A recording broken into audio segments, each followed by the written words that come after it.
We're going to fully invest ourselves in the Archon quest. Let's get it. What do we got to do? We're going back to prison, I guess. Oh, because this is the day we get out. We've been in prison for the past like 40-ish days, I think. I remember the prison. Had a good time here. A lot of funny shenanigans went down. Good times, good times. Yep.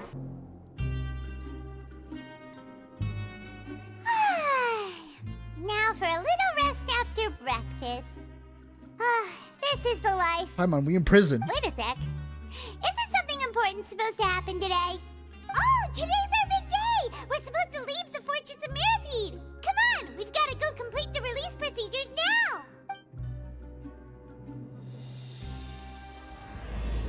Oh, damn. I like the little intro. Okay. Chapter 4, Act 5. Masquerade of the Guilty.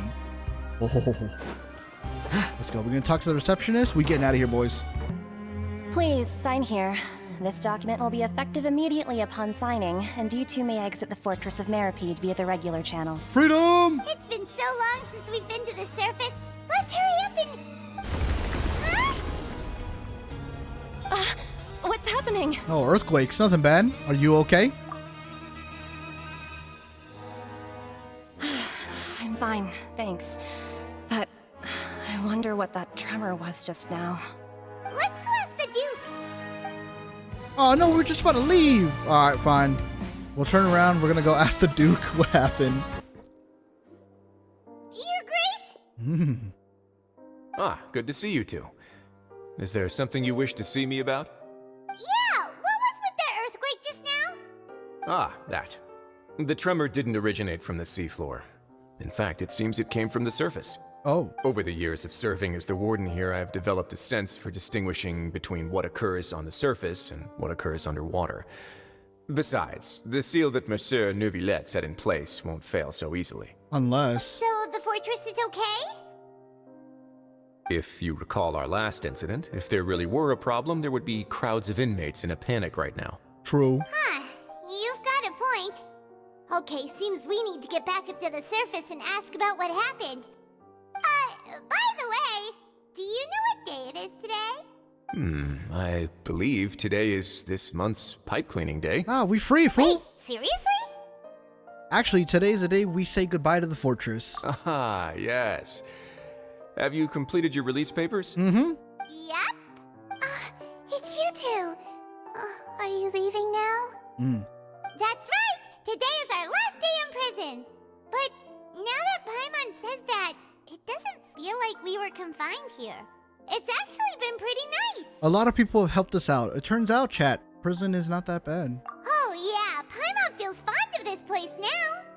Then be sure to come back and visit. I'll miss you. If you've signed the release papers, then you're free to go. The guards will escort you out. You're not going to see us off? I knew you'd ask. All right, sure. Let's go. All right, we VIPs. Well, you actually agreed. No worries, you must be busy. Paimon was just joking. Oh my god. Ah, so you do have a polite side, I see. After being down here for so long, I imagine you must feel like you're lacking companionship. Shall I come along too? Oh, we should have said yes. We're just like, no, that's all right. It's not like we'll never visit again. Yeah, you stay here, Sijween. Yeah, don't worry, we'll come back to see you. Paimon really likes the cafeteria here. The chefs sure do know how to make good grub. I hope you won't be here as convicts the next time I see you. Hey, we'll try. We'll do our best to stay out of trouble. Well, it seems our work in the Fortress of Maripede is finished.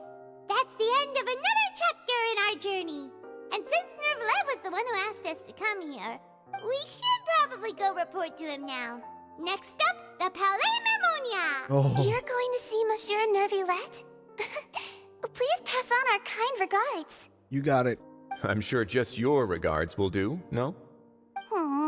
I believe it would be the polite thing to do. You're right. I've heard the Palais has been terribly busy these days. Tell him that I hope he hasn't been overwhelmed by the recent string of troubles. Uh-oh, what's going on? Troubles, you say? Go to the Palais Memoria. Okay, let's go.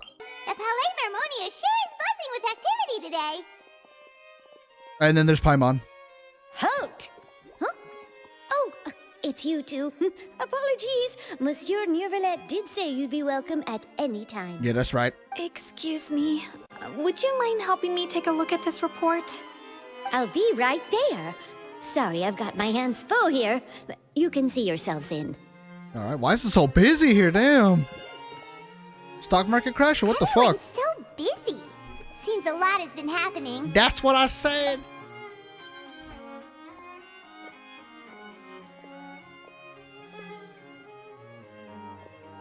Monsieur. Hello. You've come at the right time, but you'll have to wait for just a moment, as there are some urgent matters I must tend to first. By all means. In the meantime, please, have a seat. If you'd like to have something to drink, let the Melusine outside know. That's all right. We just ate. Very well, then. Let's take a break over there while we wait for him to finish his work. All right. That should wrap things up for now. Are you done with your work? Yes, sorry to keep you waiting. No worries, no worries. Today should be the day you were released from the fortress of Meripede, and it appears that you have managed to complete all the release paperwork. That's right, and we came here to see you right away. Chief Justice Neuvillette. We tell him everything that's happened since the Primordial Sea incident, as well the dream regarding Child. A massive whale. Do you have any idea what that might be? Judging from your description, that cannot have occurred in any ordinary waters, but rather something like the Primordial Sea. Ooh. A whale of that size and shape cannot usually be found in the waters of Tevat. Therefore, we can only assume that Child is presently immersed in primordial seawater. Immersed in primordial seawater? But how? And is he okay? Child is not from Fontaine, so he won't dissolve. Most people wouldn't be capable of entering in the first place. I'm not completely sure how he could have gotten there myself. There's something we'd like to ask you about, Monsieur. Yes? What is it? What was that tremor we felt earlier? Ah, right. Paimon felt it too. Big ol' earthquake, dog. You didn't feel it? We asked the Duke, and he said it wasn't from underwater, so we figured you might know something about it. It turns out that I have just received a report about this particular matter. In fact, that's exactly what I was busy with a moment ago. Well, what is it? The source of the tremor was here on the surface near Poisson. After the shaking stopped, the water levels in the Poisson area rose at an alarming rate. The water levels rose? Oh no. What about all the people there? Fortunately, the water levels only rose for a short period of time and have already returned to normal now. However, I still have a bad feeling about the whole phenomenon. I'm about to rise. If the change in water levels is connected with the leaking primordial seawater, then the situation in Poisson may be much worse than it appears. Navia should be in Poisson, right? We need to go check on her. True. Yes, Spina de Rosula's headquarters is there. I would also like to go there as soon as possible, but I'm afraid I can't leave just yet. We must immediately formulate disaster prevention plans for the surrounding coastal areas to avoid potential catastrophes. I'll have to ask you two to go to Poisson first. I'll meet you there to check on the situation once I've finished things here. All right, sounds like a plan. There's no time to lose. Let's get going. All right, chat, we're going Please to Poisson. be careful. Oh no. What happened here? Oh, damn. All the buildings here seem to be in pretty rough shape now. There's nobody around. Were they all dissolved? No, let's not assume the worst yet. Navia should be around here, right? We need to make sure she's still... Paimon means we need to check on her. Oh, damn. What you doing on the roof, boy? We haven't seen a single soul all the way here. Oh, this is getting scary. What will I ever do now? Look, there's someone on the roof over there. Just stay put. We're coming up. Watch your balance. All right, just hurry.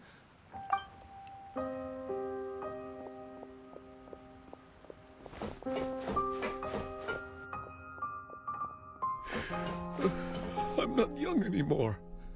How will I survive on my own? Oh, damn. Oh, My Desiree! You'll pretty sad. Did his daughter get dissolved? My leg. My leg. Oh my god. How could this have happened? It hurts. Just hang in there. Help is on the way. You can hold my hand if it makes you feel better.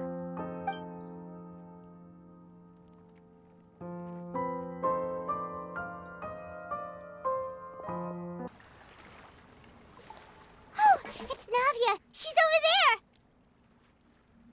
Hey, Navia, are you okay? Navia.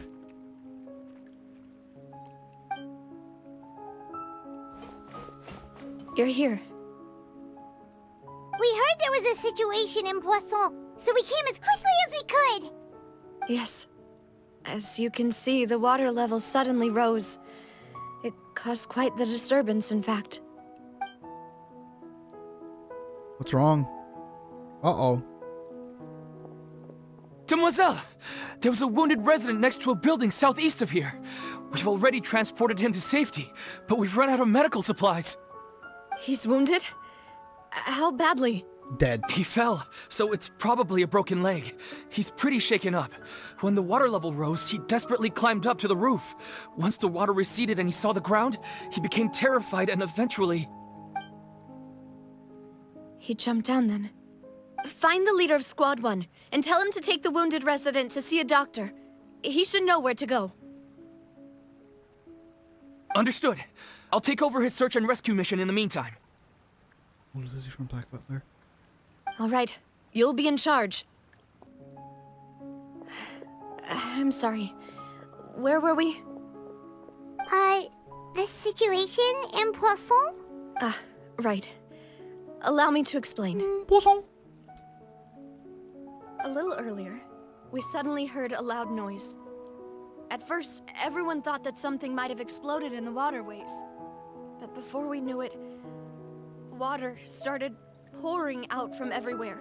The rushing water seemed a little odd, almost like the unique color of primordial seawater. Some people didn't realize the danger and thought it was just ordinary water, leaking from somewhere. Right. Everyone on the street who happened to be close to the water didn't have a chance to escape. As the water levels rose, they suddenly disappeared. They were all dissolved. Oh no! Those who realized what was happening started to flee in a panic, desperately trying to get to higher ground. Many were injured in the stampede, and some people fell from significant heights. Oh my god. The Spina di Rosula initiated rescue operations as quickly as possible, but there have been a lot of casualties. Fortunately, the water began to recede after some time, and the chaos came to an end. The water that flooded the area contained primordial seawater, so the lower levels of Poisson are still hazardous. To ensure everyone's safety, I've asked the people there to leave as soon as possible. No one knows if this could happen again. All we can do for now is try our best to help evacuate the residents.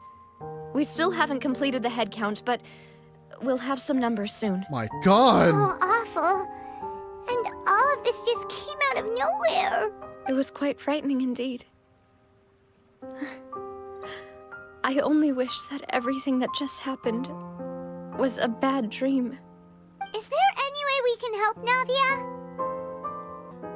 Yeah, you can put us to work. Thank what do we do? you for being so willing to help in a moment of crisis like this.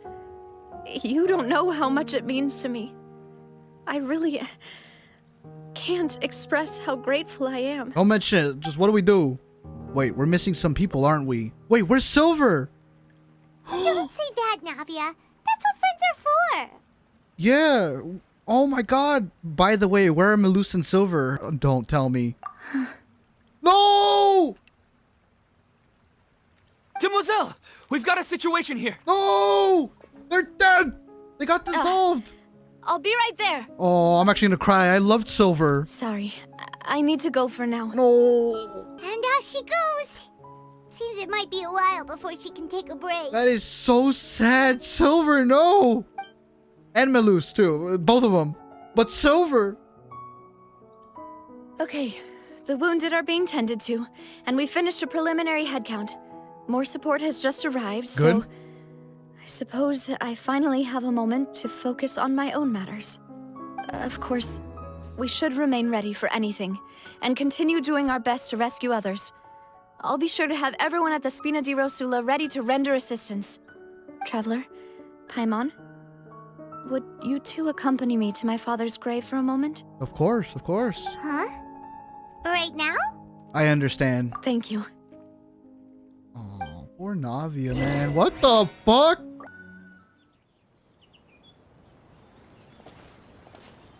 Not a lot of people here, huh? Well, given the time of day and the whole situation in Poisson, Paimon doesn't think there'd be a ton of people here visiting graves. My god. Right. That's how things are now. The living are so exhausted that they've no strength to spare any words for the dead. My god. Navia?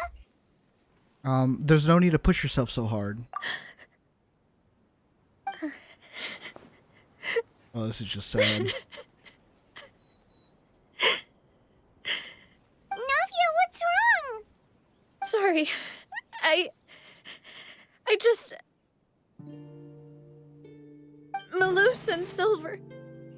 They won't ever come back here again. Oh my god. What should I do, Papa? Huh? What happened to them? I'm sorry for your loss. They got dissolved. Paimon, you idiot. They're gone. Everyone agreed on the rescue plan, but still, I was the one who initiated it. They were helping evacuate the residents, but they couldn't leave in time. My god. And they were caught in the seawater. What should we do? I've known them for so long. And I know they weren't afraid. But Nah, they went down with I could honor. at least hold a funeral for my father. And I know where he rests. But as for Malus and Silver, they're just gone. I just can't. No, not the... Everything looks so clean after it rains. Malus. Even the gravestones. I didn't expect that you'd enjoy a glass of red wine in front of Master Callus's grave. I can understand. Oh, Besides, Silver. the scenery here isn't half bad. See, it's not just me. I always want to bring something when I visit Papa. Perhaps we might even have a picnic. He wouldn't be angry, would he? Ah, how could Master ever be upset with you, Demoiselle? Yet the cemetery is the home of those who have passed, is it not? Everyone ends up here sooner or later, no matter who you are.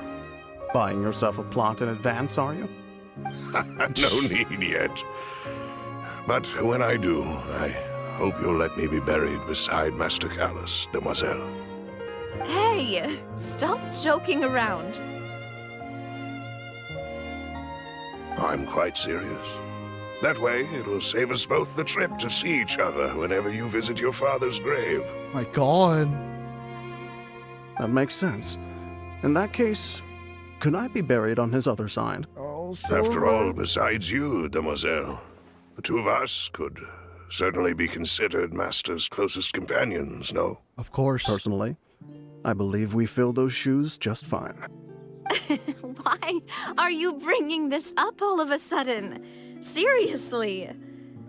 All right. I'll remember your requests.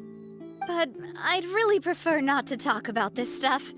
And what do you mean by saving me a trip?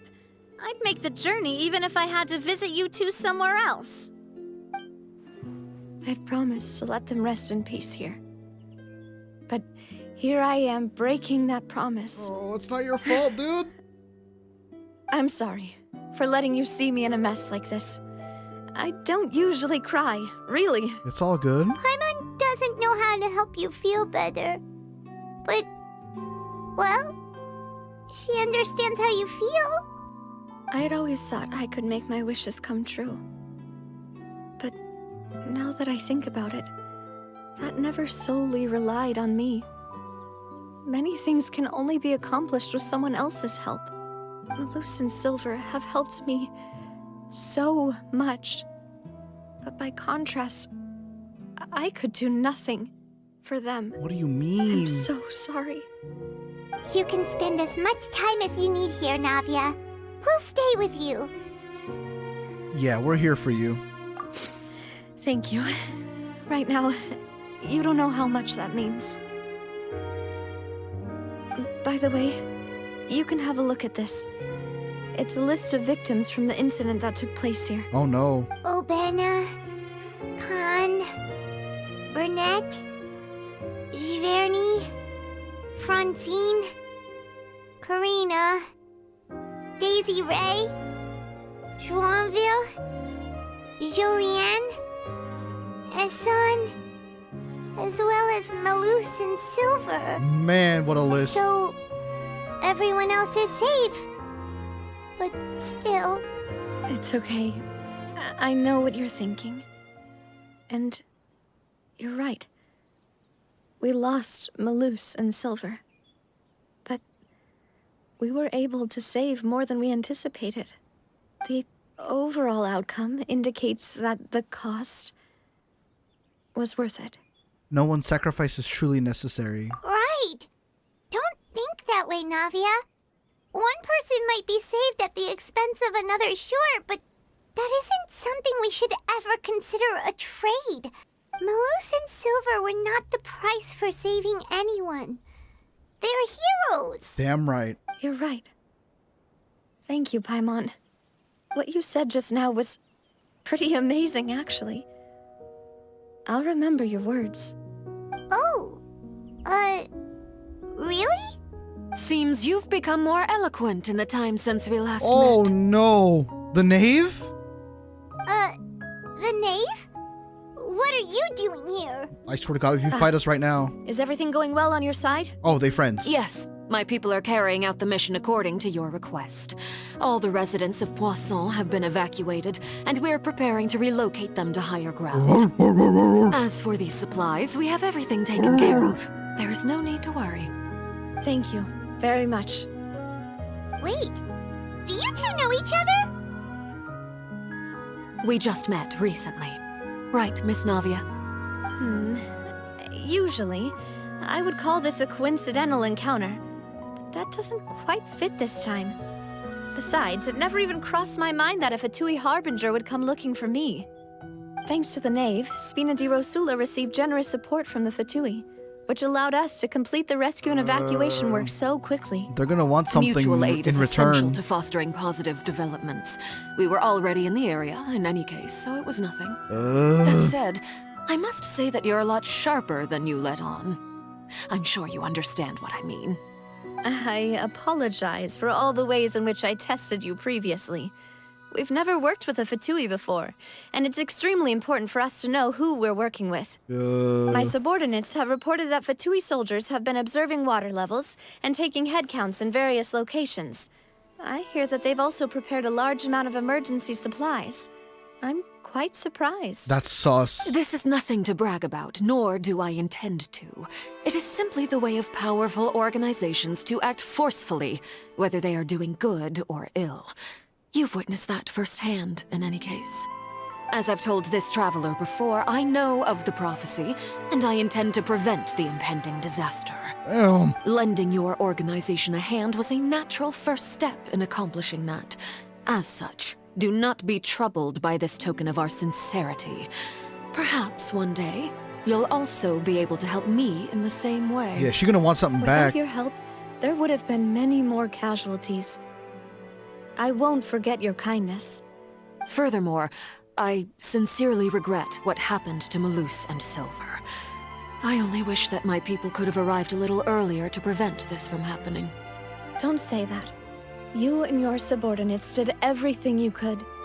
As Paimon said, Malus and Silver didn't choose to sacrifice themselves for any specific person. And they weren't the price paid for other salvation. They chose to become heroes themselves. Damn right, Navia, damn right. I've never liked hearing people put it that way, It's like trying to relieve pain by saying some noble-sounding words. But right now, there's nothing more suitable. They really did become heroes. Damn right, Navia. You're right. Fucking I'm heroes. sorry for your loss, Miss Navia. Water is life to Fontaine's people, and it also spells disaster. It's no wonder that people always say that prophecies represent fate. Fortunately, I've never been one for such opinions. So, you're one who will try to change fate, then? Of course. That is why I'm going to Hotel Bouffe de Thé. I still have some things to take care of, and the children need my attention. By the way, Traveler, Paimon, one more thing. Nah, I don't like that. Alright, then we'll just... Huh? This isn't right. Paimon thought you would ask us to walk with you for a moment so you could tell us something in private. That is a clever and useful conversation technique, which I do like to use when necessary. But there's no need today. It would not hurt to have Miss Navia listening in. What is it? Traveler, I'm sure you remember that I said we could work together when we had the chance. You and I both know that there may be issues with the Primordial Sea. Previously, it was the Fortress of Meripede's sluice gate, and this time it was the water levels in Poisson. These are both signals. So the time for jolly cooperation has come. Indeed. Allow me to share the latest intel I've received from the House of the Hearth's intelligence network with you. Oh. During some recent investigations, a child claimed to have discovered some ruins near Poisson. The ruins date back to ancient times, and seem to be worth investigating in many ways. Okay. Judging by the dating of the ruins, they may be related to the prophecy and the coming crisis. The situation is becoming more urgent, so any pertinent information will prove extremely precious. My people initially came to prepare for ruin exploration. Unexpectedly, this disaster struck, and at present, we're all busy prioritizing the rescue effort. So that's why the Fatui were already in Poisson. I wanted to take the children along, but unfortunately, Linny, Lynette, and Fremine have all been dispatched to higher ground to assist affected residents. The children are all out, okay? Linny told me that outside of the house, the person they trust most is you. Which is why I want to give you this task. Can you trust an outsider like me? The House of the Hearth's members see each other as family. But Linny, Lynette, and Fremine said that they also see you as such, even though you are not from the house. I'm sure you already understand how earnest they consider their friendship with you to be. Oh, that somehow makes Paimon feel kinda happy. The intel I just shared about the ruins could fetch a high price. But since the children consider you family, it's only natural that I freely share it with you. Got it! So all we gotta do is go to some ruins, right? We can handle that. Excuse me, but may I tag along? You wish to join, Miss Navia? But are you sure you're up to exploring some ruins? You need to rest. Well, I'm sad, yes, but I can't just go back and plop myself into a chair by the roadside and do nothing. There's no point in being depressed while we still have a disaster on our hands. As my father's successor, I must live up to the hopes he had in me. Besides, I'm also doing this for myself. I need something, a distraction, to keep my mind off Malus and Silver. Navia's strong, but she needs company right now. We can be that company if she goes to explore the ruins with us. Since you put it that way, I have no objections. What do you say, Traveler? All right, fine. We'll go to the ruins together. All right. The ruins are to the south of Poisson. Here's the map. Okay, the three of us will handle it. Come on, let's pack up and get going. So, are these the ruins the knave was talking about? Whoa, talk about old. They seem to be pretty ancient, all right. Let's go in and have a look. Just be careful. All right. Search the ruins. Let's go. Ooh. Hey, yo, this place looks pretty good. Yeah! Oos! Oos! Out of my way! Here you are. Dead. Now that I can bust through that. Oh! The floor here isn't safe. Get with me. Give me that chest.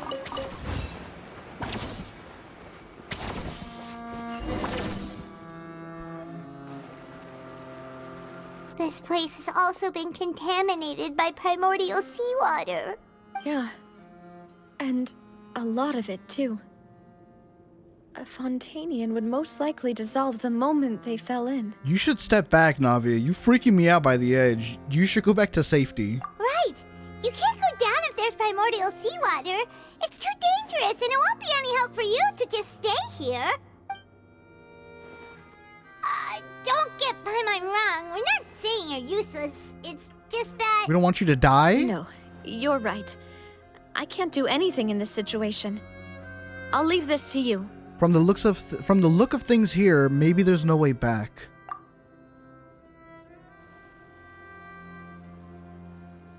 That complicates things. Maybe the only way left is forward. In that case, do you want to wait for us here? Yeah, we'll go check it out first. The water levels here are unstable, and there's a chance the water will rise. So staying here wouldn't be safe either. I'll go together with you. Perhaps we'll find the exit just up ahead. Seems like there isn't any other option, so I guess. All right. Come with us for now then, but please be careful. If you get dissolved, I'm gonna be pissed. Just don't dissolve, okay?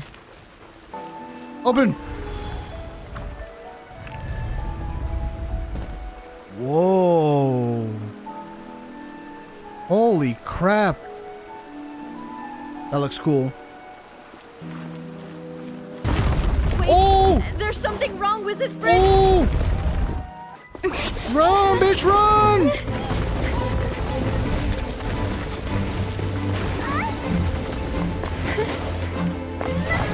Oh! Catch her, catch her, catch her!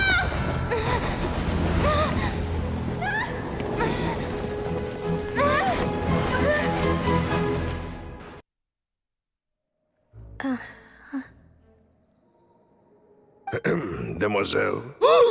Huh?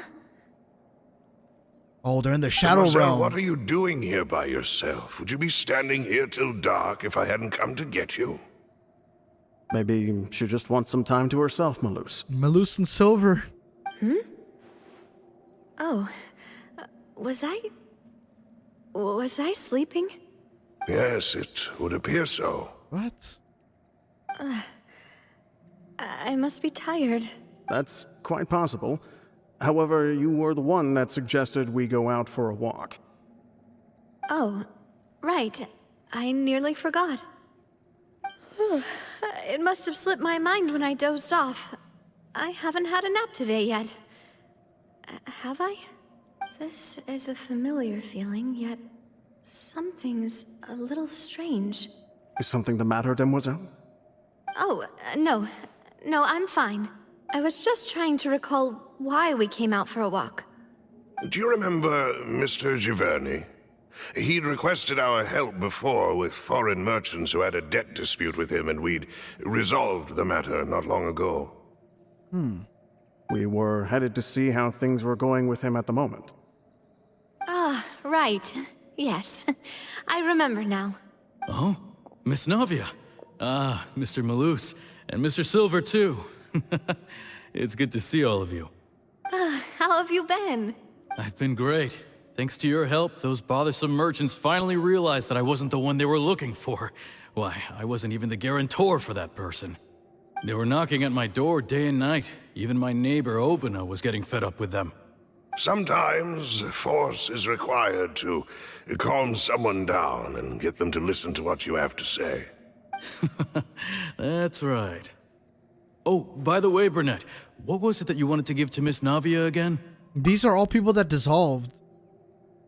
Oh, this is weird. Oh, yes. One moment, I have it right here. Miss Navia, these are some flower seeds that I prepared. Please take them. They're a very good variety, and they'll become very big and beautiful once they bloom. I don't know what we would have done without your help, so this is a little token of our appreciation. I hope you won't refuse. Ah, did you cultivate them yourself? Thank you so much. I'll certainly take them. Maloose, we do still have some empty flower pots at home, right? Why, we can have as many pots as you'd like, demoiselle. Perfect. In that case, we'll swap out some of the decorative plants for some of Mrs. Burnett's flowers. Very well. Wait. Something seems to be off here. Yeah. Excuse me, madam. If I'm not mistaken, your name is Burnett, correct? Uh-huh. That's right. Is something wrong? No, it's nothing. This is the first time we've ever met, but your name seemed familiar to me. I must have heard it when I was discussing things with your husband previously. I've heard this name before. Sometime recently, I'm sure of it. And why are there so few people around here? Where did everyone go? We must mind the time, demoiselle. We still have important things to attend to today. Huh? We do? Like what? Well, now, did you forget? Miss Navia, here you are. I've been looking for you. Please, come to the Opera House. Your trial is about to begin. My trial? Wait, why would I need to go to the Opera House? What? Yes, she's right, demoiselle. It's just about time now, so we should get going. Oh? All right then. Look, it's Navia. She's here. Hey, you dissolved too. And her two attendants are with her. You too. Goodness, everyone's finally here. That's weird. There sure are a lot of people here to see the trial. And they all seem to be oddly excited about something. I even know some of these people. Karina, Desiree, Joyville, Jolien. Yeah. Essen. These are all people that have gone bye-bye. People here. And why do I have no recollection of this case? And as for the judge... huh? Where's Monsieur Neuvillette? Oh, shit. Please sit in the defendant's seat. Don't worry, Silver and I shall accompany you. All right. But are you sure you can stand behind me? Typically, it wouldn't be allowed, but today is an exception. Okay. Hey, what kind of place do they think this is? Come on. Do they have any idea what they're doing? Seriously. Enough with the whispering!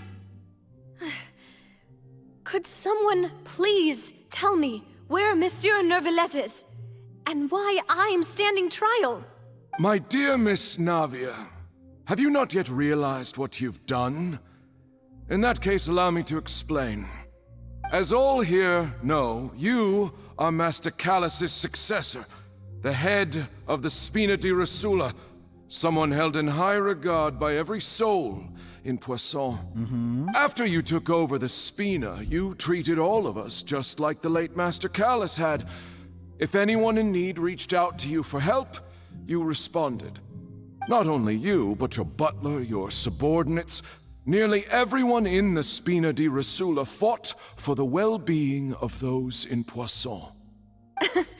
Wait a moment. Aren't you just proving that I'm a good person? Yes, correct. Absolutely right. And that is why you stand accused. You have helped so many people get through so many difficulties. You are one with us. We are inseparable. We are one big family, all of us who are from Poisson, inextricably linked. And with you being so important, we couldn't possibly do without you. Therefore, this fair and honorable court shall declare you guilty, and you shall stay here. You will be together with us forever. Yeah, she did. Huh? What are you saying? Everything you have said is correct. I have indeed done a lot for my hometown, and I would be willing to be with you all, but what is the purpose of having me stand here like this? What is there to discuss? Ah, well, if that's what you think, then I have no further comments. How wonderful, Miss Navia!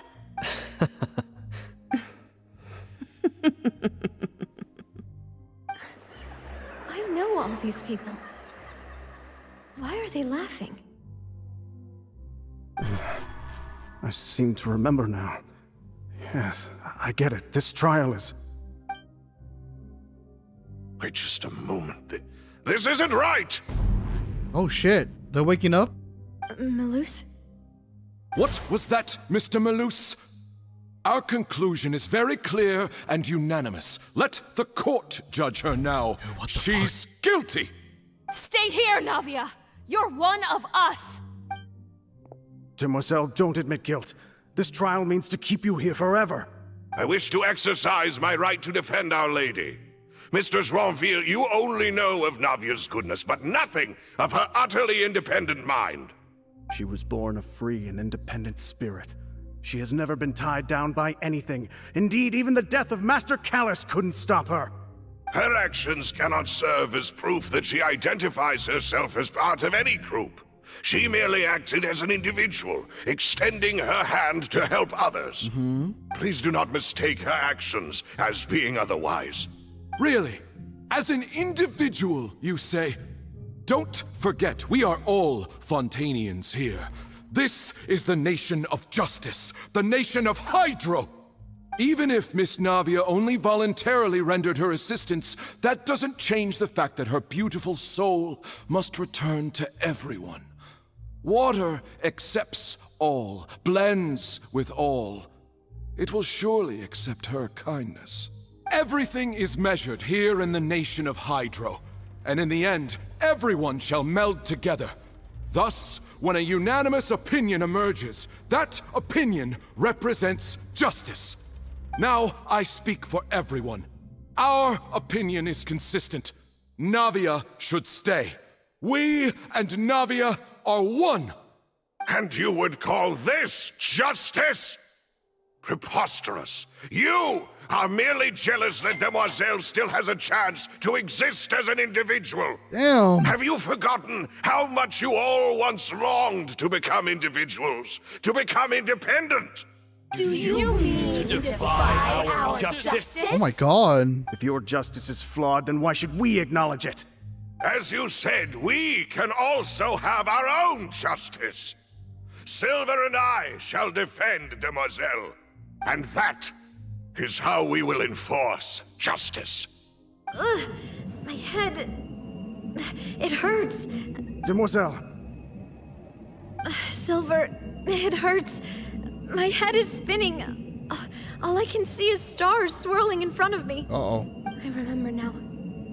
Everything that seemed odd from the very beginning.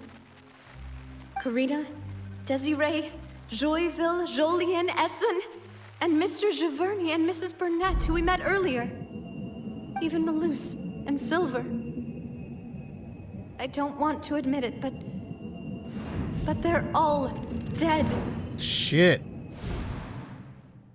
Don't be afraid, and don't admit guilt. We will protect you to the very end. Absurd! Who are you to say that she cannot be judged? We are the majority, and in the nation of trials, the majority is absolute justice. We are the will of all. Don't let them escape! We shall keep Navia here with us! Mr. Malus and Mr. Silver, must you be so stubborn? How could the two of you possibly hope to stand against the collective? Do not resist. This judgment is fair and just. Navia belongs to us. What the hell? After all that happened, she should not be left alone in Poisson. What are you saying? No more excuses! He says we're jealous. Jealous? How could she possibly be an independent individual? What's with these people? Who's jealous of her? She belongs to us! Miss Navia, she... Oh, this is Silence! Weird. Oh! That's...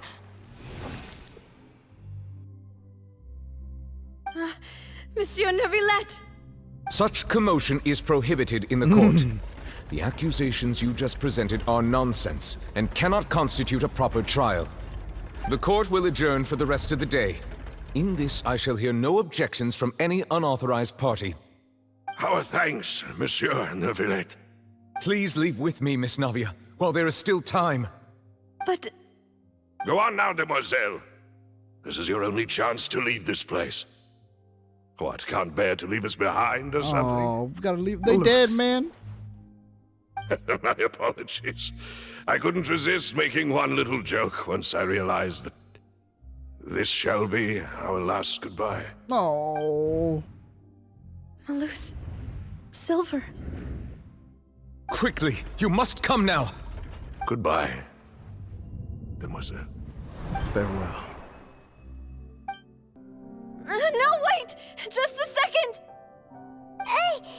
Navia? Oh, you still here? You're awake. Good. I must have been dreaming. Malus and Silver were still alive, and they were defending me at some insane trial. It looks like you're all right. Did all the sad feelings cause you to have a nightmare? Paimon could give you a hug. The ruins you were exploring suffered a cave-in. When I arrived, I found you falling toward the water. You were just about to be dissolved within, but I... What is it? Oh, he realized something. I think I saw 2 Oceanids protecting you. It was only for a moment, perhaps even a fraction of a second, but they gave me the chance to retrieve you. Oh, Were it Malus not and for their Silver. intervention, I would not have been able to rescue you before your consciousness dissipated. Oh. Wait, did you say Oceanids? You mean like what happened with Vache? So people that are dissolved become Oceanids. Yeah, because memories are held in water. Oh, no. So Silver and Malus were like, it's not your time, Navia. Perhaps those 2 Oceanids were the people you saw in your dream. I always told them that they didn't have to protect me. To think that they'd keep doing so even after death. Please come with me. God damn it, man. This story. Oh my god. Neuvillette, are you okay? Oh, I am quite all right. Perhaps there's something we could chat about? How you doing? Why do you look so stiff all of a sudden? Oh, Paimon knows. You're the type who feels awkward when there's nothing to talk about, right? Yep. I merely thought that we should give Navia some time to herself. Huh? Why didn't you just say so then? Don't you think it's even more awkward to call us over like this and then have nothing to talk about? He doesn't understand human emotions, so... I suppose so. Oh, by the way, Sigewinne sends her regards. Ah, Sigewinne. I hope all is well with her these days. Her work in the Fortress of Meropide has not been too much for her, has it? Nah, she good. No way, don't worry. She's doing fine down there. She's an amazing head nurse. I see. Well, that is good. I have always worried that Sigewinne would need a lot of time to understand the world of humanity, just as I have. Oh, and the Duke also says hi. Even though Sigewinne made him do that. He hopes that you haven't been overwhelmed by all that's happened lately. Thank you. I have indeed been busy lately, and I also hope that everything is going well in the Fortress of Meropide. We'll send regards. He still doesn't know what to talk about. Let's chat about something else then. I don't know. You're the expert here, Paimon. What should we talk about? So, Neuvillette, you're probably quite the swimmer, huh? Yes, of course. This isn't going anywhere. Let's try something else. How did you find these ruins? Did the knave tell you? Yes, in fact. I had arranged to meet you in Poisson, but when I arrived, I discovered that the Fatui were helping the residents evacuate. They had even transported a large quantity of supplies to the area. Yeah, they've been helping. Amid my astonishment, I ran into the knave, and we had a chat. She informed me that she had asked you to investigate the ancient ruins here. Yeah, we originally planned to meet up with you, but we thought you might still be busy with all those official documents. We didn't think exploring the ruins would take very long, and who would have thought you'd wrap things up so quickly? I hope Navia can get back on her feet. I'm sorry to have kept you all waiting like that. No, I'm no worries. feeling much better now. I'm glad you're feeling better. I guess we should get going again. Will you come with us, Monsieur Neuvillette? Yes, if you wouldn't mind my company. The more the merrier. Another one joins the party! Let's get going then! Now how am I... Oh, out the back door, I see. Oh, whoa, that camera angle. You know what? Oh! Another unstable path. Watch your step. Damn. Oh, even the music. What the fuck?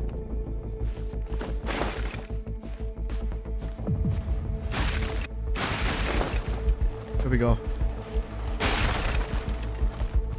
Open.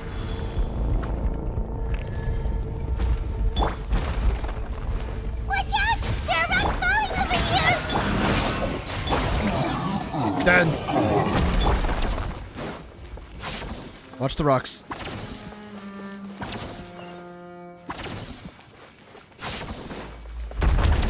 Yo, okay, I'm kind of getting used to this camera angle thing. What the fuck are those guys doing? What the? What? Oh! What is going on? What are these guys doing? What the? Okay, note to self. Farina's summons go crazy. Usher, Crabaletta, and the seahorse kind of went a little wild there. It seems we're almost at the top. Keep it up! Go, go, go.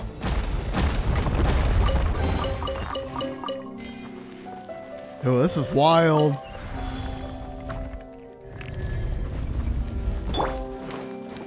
Yeah. I see it. Give me. What is this doing? Hey, yo, this looks like the one thing in Enconomia. That looks sus. Yeah, that look connected somehow. What's this? Where are we going?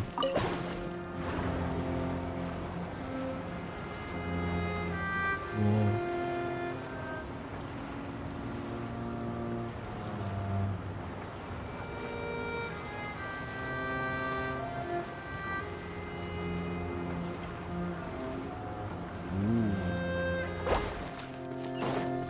Next ruin. Looks like we've reached the end. This is the place. There should not be any other hidden spaces in the vicinity. The path sure had some twists and turns, but it turns out that this place isn't actually that big. There seems to be something on the wall. There's something on the wall. It's on the goddamn wall. Oh. Stone slates. It seems like they were put here as an offering. Could we take them down and have a look? Don't touch them. Perhaps we should just leave them be for now. There are 4 locations in total, but only 3 stone slates.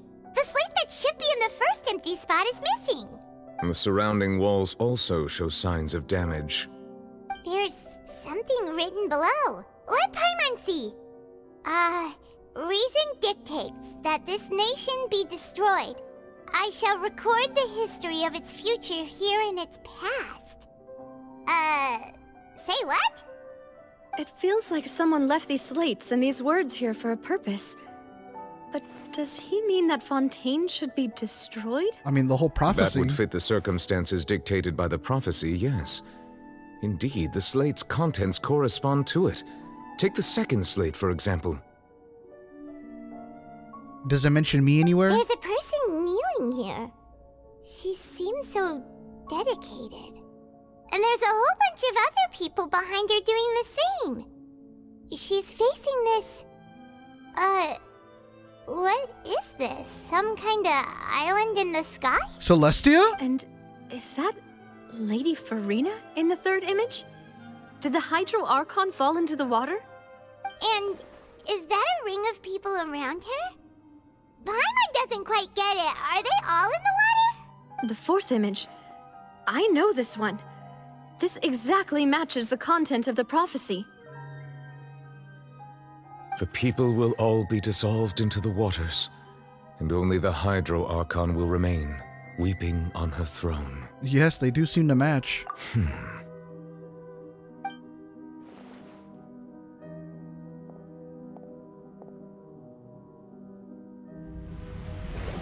Don't just touch it! Oh my god, what's he doing?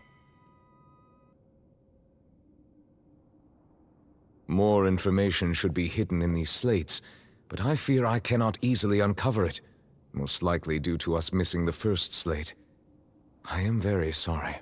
Don't blame yourself, Monsieur Neuvillette. Deciphering ancient stone slates isn't one of your duties. Ooh, Paimon's getting the chills just looking at these slates. This says that it's the history of the future, right? That means the prophecy's sure to come true. Unless we do something about it, but yeah. I really hope it doesn't mean that. Still, Paimon feels like these images are kind of weird when you look at them together.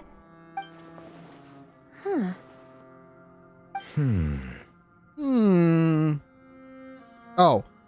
The issue is the order of the third and fourth images, right? That's right! If the images are in chronological order, shouldn't the fourth, the waters drowning Fontaine, come before the third, where the Hydro Archon herself falls into the water? Right. And yet the order is reversed here. And then the second image is also quite concerning. What sins are the people in the images confessing to? If we go by timing, Lady Farina only emerges in the third image. That means that the person in the second image might be the previous Hydro Archon. Who was the previous Hydro Archon? Egeria, then. Egeria. I had never met her, but her appearance here does match the records. Interesting. The previous Archon kneeling before the floating island in the skies, as if confessing a sin. Did she herself commit that sin? And if not, why would she be in such a posture? And it's Celestia. Also, I'm still wondering why these ancient stone slates are here at all.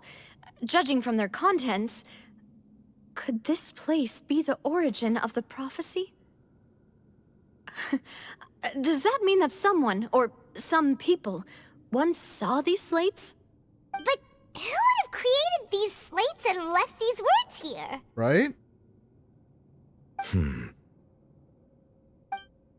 It seems that any further clues will have to come from Farina. In that case, there's no time to lose. There's nothing else to be gained here, so let's head back first. Alright, let's go. Yeah, we better get somewhere safe for now.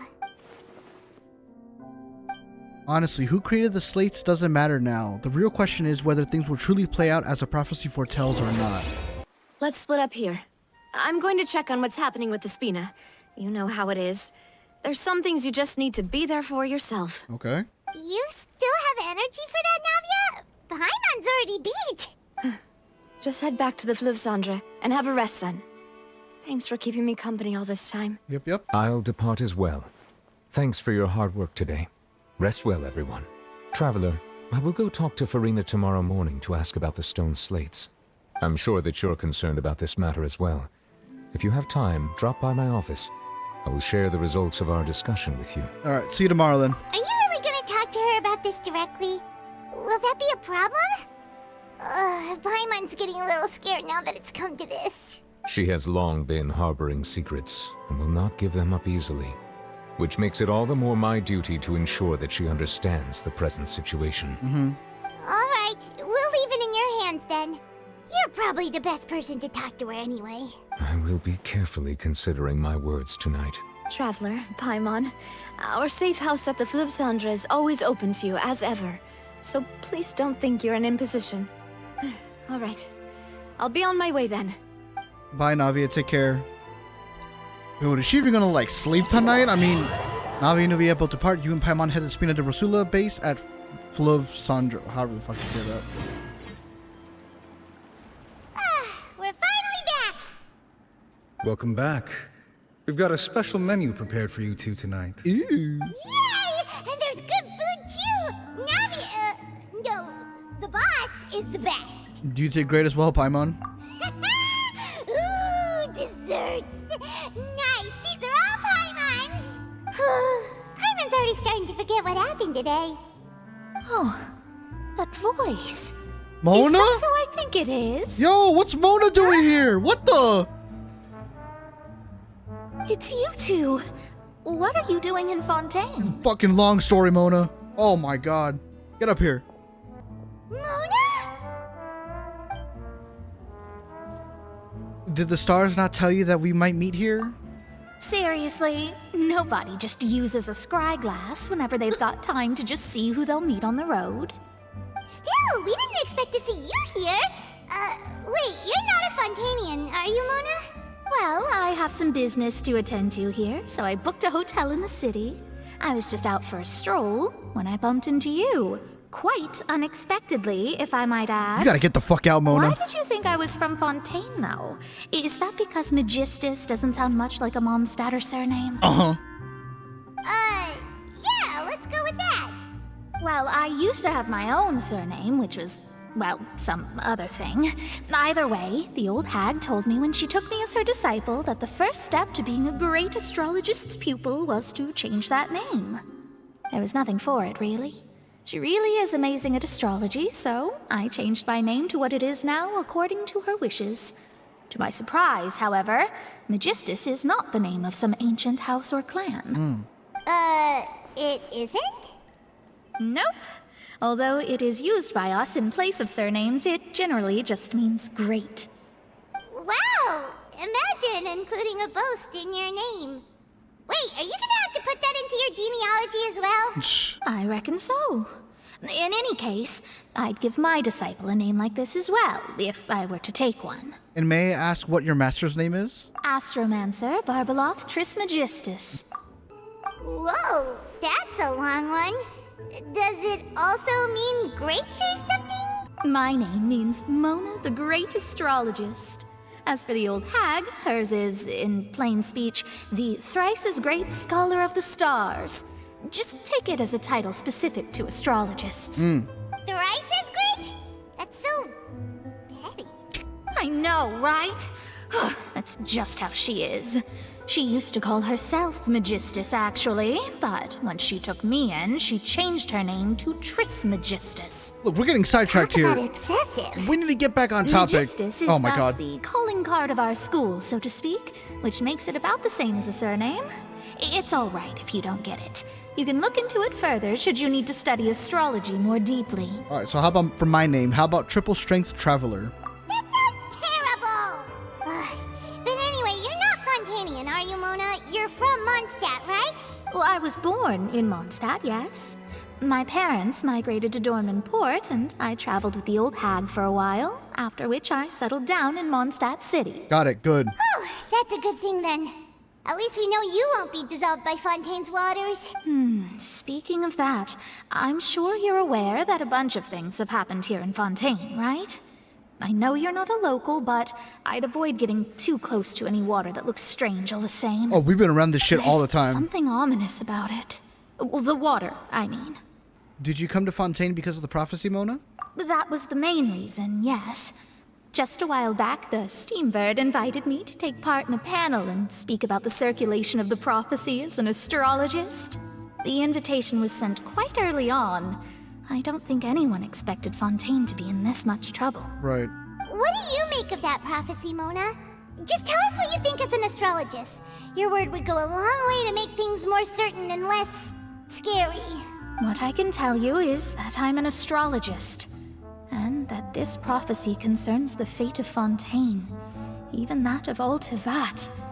Ascertaining this is akin to reading the fortune of the whole world. Go ahead, ascertain. I'm afraid that this is not something that just anyone can do. If I could do it, you would no longer call me an astrologist, but a visionary. Bruh. But on the flip side, the prophecy is so huge and powerful that it must surely come from a powerful visionary. Its contents involve the fate of the world. Disregarding it would be a mistake. A visionary?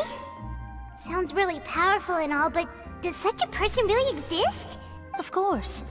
The old hag could do it, and I'd bet there are others amongst those Hexenzirkel colleagues of hers who could do something similar. The Hexenzirkel. I need to ascertain the accuracy of the prophecy. Could you help me get in touch with your master? Huh? Are you sure? Absolutely. All right, I'll help you. It isn't often that I see you with such a serious look on your face. I'll tell you once I hear back from her. Thanks, Mona. You're amazing as always. Oh, well, this is something only I can do after all. So yes, your praises are quite welcome. Thank you, Asta. I mean Mona. Fuck. Astrologist for you. Of all the people we know, you know the star's the best. Indeed. That's the spirit. Oh, sorry. I came to see what all the commotion was about. If there's anything you need, do not hesitate to inform the Spina di Rosula. Don't worry. Oh, whoops. Guess we were getting a little too carried away there. Well, I'll go tend to my own business now. If I receive any news, I'll be sure to come find you two again. Bet. Good seeing you, Mona. And there she goes, quick as rushing water. And here we are with the Spina guy giving us suspicious looks. Well, we were making a ruckus. Try to keep it down next time, Paimon. If Paimon hadn't spoken for you, it'd be you getting all the weird looks. The things Paimon does for you. Okay. Thanks, Paimon. Jeez. That's more like it. Jesus. After the conversation, you decide to get a good night's sleep to replenish your energy. Good morning. To be honest, Paimon's still feeling kind of sleepy. But it's time to get up, traveler. We agreed to go see Neuvillette, so let's pack it up and get going. Oh yeah, that's right. We're gonna go talk to Neuvillette and maybe Farina right now. Let's go! You're here, finally. What's going on? Is something wrong? Monsieur Neuvillette and Lady Farina, they seem to have gotten into a dispute. Please go see for yourself. They're fighting? What? Never seen that before. Alright, what's going on in here? Like I said, I've already explained everything. And yet the problem has not been properly solved. There is little space for excuses between us. Damn! It is not my intention to offend you, but please, tell me where you stand. You are the Hydro Archon Focalor, are you not? Oh! Look at this. This is a list of the victims from the recent Poisson incident. Read it and weep, bitch. You mean they're all... We did not arrive in time to avert this disaster, and I will not have it happen again. I will say this once more. You must tell me everything you know. Yesterday, I found 3 stone slates in some ancient ruins near Poisson. Do you know anything about those? Dude, he's getting angry. What the fuck? Seriously? You're questioning me like this is a court case now. I don't know anything about that. But you found them in some ancient ruins, you say? That's correct, which is why I came to ask you some questions. There should have been 4 slates, but one of them was missing. The other 3 feature different images that seem to correlate to the prophecy. The prophecy? The second of these slates depicts the previous Hydro Archon Egeria kneeling before a floating island in the sky, as if confessing something. Do you know nothing of this either? I don't. I've never seen such slates. Oh boy. I'll ask you again. Do you really have no information regarding the previous Archon? My deciphering of the slates indicates that the Hydro Archon Egeria once had to confess to, or apologize for, a certain sin. If anyone would know about it, it should be you. Oh, damn. All gods don't have the same secrets, you know. She was herself and I'm me. Is it really so strange that I know nothing? I understand your concerns, but I'm sorry. I just don't have anything to tell you. Forgive me for saying this now, Lady Farina, but I have long known of your various secret investigations into certain matters. There are several indications that you have been investigating the prophecy on the sly. Uh-oh. This is not strange in itself, considering that you are the Hydro Archon. But it is strange that you should also claim to not know any of Egeria's secrets, as well as do nothing following your inquiries. You have never been as superficial as you have presented yourself to be, nor are you a fool. And yet, your behavior is very inconsistent. Oh, she's sus. So you've been watching me all this time, have you? I didn't think you were that tight. They're fighting? You... Well, since you know about my secret investigations, then you should know I'm actually working to take care of it. Oh. There's no point questioning or suspecting me. You're the Eudix, but you're still my subordinate. You should be following my lead. Yo. Just trust in me. You're Archon, and do as I say. Never mind whether you can truly convince yourself to or not. It'll all turn out fine. That's all I have to say.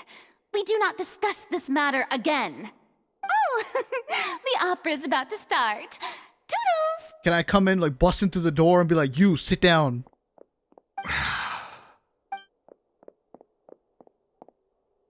Ooh. The slow-mo shot. Did Farina not notice us standing by the door? Wonder what's up with her. She was smiling. Huh. She didn't seem in the mood to care if we were listening in or not.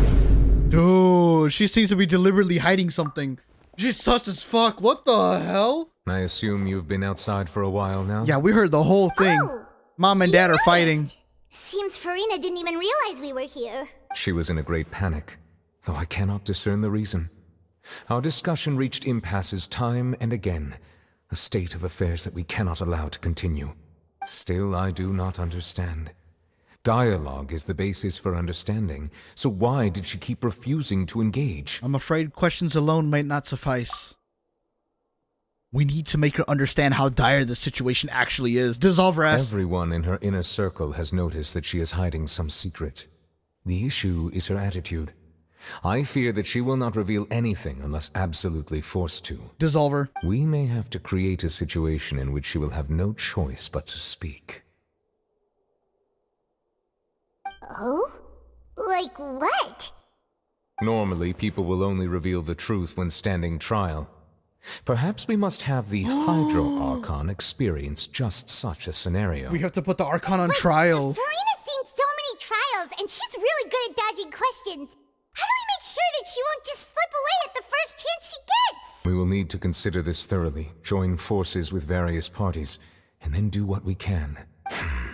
Jeez. If at all possible, I would prefer to recuse myself from this affair, but we must prevent the prophecy from coming to pass. It's go time, Nubia. This may be cruel to her, but all Fontaine is in crisis.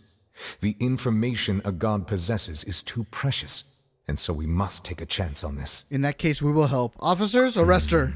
But who will lend us their aid to do such a thing? Oh, I think I know who to call. Who we calling? Ghostbusters? A few days later, on a boat somewhere in Poisson. Well, that's everyone, huh? Speaking of which, it was pretty smart of you to think of hiding here. Poisson was just involved in a disaster, so it's presently devoid of people. That naturally makes it the best choice. And here you are drinking tea like it's the most natural thing in the world, huh? That's what family should do. Sit and enjoy a leisurely time together. Family. It's nice to enjoy tea here, you know? Care for a cup? No, thank you. Lend me your ears, everyone. Or perhaps one of you might like to start us off. How about you, friend? Me? No, I don't think I can. I want to punch him. Then, how about you, good sir? I fear that I will cause the mood on this boat to become as somber as it is in court. Well then, I guess we're lucky we've got a local like me to organize things.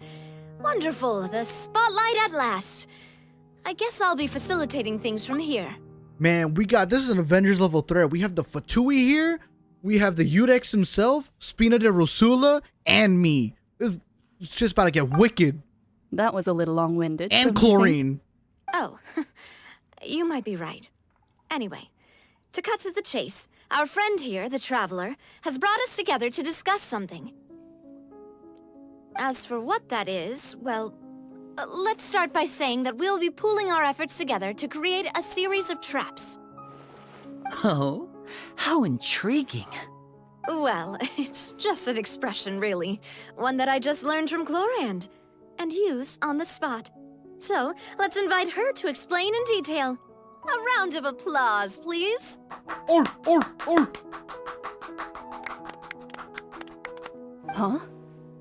Didn't you say that you would be facilitating this? Oh, come now. Your work doesn't involve much public speaking, right? This is a good chance to practice. You might even pick up some fancy oratory tricks to impress your boss with in the future. I see. And what does my boss say? Do it! He is glad that you consider him your boss. Do go on.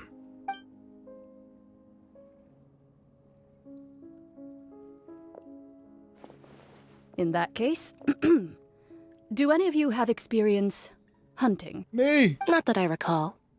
Fremine and I once used a wooden stick in a basket to catch wild rabbits when we were younger. As for Lynette, oh, right. You were sick that day, weren't you? I've also gone diving to catch some fish before. Does that count? Close enough, buddy. I'm afraid not. You may or may not have heard, but Fontaine once played host to a group known as the Marechaussee Hunters. Oh, the artifact Though set! that was their name, they did not hunt animals, but rather various monsters left behind by the ancient dynasty of King Remus. Today, Fontaine's monster population has already thinned greatly, so the hunters have blended back into society, taking up arms in other lines of work. They even left a unique methodology of hunting in their wake. A trap comprises of the following components: bait, a trigger, and a containment device. Sometimes a lethal implement will also be necessary to deal with the prey. So, if we were to build a trap together, right now, what would you choose to build it with? For me, I would prefer something basket-shaped. Pigeons and rabbits will see the bait and naturally enter the snare.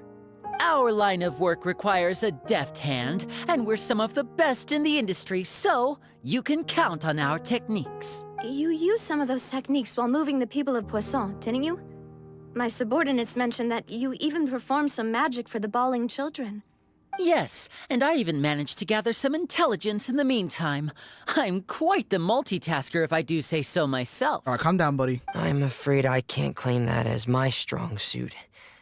I prefer more stable methods, like placing bait in the water and waiting for the fish to come within reach. That's the kind of method I would count on. Calm and steady. Exactly the kind of person who would catch loads of fish. And I can be their assistant. With discretion, I'm sure. I'd probably use some sort of mechanical animal. Papa once bought me some small clockwork squirrels, mice, and such. When placed in the forest, they can attract others of their kind. I remember that you liked those too, didn't you? I did. And that would be a good way to go about it. If they're realistic enough, animals of the same kind will follow them all the way to the trap. What about you, Monsieur Neuvillette? I fear I do not have any related experience. God damn it. That makes sense. You usually solve problems directly, without the use of any such tricks. But I do have one more question for you, monsieur. If we were to create a trap now, how would you design it? I would like for it to be effective, but bring no harm to the prey. A more gentle trap would be ideal. Got it. No killing. Kind, as always. However, our intention doesn't necessarily change the containment device and the type of implement we need. If we wanted to kill the prey in one strike, we would need a powerful implement. However, that also goes for prey that must be captured and safely contained. Wait, why's that? Only a hunter who's a true expert at subduing their prey can snare it without harming it. The line that divides life and death is often exceedingly thin. True, we don't want to accidentally kill her. So, are we going hunting together? We're hunting the Archon, damn it. We hadn't thought of seeing ourselves as hunters. It kinda works, but maybe it's still not the best metaphor. If our means of capturing and dealing with our prey is to put them on trial, then the hunting metaphor is actually quite accurate. But we shall require much more courage than any hunter to judge a god, a being whose seat is an exalted throne. Dude. Ladies and gentlemen, this group here, you are looking at the new Marechaussee Hunters. That's right. Oh, so that's what's going on. Sounds very interesting. What the fuck? Lauren's hunting metaphor was just that, a metaphor. You will not call this a hunt because it's not what you should do at present, nor has a relationship between you and Farina reached such a dire stage. What you need is simply the secret she is keeping. Attempting to take her secrets is an act of sacrilegious disrespect, but must be done to prevent Fontaine from sinking into the waters as foretold in the prophecy. There is neither hunter nor prey, but there must be a trap. That is what you will need. It's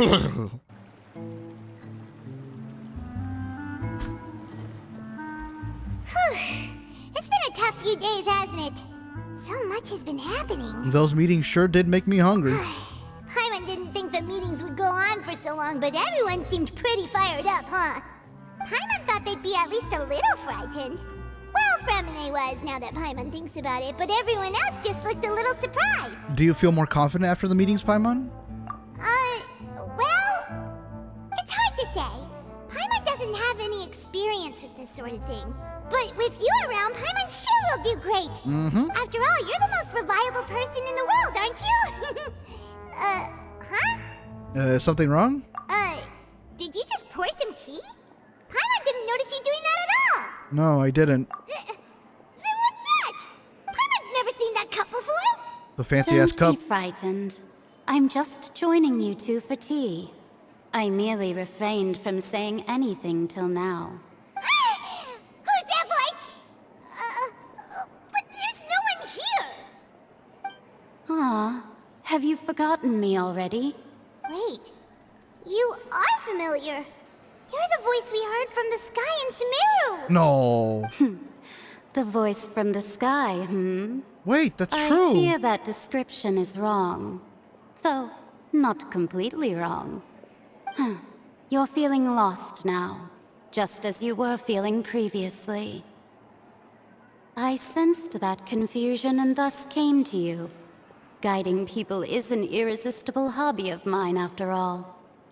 Last time we heard this voice was in Sumeru, that's right. Who are you and what do you want with us? Consider me a passerby, just accepting a commission from my friend's disciple on a whim.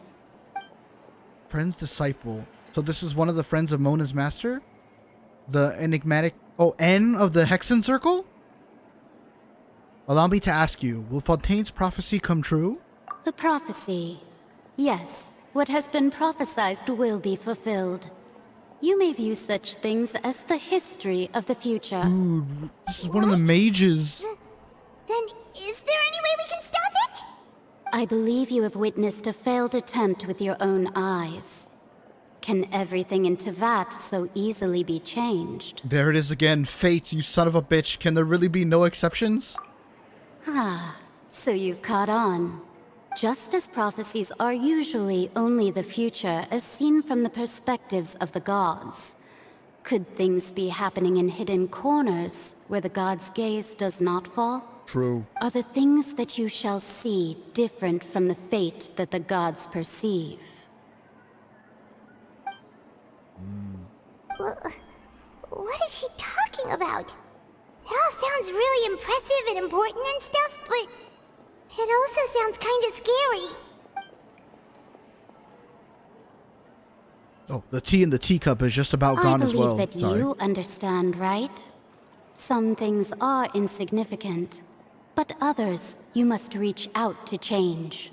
Ultimately, fate shall serve as your only guide, no matter what will happen in Tevat's future. All you need to do is to play your part. Ah, fuck that. I ain't no tool. This was good tea, by the way. Thank you for your hospitality. Well, that'll be all for today. The voice. It's gone. Mage N. Is this the clue you're leaving for us? The unexpected news leads to complicated feelings. You lie in bed for a long time and fall asleep. When you wake up, something seems to be outside. What? I want to hear someone talking. All right, coming. You're getting more diligent, Paimon. Hey, it's you who's getting lazy, okay? Well, I see I've walked in on some lively banter. Mona! How have you been these past few days? Fine, just fine. I went to take part in that Steambird panel. It turned out to be more interesting than I expected. I'll be sure to read about it later. Not all Fontainians are pessimistic about this. One journalist mentioned that sitting around and waiting for the end to come would be wrong, and that they should make their own rescue preparations. I agreed, so we had a brief chat with her. Alright. Did she have pink hair by any chance? Why, yes! It was Charlotte. You remember her, right? That daredevil journalist? Of course. I'm in full support of her view. Prophecies are very important, but how can people allow their lives to be commandeered by just a few words? That's right! Paimon's glad to hear something sensible for once. Ah, yes. About what we had discussed before. I did try, but I'm afraid I couldn't reach the old hag. I'll try again tonight, but I wouldn't get your hopes up. Actually, someone already came over. Huh? You tell Mona about your mysterious guest. Yeah, we kind of had a meeting already. Goodness gracious. Are you serious? I believe she came to pass a message to us. She said that even the god's gaze has blind spots. Pretty bold if you ask Paimon. Most people would believe the gods to be all-knowing, right? The Hexen Circle members are certainly anything but ordinary. As for the mage named N, the old hag has mentioned her a few times. She said that N's sense of direction is incredible, and that she loves guiding those who are lost. Interesting. But I've never met her, and if she were still alive, she'd be... Well, suffice it to say that the hag's at least a few hundred now, and N's been around for longer than that. Very interesting. Whoa. The Hexen Circle sounds like a scary group. But they must really stay in shape to live so long. Their abilities alone are pretty terrifying. If she came to see you personally, then the problem you're facing must truly be of great importance. You could say that again. Well, it's not like Paimon could understand anything she said. Yes, she was quite cryptic, but I suspect she means that there is still a way to turn things around. She didn't say when or what that would be, though, so perhaps it is something that you cannot know right now. True, her words were meant as a helpful hint, but when will we realize their value and meaning? Was that the best answer that my question could have gotten? Paimon? Are you two alright? I'm fine. Oh, we're fine. We're just a little down right now. It kind of feels like the end is coming, you know? I see. I feel that same sense of desperation, too. I'm scared. I guess you could consider me someone who has often witnessed fate. So far as I have seen, it cannot be swayed. But even so, I still hope for, and believe in, miracles. Astrology is eternal and rational, but fate may not be. It is cruel, but it can also be beautiful. Preach it, sister. Perhaps that's what N was trying to tell you. Not to lose heart, and to believe that what you are seeing playing out before you is not yet set in stone. I did originally think of steering clear of all this, but I couldn't. Even if this is all futile, I still wish to help everyone. If we don't struggle to the last, then how can we face the end when it comes? True. Huh. You do have a point. There I go, talking about astrological principles again. Sorry about that. The moment I start talking about work-related stuff. I need to get going. Don't worry about it, Mona, and thank you. It was worth trying to comfort you, even if only a little. I believe that you'll help those who are struggling in the same way I did. Ooh, we trying. I suppose that might be why we always seem to meet by coincidence. Paimon feels kind of moved by what Mona said. But also kind of sad, too. Tis bittersweet. Traveler, Paimon suddenly feels like going outside for a walk. Let's go. Alright. Let's walk around the city, shall we? There's a few spots we always like to walk by. Huh? Our names are written in this newspaper. What's going on? Maybe we're famous. Let Paimon see. What's it say? The underwater stronghold, the Fortress of Meripede, has continued in its noble autonomy. But that does not mean that others cannot interact with it. My recent attempts to enter the fortress bore little fruit. Huh. Guess Charlotte still hasn't given up on that. Thus, did an Outlander friend become the focus of this report. A blind adventurer with their white fairy, legends trailing in their wake. It is said that this mysterious traveler once visited the underwater fortress. So far, no fake news? So while the fortress's interior remains a mystery behind closed doors, Do not fear, for the Tales of the Traveler contain surprises in spades. Journalist Charlotte's biggest scoop yet, The Traveler's Trail, World Walker. Huh. Charlotte took so many awesome photos of us and we never even noticed her. She's sneaky. She hasn't been able to get a hold of anything at the fortress, so since we're easier to find, she's using us as the subject matter instead? That sure seems to be the case. Ugh, seriously? Well, fine. Those headlines and photos do look cool, so Paimon will forgive her this time. All news is good news. Any news about a person is good. All right.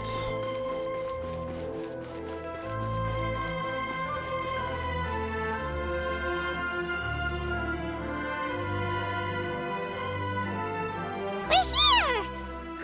Paimon's hungry. Should we go in and get something to eat? Man, we always eating. This bitch kind of empty. Quick! Look! That's the limited edition, only 16 slices a day cake! Oh my god, it hasn't already sold out for the day? It was so delicious the last time we tried it. Despite the tense situation we were in, let's give it another go. Paimon's sure it'll be great. We can't let anyone get ahead of us. One slice of cake, please. Someone showed up after all. Move! Oh, wait, you're the one from the Palais Mermonia. Oh, are you here to buy cake too? It seems Monsieur Nervalette was right. You really can eat. Mm-hmm. Wait, did he really say something like that? That's right. Even he has his own preferences when it comes to food. As for me, I love the cake and coffee here. Do you come here often? Usually every day. Every day? That's gonna make you thick. It's part of my daily schedule, apart from work.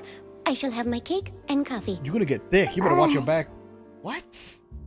Then what if someone told you one day that this place would be closing soon, and you wouldn't get to eat cake here anymore? What would you think? But why would it close?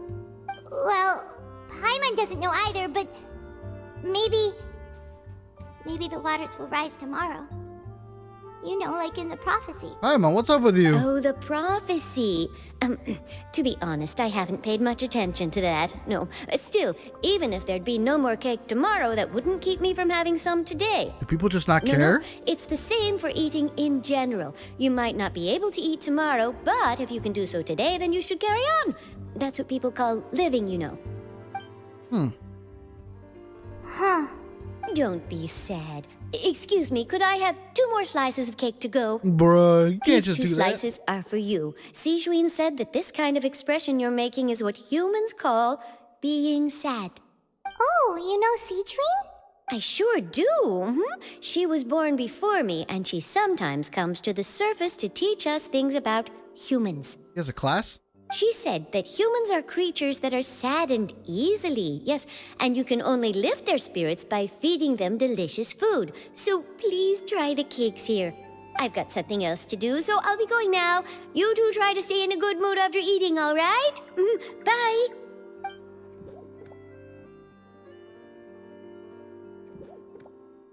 And there she goes. All right, let's dig in.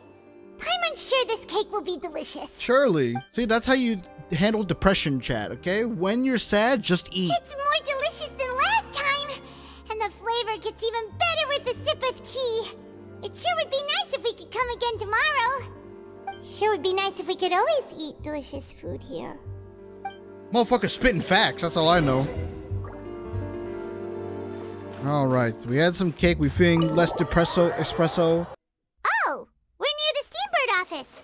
Let's go look for Charlotte and have a chat. Wow! If it isn't the Traveler and Paimon! Oh, have you seen the article I wrote about you? You're damn right. Ha! You've got some nerve. You just used us to make some quick mora. Yeah, can we negotiate a profit split? Oh, you needn't worry about that. I heard that you were in Poisson some time back, so I sent you a letter to discuss just that. Oh my god. It appears you didn't receive it, though. Nope. It's all right, though. I've set aside the amount intended for you. I've even set the table with some food. Excellent. Really? Oh, you're the best! You're almost a little too easy to win over, Paimon. If I were a journalist with ulterior motives, you'd be in trouble now, you know. Oh, Paimon knows you're not like that. Still, what brings you here all of a sudden? Were you looking for me? Yes. When Mona mentioned you, we thought of coming to see you at work. I see. It seems you've already bumped into Mona here in Fontaine. So she mentioned me? What did she say? All good things, all good She things. said that you're a real daredevil of a journalist. Nice.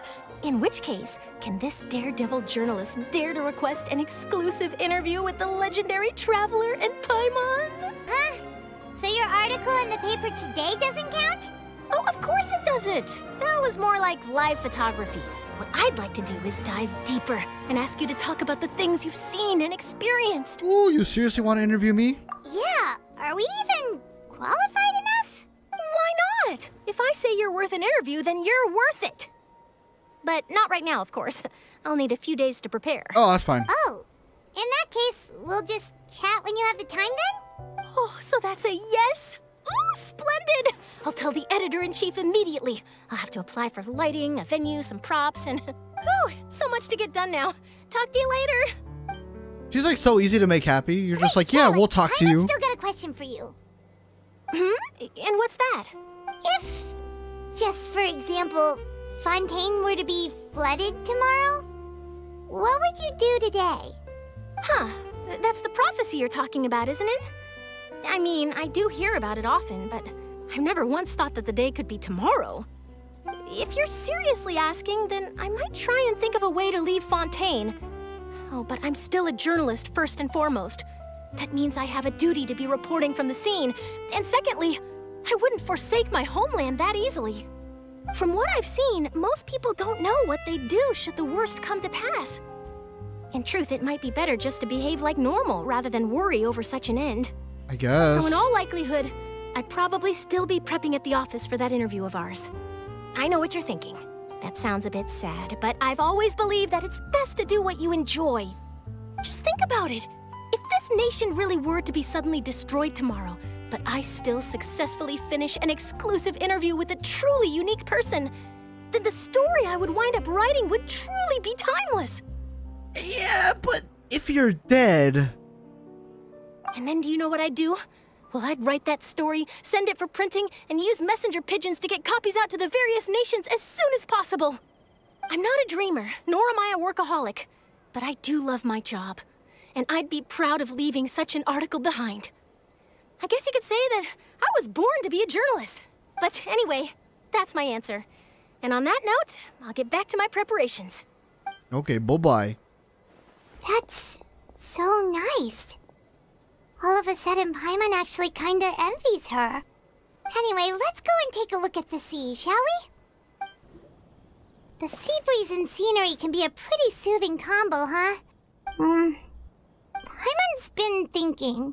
Yes? If it wasn't Fontaine, but all of Tevat that would be destroyed tomorrow, where would we go and what would we do? No, Paimon should ask, if you could choose, what would you like to do? If I could choose, huh? It's just like Charlotte said, suddenly trying to consider what to do is pointless. We've always been moving to the next destination, so we haven't spent much time thinking about these kinds of things. We didn't have to either, with us always being on the road and whatnot. It's like they, I think someone had asked, I remember seeing something about that online. Fíjate, it's weird that that happened, you know? But I remember hearing something like that, like, I believe it was Markiplier. I think they asked him, like, if you found out, or like, if God above or something said, you are going to die tomorrow, who would you tell, or what would you do? And I get, you know what? I guess it's like that statement. I remember, I think Markiplier said something like that. He wouldn't tell anyone, because I forget his reasoning, but to me, it would be like, it would be selfish, right? Like, what am I going to go do telling people that, oh, hey, I'm going to die tomorrow, and then everyone's going to flip their shit, and like, the last day is just going to be chaos. I wouldn't be able to talk to everyone that I would want to. I wouldn't be able to do everything that I want to in life. You know, like, if I die tomorrow, I don't know. I don't think I would tell anyone. I'm not sure if that's like a weird answer to give or something, but I don't think I would say anything. I would just live like normal. Like Charlotte, I would just keep doing my thing. You know, I would spend time with the people who I already have around here with me. And then that's it. I wouldn't want to put that burden of telling other people, like, I'm gonna die tomorrow. This is the last time you're seeing me. Because then it'll make them flip their shit. And I don't want that. I would want it to be like a normal day. That way I can really enjoy. Whoa. That's actually kind of fucking deep. Wait a minute. Oh, we're spiraling. Chat, we are spiraling now, out of control. I need a drink. No, but in all seriousness, I think I wouldn't want to say anything to anyone. I would just want to live as much as I could that last day. And probably not sleep that night. Like, I'm sorry if it hit you guys right now, but it hit me and I'm like, whoa, that's heavy. Yeah, I wouldn't say anything to anyone. I'd probably stream, play Fortnite with my dad and my brother, and like, you know, and then like, you know, talk to like anyone that I can. I'll get on the Discord call, and then just peace out. Oh man, I'm gonna have an existential crisis right now. Holy shit. All right, anyway, let's continue. Until that moment comes, I think I'll keep journeying on. You mean still traveling? Yes, cherishing every single moment that I have to look upon this world. Huh. Wait, isn't that what we've always been doing? Exactly. The banter goes back and forth between the two of you as time slips by. As night falls, you return to your accommodations and end this busy day. The next few days are just as calm. Charlotte comes to find you and conducts the interview in the Spina de Rusula's safe house at the... however you say that. Navia, having finished her business in Poisson, even drops by to take a photo with the two of you. All goes well. This is the calm before the storm. Shit's about to break loose right now. Feels like you'll grow mold if you stay here long enough. But it's still better than the Fortress of Mirapede, that's for sure. It's not only damp there, but salty too. Salty. Ah, so the two of you are still here. Wonderful. Oh, you're from the Palais Mermonia, aren't you? What's up? Yes, I'm Isadora. Monsieur Nervillet sent me to look for you two before. I heard that afterward you went to the Fortress of Mirapede. So are you under the impression that we might be wanted criminals? Not at all. I'm well aware that you're friends of his. Actually, I'm here to pass along a message from him. Let's hear it. Yes, inside the Opera House. The Maréchaussée Phantom has declared the incident a small-scale riot. A riot? Well, that said, I don't personally think it was that serious. Lady Farina was watching a performance at the Opera House, and while she was resting during an intermission, some other audience members suddenly started harassing her. Oh? Loudly accusing her of doing nothing about the prophecy crisis. And before she could respond, others started to join in. The crowd continued to grow, and protests against the Hydro Archon started to break out. Oh nah, BLM out there. People have started to put the blame on Farina. Guess they finally found an outlet for the pressure they've been under due to the prophecy. I agree. People will naturally rely on gods, as is customary. But the moment people feel threatened, gods are also the first to be blamed. So what happened after that? Is Farina okay? Seeing that the situation was spiraling out of control and that further argument was pointless, she claimed that she'd gotten tired of this and left in a hurry. The Maréchaussée Phantom had their hands full maintaining order and did not catch where Lady Farina had gone. Only when things had stabilized did we realize that she had gone missing. Uh-oh. So, you mean she's still missing? That's right. The Maréchaussée has dispatched many people to search for her, but we don't have any leads yet. That said, I don't think there's much to worry about. She is a god after all. Even if she were to fall into the hands of rioters, what could ordinary people do to her? True. I understand the situation. Good. Monsieur Nervillet sent me to tell you about the situation, but he didn't say anything else. Don't worry, this is more than enough to go on. Thanks for keeping us informed. Appreciate it. Is that so? Well, all right then. In that case, you two take care. I'll be heading back to the Palais now. Stay safe now. Well, sounds like we should hurry over to Poisson then. Oh, you sure caught on quickly. If we know Farina, she won't try to fix things in this situation. Instead, She'll look for a place to wait out the heat. True. Where do you think she would have As we gone? also know, she may be loud and dramatic, but she doesn't have a heart of stone. When Nervalet was talking to her in the Palais Mermonia, and she heard about Poisson, she couldn't hide her sadness and remorse. It would be hard for her to ignore being accused by the public today. Paimon thinks Farina's probably taken the opportunity to slip away to Poisson and try to relieve the sense of guilt that she's feeling. Huh. Well, what do you think? Paimon knows the answer, of course, but Paimon can do the analysis to back it up, too. Cool, huh? Well, I see becoming a detective's done you some good. In that case, there's not a moment to lose. Poisson, here we come! This place looks deserted. Guess all the survivors must have evacuated already. All that's left here are signs of devastation. Could Farina really be here? Let's try to find her as soon as possible. Nope, there she is, probably wallowing in self-pity. Well. That's Farina, right over there. She really is here all on her own. Shh, stay quiet for now. Should I just give up? This is all meaningless. What was meant to happen did happen after all. Everyone's dead. I'm sorry. I'm so sorry. Give up, Farina. There's no point in holding out. I'm sorry. But what can I even do other than to repeat meaningless apologies over and over? Farina. Who's that? Don't worry, Farina. It's just us. Dude, this is getting sadder by the moment. What the? So it is you, blonde traveler from another land. Why, I almost thought you were someone from that mob of my ignorant subjects. Come to kneel and beg for my forgiveness. Cut the crap, Farina. Farina, you were crying just now, weren't you? The tear stains on your face are obvious. What do you mean, tear stains? Oh, I remember. The show at the Opera House earlier this morning was so moving. I'm still trying to process it.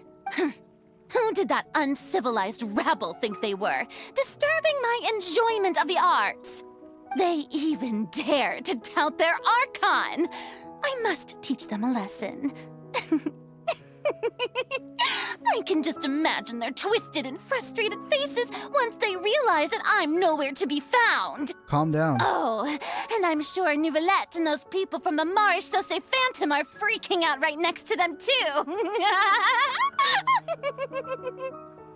You're actually beyond devastated right now, aren't you? Of course not.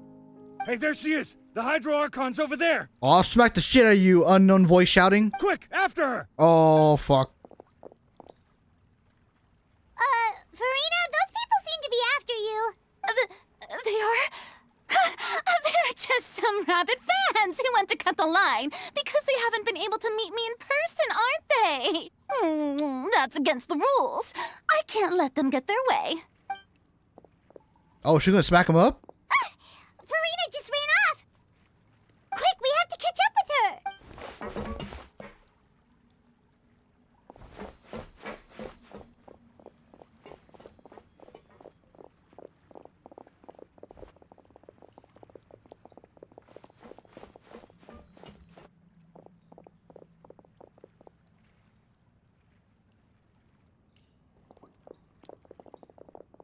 Easy.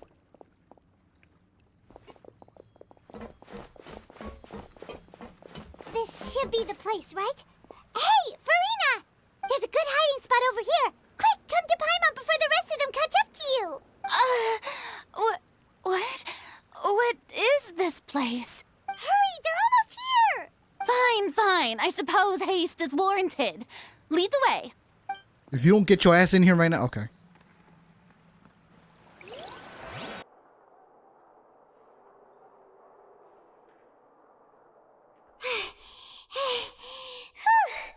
Paimon's exhausted. What did you do? Oh, damn. I'm so tired. I totally thought they had caught me. It's no, not November. I must stay strong, brothers. I must stay strong. No, I mean, I merely gave in to the sheer enthusiasm they displayed. You might want to lower your voice to stay hidden. You're right. Yep, that's a good girl.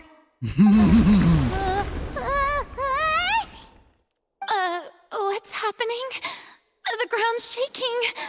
Is it an earthquake? Another disaster just struck, I suspect. Yeah, a quake of this kind preceded the flooding in Poisson, didn't it? It can't be. It's happening again. Oh, it's happening. Well, there's no need to worry too much about that. Neverlette's made some emergency plans, so the evacuation should go a lot smoother this time. Right. Yeah, I hope you're right. But the people of Poisson, they've already... Has Frina finally reached her limit? Now that she's talking about her actual feelings, she's starting to look far less stiff. I'm stiff. What? You begin to talk amongst yourselves as Frina slowly calms down. It's true. I've been investigating the prophecy for hundreds of years. I like this voice. I once had informants all over Tevat, searching for clues and feeding information back to me. I've tried all kinds of ways, too, to hold back the sea. Anything to keep the coastline from advancing. But all my efforts proved to be futile in the end. Really, the truth has been clear to me for a very long time. We cannot make an enemy of the divine. No matter what we do, the will of the heavenly principles will have its way, and the prophecy shall be fulfilled. But even then, you still haven't given up, right? Give up. I do love the sound of that phrase. It would mean finally coming to terms with fate, but also for me to finally be free. But that would also mean that all hope would disappear. Indeed. I've thought about giving up so many times, especially after we almost lost Poisson. Fate is really unreasonable, isn't it? It has no heart and obeys no rules. The prophecy has only just started to come true, and so many people have already lost their lives. But just now, it all became clear to me. I still don't have the right to come to terms with fate on behalf of everyone else. As long as the final moment hasn't come, it's still not too late. Damn right. Don't worry. I will keep hope alive for everyone until the very end. Well, that's enough for now. I got the impulse to play the stricken maiden, but honestly, considering my rank and station, that wasn't a good fit at all. Don't take any of what I just said seriously. How could I possibly let Fontaine Fucking fall to the split personality whims of disorder. trivial prophecy? Crazy. I like crazy. Come on! Paimon could have sworn you were actually being honest just now. We're running out of time. We can't just go back to square one like this. I have to get more information out of her. We gotta beat her up. Farina, you might not have to shoulder this burden alone. Although I don't know what you might be keeping from everyone, your people are more than willing to share your burden with you. Share my burden. That's impossible. It was fated right from the start that this would be my duty alone. Fine, but even if your burden doesn't need to be shared, you can still choose to confide in someone. Exactly. Just share with me. I'm what you'd call a witness. A witness? Yes. I've heard that you came to Tevat from beyond the stars, yes. In other words, you never belonged here. Exactly. And if Tevat is, in its entirety, a show on a stage, then you're just a spectator, aren't you? This just connected in my brain back to what Zhongli said about how we're out of sight of this world and we're here to witness the events. If that's the case... There's no time left. Please, Frina, just spit it out. Oh, cutscene!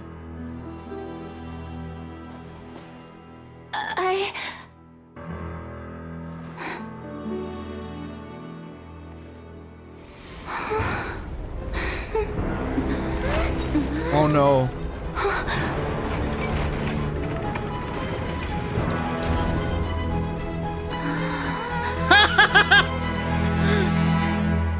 Gotcha, bitch!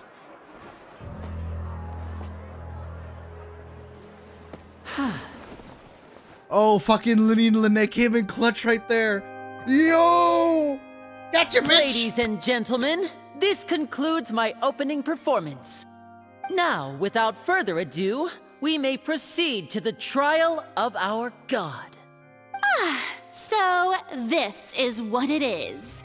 Yes, you deserve praise for the effort you took to raise the dramatic stakes. Do not forget, however, that I am Focalor, the god of justice, the embodiment of justice itself. Does it not strike you as even the least bit absurd to bring the very concept of justice to trial? May I interpret these words as your refusal to stand trial? In that case, you will have the opportunity to defend your honor through a duel. Gotcha, bitch! You would draw your blade against a god? Oh my god. I see. It seems like you have made up your mind.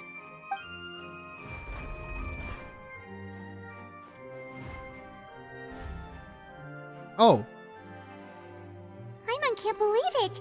She just surrendered. What the heck is going on? Did I just see an Archon surrender to a human? That's wild. Wow, how utterly humiliating. Lady Farina, what is the meaning of this? Shh! It would seem that there has been a misunderstanding. To be clear, the raising of both hands is not always an indication of surrender. Looking for excuses again, huh? I raised my hands just now to indicate my acceptance of the trial. No duel shall be necessary. I will admit that I've been running away for a long time. Yeah, come back to us, I'm Farina. sorry, everyone. I was unable to protect the people of Poisson. It is my duty to stand trial for my crimes. All right, let's do this. You are not the only ones to be disappointed in me. I, too, am exceedingly disappointed in myself. But now, it is time for the Hydro Archon to show you her courage and resolve. I, Farina, will use this trial to show the world the true meaning of justice! Damn! This time, I will protect you. Applaud and rejoice! One of the most outrageous and fantastical arcs known to the opera epiclese is now unfolding before your eyes. Mark my words, this shall be one of the most exhilarating and brilliant shows ever to grace the stage of Fontaine! The trial of the Hydro Archon, Focalor, will now begin! Woohoo! Oh, now we're making history! Why does it feel like Farina just took over the whole thing? Like, come on! Didn't she just get forced to stand trial for her crimes? Mischievous Also, bitch. even though she's still acting super dramatic, she is taking this seriously this time, right? All right, then. Who will be my opponent in this trial? The court asks the prosecutor to please take the stand. Thank you, Your Honor. Is that so? Damn right! Very well. Then please speak, witness of Tivat, my accuser and fated opponent. I got you! We were so close to getting her to tell us the truth, and it still turned out like this in the end. Yep, we have to fight now. It's okay, though. As long as we can defeat Farina in court, we'll still have a chance to figure everything out.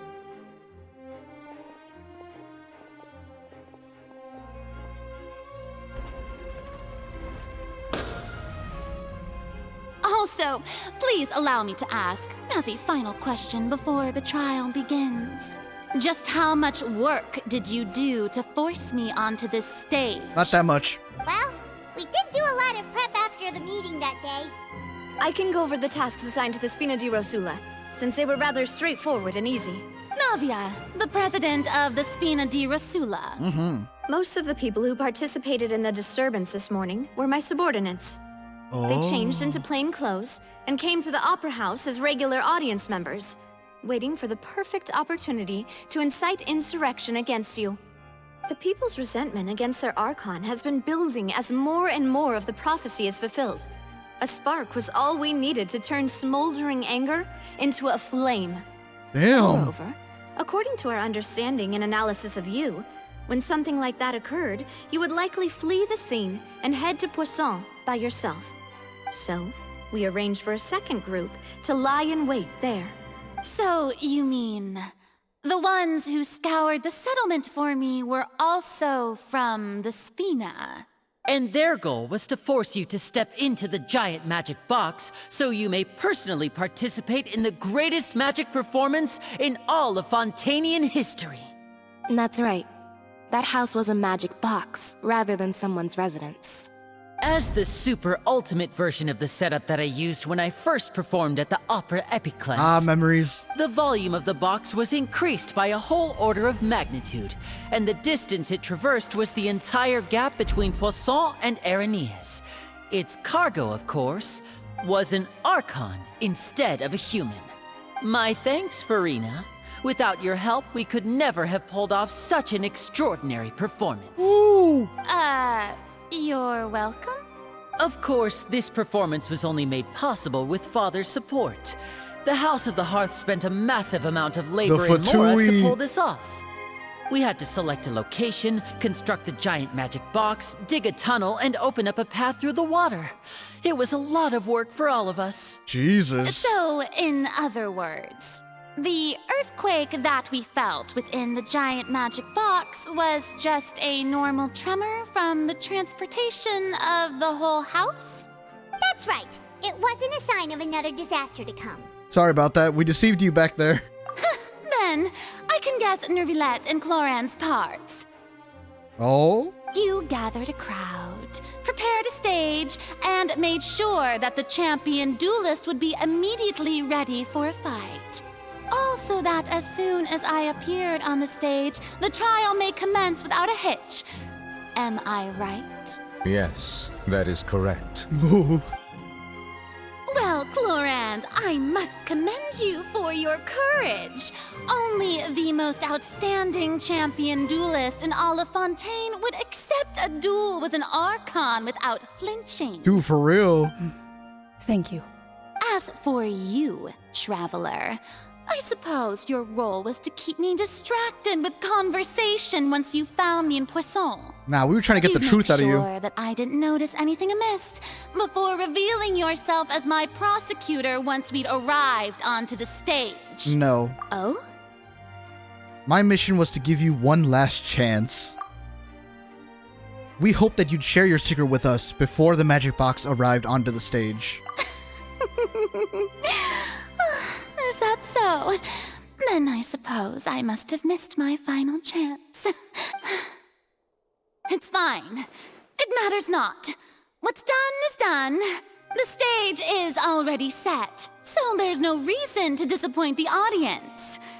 Let's see this trial through to the very end. And we back in court, boys. We're back in court. Yeah, the only thing we can do now is to judge the Hydro Archon. Damn! Still, I can't help but be a little bothered by that conversation earlier. What did Farina want to say to me right Madam before we Prosecutor, arrived? please allow me to pass this along. What you got, Esmond? This is a document that Miss Charlotte applied for and received permission to share with you during the trial. According to her, it should speed up the proceedings. Oh? Huh? Charlotte wanted to give us something? Oh, so she's here too! Hey, Charlotte! Hi. Oh, let Paimon see. Isn't this the exclusive interview that she did with us before? So she's already finished it, huh? Wait, then that means this document is a perfect timeline of everything that's happened ever since we stepped foot in Fontaine! Oh. So in other words, we can refer to this anthology of evidence every time we want to use something from our journey as evidence for an argument! It's a super practical gift. Let's quickly confirm the information in it. Just think of it as a refresher, alright? Alright, flashback. Woo. You defeated the Hydro Archon in the very first duel you took part in at the Opera House. That's one for the history books, all right. Oh my god. Okay, chat, we're gonna go through everything we did here in Fontaine. We became Linny's attorney because the murder case unfolded in the middle of their performance at the Grand Opera House. We were able to find them not guilty in the end, but then we discovered that they were Fatui. I didn't think that you'd wind up getting to the bottom of the case I'd been following all this time. I guess you could also see this as a happy coincidence. That's right. We learned about the dissolving water and it being used to steal away young women, and it was Vaucher for his experiments to try and find a way to bring back his wife who was dissolved. This is the first time Monsieur Neuvillette had a difference of opinion with the Oratrice. Even the Hydro Archon can't figure it out. That's true. Child's still gone, and the system, the Oratrice Mécanique d'Analyse Cardinal, fucking judged Child as guilty when Neuvillette said he was not guilty. We don't know why though. Irenaeus meeting with the knave. Harbinger. She's an extraordinary person. Her instinct must mean something. So far, we haven't seen anything bad out of the knave. She just wanted Child back. She was doing her own investigation about the Primordial Sea. But she's also cooking up a little story about if Farina is not really the Archon. Fortress of Meripide, 2 things. The Fortress of Meripede was almost destroyed in a single day.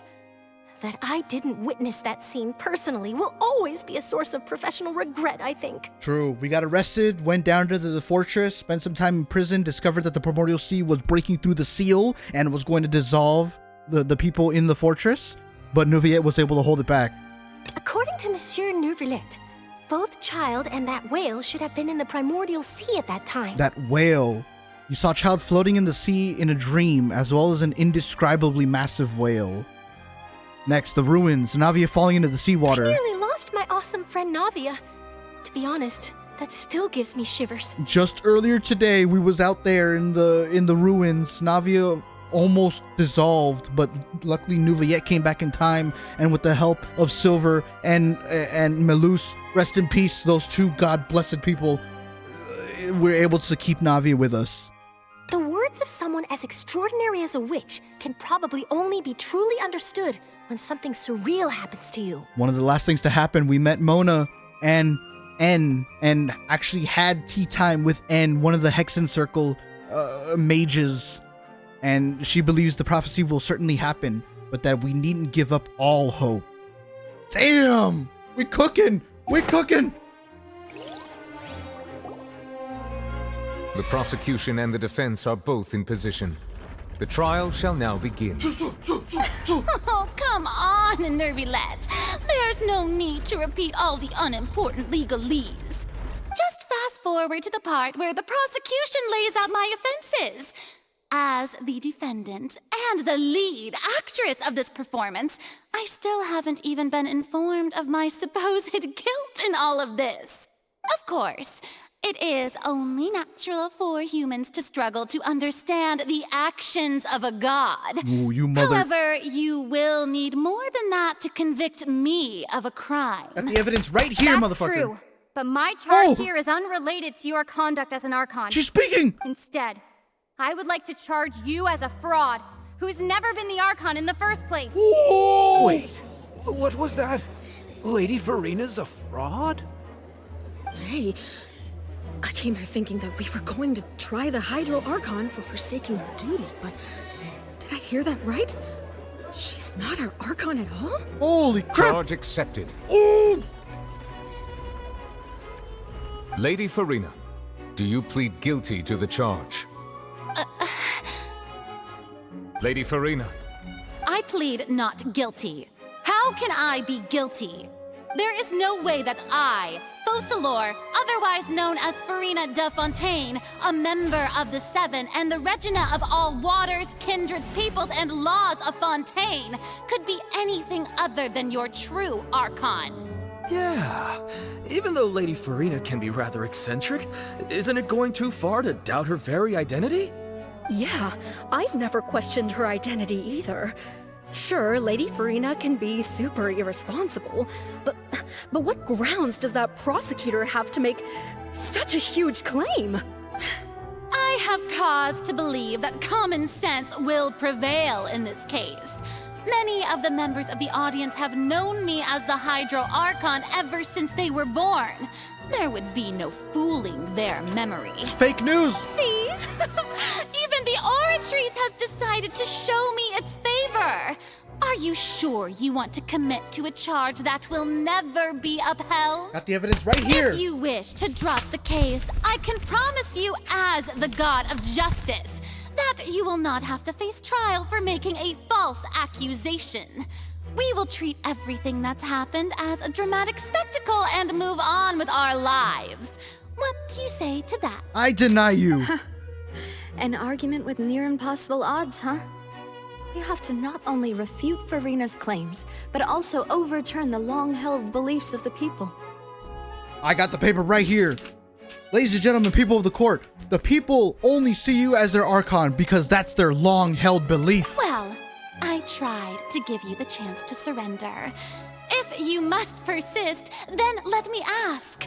If you believe I'm not the Archon, then what manner of being do you think I am? And if I was not the Archon, then how did I manage to live for over 500 years? I've got to think carefully. What do we know to be special about Farina exactly? Fuck! Okay. Chat, we need to work through what's special about Farina. Okay, yeah, the meeting with the Knave. The Knave has already done investigation as to what Farina is. She's not really the Archon, but she's afflicted with some curse. Boom! First of all, you may be a member of another long-lived race, which would allow you to naturally possess an extended lifespan. And second of all, even if that wasn't the case, there could be other ways to extend your life. Such as a curse. Who gave you that idea? Was it the Knave?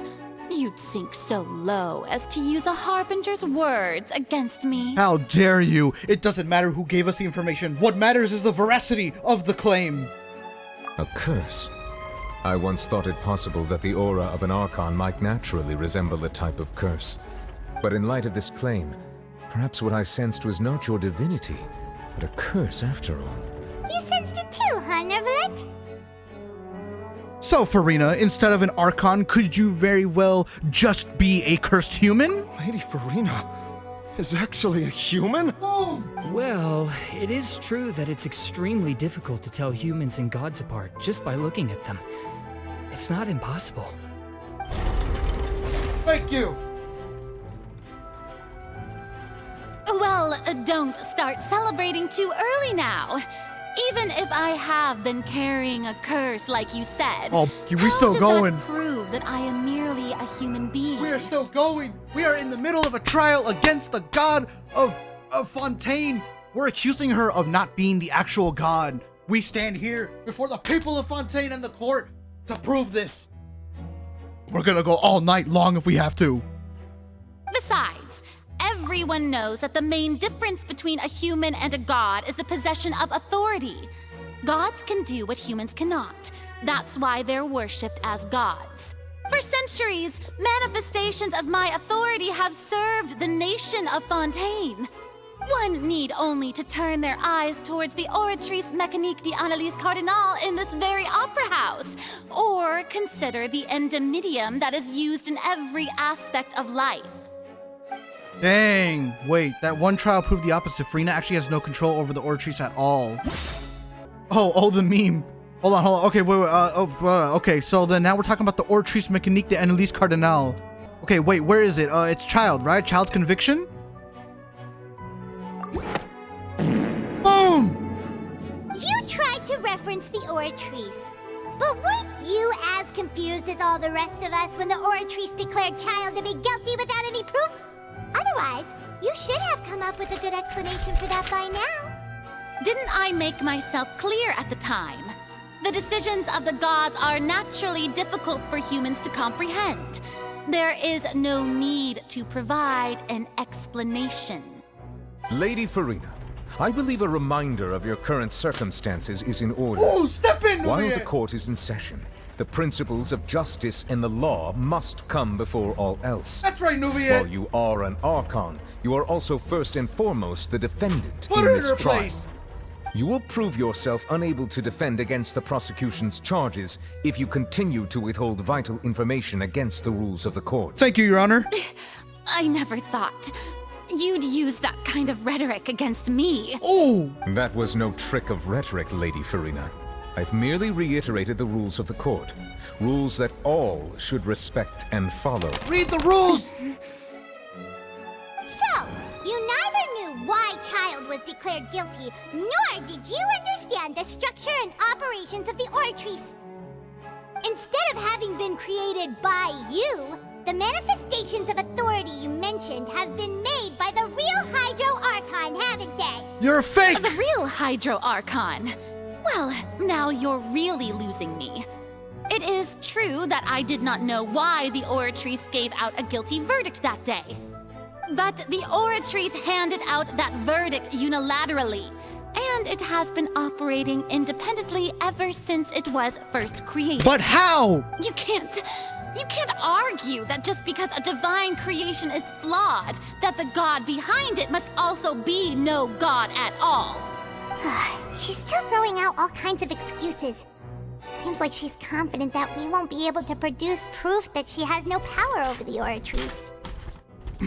Fine. Sure, we can put the Oratrice aside for now. But then, Miss Farina, could you give us a brief demonstration of your power as an Archon? My power as an Archon? There are many ordinary citizens in the audience. How can I just carelessly demonstrate the formidable power Splash of some an water! Archon? Splash some water! If that poses a concern, I'm prepared to extend my protection to the audience. Boom! You don't need to go that far. A brief demonstration of your power over Hydro should be quite harmless. Surely an Archon can at least match the capabilities of a human with a vision. Aren't you the Hydro Archon? Or is it that you can't even wield the power of Hydro, much less the authority of a god? Boom! Indemnitium! Yes! It's all because of Indemnitium! All Archons derive their power from the faith of the people, and I've converted the people's faith in justice into Indemnitium! Thus did I give up all of my divine power to provide everyone with energy for their daily lives! Have you ever seen a more magnanimous god? Isn't that a huge stretch? Lies! Objection! Yeah. No matter how generous an Archon can be, how could they give up all their power? Can a god with no power even still be called a god? True! Give it to me! It seems like nobody's buying Farina's excuse. Hey, come now, everyone! Please don't stare at me as if I was a liar! I'm still the same Farina you knew, right? The one that you loved! Shouldn't you want to believe in me? Please? You've got to believe me! If what the prosecutor said is true, she really has committed a grave offense. Damn right! Did she deceive all of us? And all of our parents and grandparents too? And then all of our ancestors? Ever since they were born? Lies! All of it! Enough! That's enough! Tell me then, if I'm not the real Hydro Archon, then who is? If you have no evidence of another Hydro Archon's existence, nor can you find anyone who can back up their claim to be such, then what grounds have you to say that I'm not actually the real deal? Well, little Miss Bitchy. She came up with yet another argument. How can we refute her now? Seems like she really doesn't want to give up. Let's see here. If we can't prove that she isn't the Archon, we can try to prove that she is just a human. And if she's only human, she bleeds! She bleeds! Cut her! Oh! Wait, okay. Think. How can we prove that she's human? If she bleeds? No. If she dissolves in the water. We can also check if they're human, they would dissolve with the primordial sea.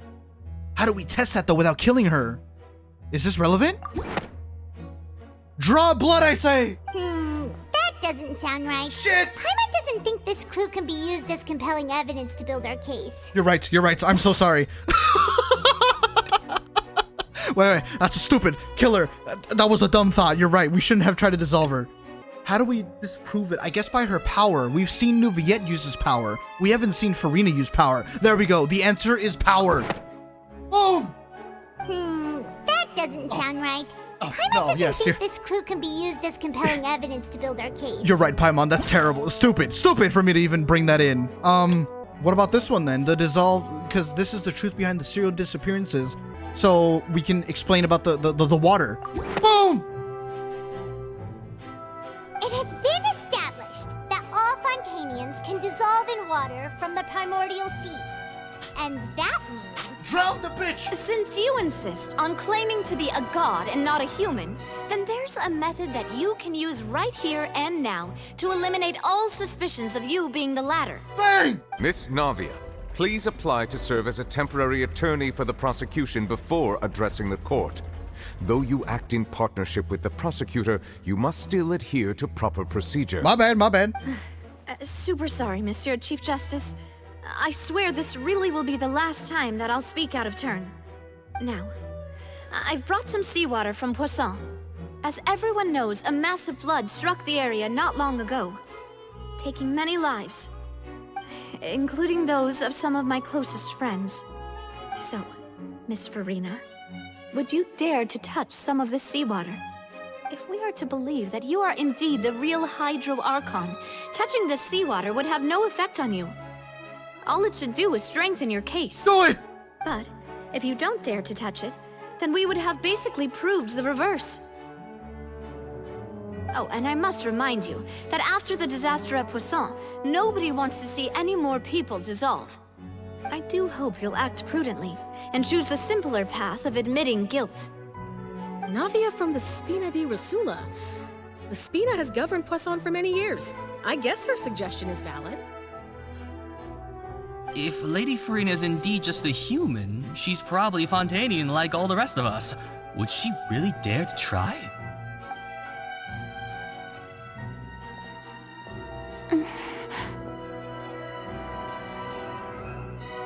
Yeah, dip your hand in it.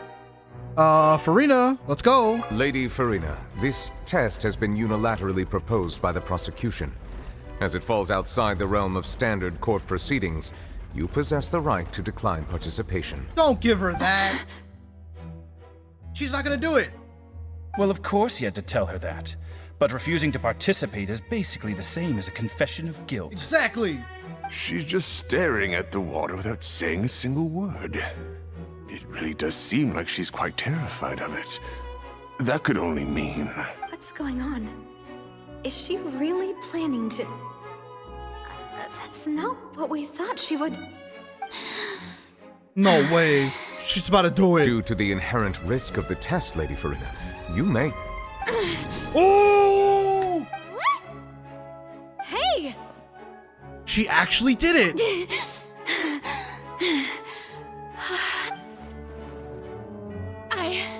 I'm fine! Look at me, everyone! My hand is Crap. still here! I haven't been dissolved! Will you believe me now? I really am your Archon! I'm nothing like a normal human who would fall apart as soon as they touch this water! Really? Was this not the most obvious thing in the world? Miss Siegewin? If you're present, Miss Siegewin, please come forward and attend to the defendant. Yeah, get a nurse up in here. Win. Don't be nervous. It'll just take a few seconds. Let me see. What do you say, Doc? Come on. That should be enough. Please announce the results of your evaluation to the court, Miss Siegewin. As everyone doubtlessly saw, Miss Farina was displaying symptoms of hyperventilation and flushed skin. These indicate that she was experiencing the adverse effects of exposure to primordial seawater. The extent to which she was affected is the same as other humans when exposed to primordial seawater of a similar concentration. Thank you, Miss Siegewin. Lady Farina, you may return to the defendant's stand. Gotcha! Oh, wait. What did she just say? I didn't get dissolved! Shouldn't that be enough to prove my innocence? Well, considering your tendency to run from your problems, We did originally prepare a direct sample of the seawater around Poisson. However, after extensive discussion, we exchanged it for a sample that is not concentrated enough to dissolve an actual human.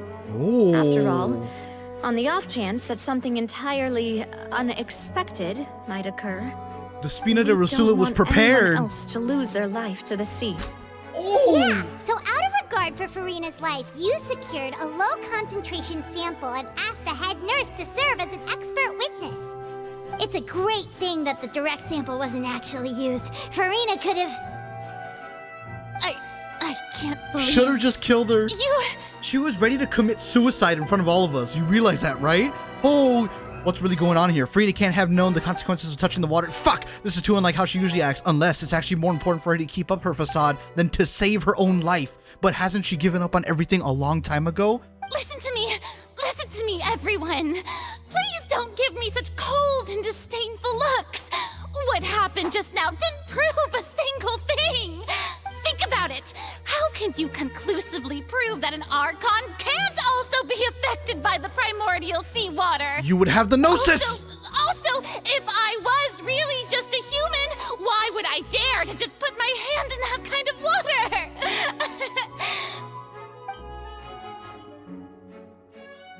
Oh, everyone's giving her the bullshit. Farina right now, copium, mad copium. Anyone, just listen to me! I swear, I really am your Archon!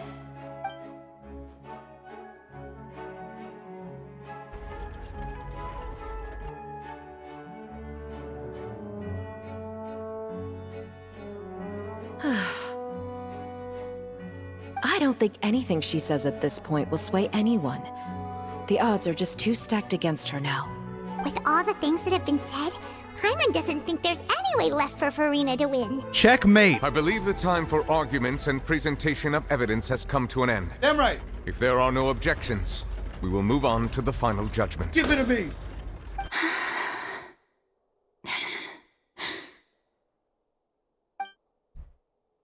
I don't think anything she says at this point will sway anyone. She's too stacked against her now.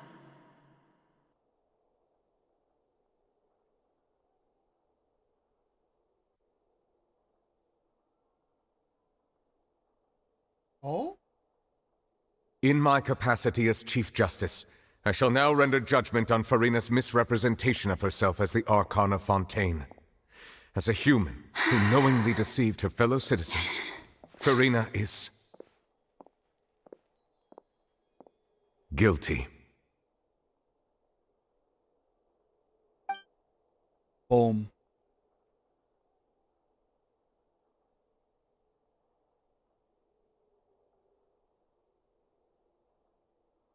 We shall now turn to the Oratrice Mécanique d'Analyse Cardinale to Oratrice render the Mécanique final d'Analyse verdict on the Cardinale. charges. Hey! He's spitting! Star Rail! Oh. Give me the verdict! I'm the best lawyer, attorney in all of Fontaine! According to the judgment of the Oratrice Mécanique d'Analyse Cardinale, Oh! Farina is... Well, what's wrong?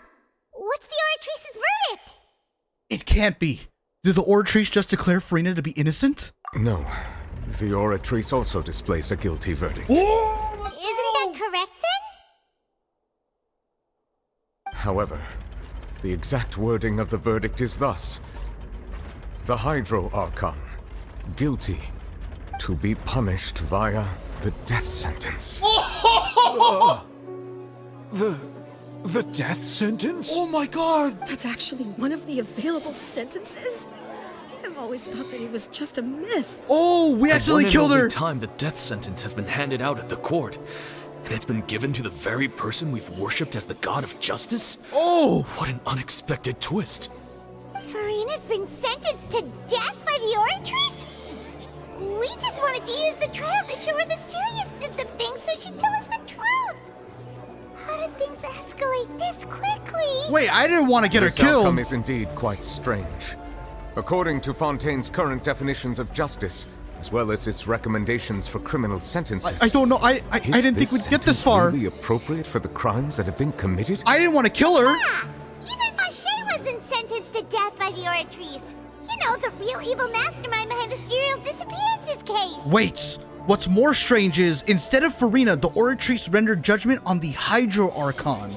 Didn't confirm that Farina... Indeed. Not only is Farina's sentence overly excessive, the very point of our trial today was also to prove that Farina has never been the Hydro Archon in the first place. But now, the Oratrice seems to have deliberately invoked the title of the Hydro Archon. What does this mean? You fucked up machine, you're broken! What happens now? Excuse me. Fremine? If I may interrupt. What do you gotta say? Is the trial still going? Uh-huh. Fremine! You finally made it. I assume this means you've completed your mission?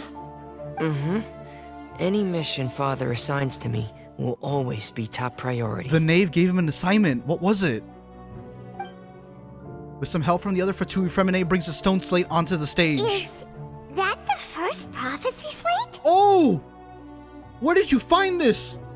You sweet summer child. Huh. So the knave privately arranged for Fremine to try and find the missing slate. I looked everywhere and finally found it at the bottom of the sea. It took me a long time to get around some dangerous stretches of water. Oh my god. But has the trial already concluded? Then doesn't that mean I've come too late? Oh no. Father will be disappointed in me. Don't worry, the mystery hasn't been resolved yet. It's still not too late for you to shine. Thank you for your hard work, Mr. Fremine. Please allow me to review the record left on the slate. Oh. Yeah, go check on the potatoes. Traveler, I believe that you have already seen the other existing slates, and would like you to come here and confirm their contents. Damn right, on my way. Huh? So what do you see? What is it? This looks like the previous Hydro Archon releasing her divine power, turning the Oceanids into human beings. I believe I've now made sense of the Hydro Archon's crime. It has to do with Fontaine's lost history. Huh? Isn't the Hydro Archon just guilty of deceiving her people? Oh, wait, no, that's Farina, and we've already proven that she's not the Hydro Archon.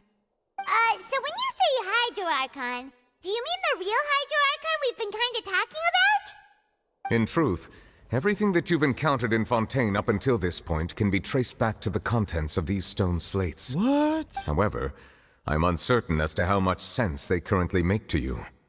An association between the contents of the slates and the events in real life. Okay, let's try to recall the contents of the other 3 stone slates. Paimon will do her best to help you remember. Select to check the descriptions of the stone slates to extract key information from them. You can find scenarios related to the stone slates contents in the incident recorded in the interview book. There you can verify said content. As the verification process continues, the fountain water level will rise in the menu interface. The fountain water level in the menu interface will rise, sorry. When you have finished verifying all the stone slates, the truth behind the prophecy shall be revealed. Fuck, I hate doing these kinds of things. Okay. The first stone slate describes what you just said. It seems to show the previous Hydro Archon using her divine power, and then the Oceanids turn into humans. Right. Does that mean that Fontanians are transformed Oceanids? Oh, Paimon wasn't expecting that. But if Oceanids can turn into humans, then perhaps this process can be reversed as well. So... The second stone slate shows Celestia floating in the sky, and right? the Hydro Archon and her people worshipping it together. But the heavens still brought judgment down upon them.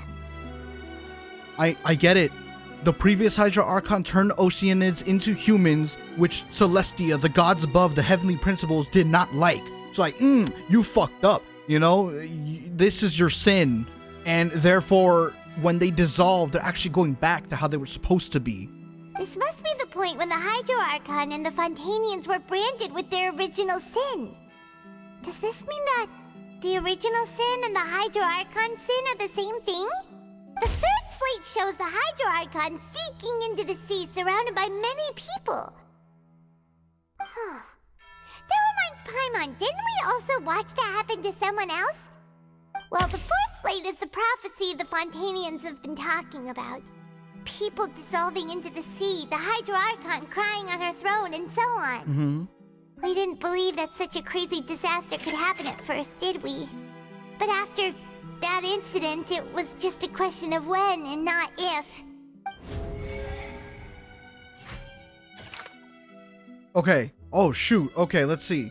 The stone slates in the ruins showing the prophecy described a history of the future. The first piece that was originally missing has been found by Fremine. Seems to show us the former Hydro Archon using divine power to turn Oceanids into humans. Let's see. Verify the truth. It's got to be the disappearing cases. The disappearing case. Because then that's why the Oceanids, now that they're humans, they can be dissolved and turned back to Oceanids. Yeah? Surely. Boom. We know from the case of the serial disappearances of young women that Fontanians can be dissolved in primordial seawater. And the first stone slate tells us that long ago, the Hydro Archon used her power to turn Oceanids into humans. This might be the reason that Fontanians can dissolve. Right. Okay. Prophecy states 2. The stone slates in the ruin showing the prophecy describe a history of the future. Okay, yeah. It shows Celestia floating in the sky above and the Hydro Archon and her people worshipping it together. But the heavens still brought judgment down upon them. The announcement of that's why she's receiving the death sentence? The Hydro Archon guilty? For that reason? No, that doesn't sound right. That might be the one, actually. Boom! Perhaps what is about to take place has all happened before. The true sin of the Hydro Archon that Nervilette mentioned, and the original sin cast down on the people of Fontaine by Celestia, as recorded on the stone slates. Okay. Prophecy slate number 3. It shows a Hydro Archon sinking into the sea, surrounded by many people. What does that mean? What does it mean? Only the protection of the dead members of the Spina de Rosula prevented her from dissolving? Wait, yeah. Wait, because Farina is going to fall into the water and not dissolve. Wait, no, but she's human. That's dumb. Oh, but similar how Silver and Melus, they prevented Navia from dissolving, and when Nuviet came and rescued her, she didn't dissolve because Melus and Silver, even though they were dead, they were already Oceanids. They said like, nah, it's not your time to go. This has got to be it. Boom! It's not as simple as falling into the sea. When Navia fell into the sea, her consciousness was subjected to judgment. Right. The stone slates show the people gathered around the Hydro Archon in the sea. Could that be alluding to the same thing? They don't want her to dissolve. They want her to suffer alone. Holy shit. It shows a scene that is basically identical to that described in the prophecy circulating through Fontaine. Fontanians will eventually be dissolved, and the Hydro Archon will sit alone on her throne and weep. Would it be Nuviet's thing? The entrance to the primordial sea? Nah. Does it have to do with the entrance, though? Yes? Prophecy from the stone slates found its way into society, but not many people believed it at first. It's cooking. The fortress of Meropide was nearly flooded with primordial seawater, which we know can cause Fontanians to dissolve. It seems increasingly likely that the prophecy may come true. If we hadn't dealt with it in time, things could have gone very badly. They'll dissolve into the primordial sea but won't cease to exist. Their essence will flow in the seawater, converge, and take the form of an Oceanid. Damn! The Hydro Archon was sentenced to death in court, shocking everyone present. Perhaps this means that her sin was actually Fontaine's original sin. Okay. Navia fell into the water inside those ruins, and she nearly dissolved. She was surrounded by the people of Poisson in a court within her consciousness, and was forced to take part in a trial meant to make her stay. The eruption of the primordial sea at the fortress of Meropide was the surest sign that the prophecy was about to come to pass no matter what. The prophecy's contents can all be verified by recent events. If we combine what we know together, loads of truth should come to light. Okay.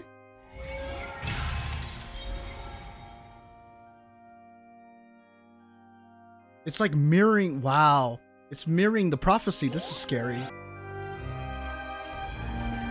Woo! Huh? Oh, Paimon gets it now. So that's how you can make sense of it. But then it feels like we're going to have to share some truly shocking revelations. Let's hear them. The first slate reveals that Fontanians are not real humans. Incredible. Linny, did you hear that? We're not real humans. All Fontanians were originally created by the late previous Hydro Archon, with Oceanids as their basis. The evidence for that can be found in how only Fontanians could dissolve in primordial seawater, and how all the girls Vache dissolved were also turned into Oceanids. True. Oh, and according to Navia, when she was about to get dissolved, she also saw everyone gathered around for a trial, all of them in the shape of Oceanids. Indeed. The second slate reveals that the crime of the Hydra Archon was her creation of Fontanians from Oceanid. Yeah, and it follows from the content of the first slate that she probably angered Celestia by creating humans without prior permission. That's wild. That could also explain why the Oratrice judged the Hydro Archon to be guilty. It's to account for that ancient sin. Okay. The Hydro Archon's true sin was creating us? And yet, after many hundreds of years, the Hydro Archon's creations have turned around to try to judge the Archon within the Opera Epiclese. The twists of history are often the most unexpected of all. As for the third slate, I'm still convinced that it should come after the fourth slate. No, it's the third slate. Yeah, isn't the image here just like when Navia fell into the sea? So wouldn't it be trying to show the image of the Hydro Archon also falling into the sea once the prophecy has been fulfilled in the fourth slate? No, because the people don't take Farina, you know, like how they wanted to take Navia. They don't take Farina, like, nah, we don't want you. You're gonna suffer alone. So then she don't dissolve and she stays alone crying on her throne. The fourth slate depicts the fulfillment of the prophecy as it's already widely known. In the end, the people will all be dissolved into the waters, and only the Hydro Archon will remain weeping on her throne. Only then will the sins of the people of Fontaine be washed away. Did Paimon get all that right? More or less. You've made some keen deductions. I must say, given how much you still don't know, it is impressive that you've already managed to connect so many pieces of the truth. However, while you were able to decode all the information on the slates, they've also been etched with an additional layer of hidden information using a different power source. Nah. When we were at the ruins, I tried to decipher the hidden information recorded in the slates. But since we only had 3 slates at the time, I was unable to come to a full conclusion. Now that the slate collection is complete, I shall make another attempt to decipher the narrative recorded within. If everything goes well, we should finally be informed of the unadulterated truth. Give us the truth, Nuviet. Give it to me. I can take it.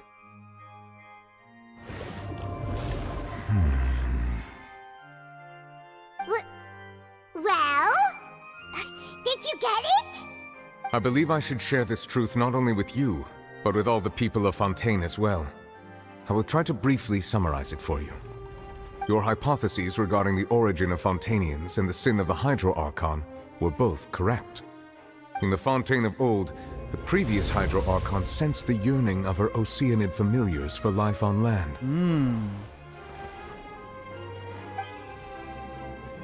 The Oceanids were enamored with the beauty and romanticism of human beings, and wishing to have those experiences for themselves, expressed to the Hydro Archon their desire to become of a similar kind. Okay. However, even though water as an element is intricately linked with the power of life, the Hydro Archon, as one of the 7, did not possess the authority to create a new form of human life. Right, because that's wild. Not one to give in, she eventually found a way to create permanent humanoid bodies for her familiars by appropriating the power of this planet's primordial sea.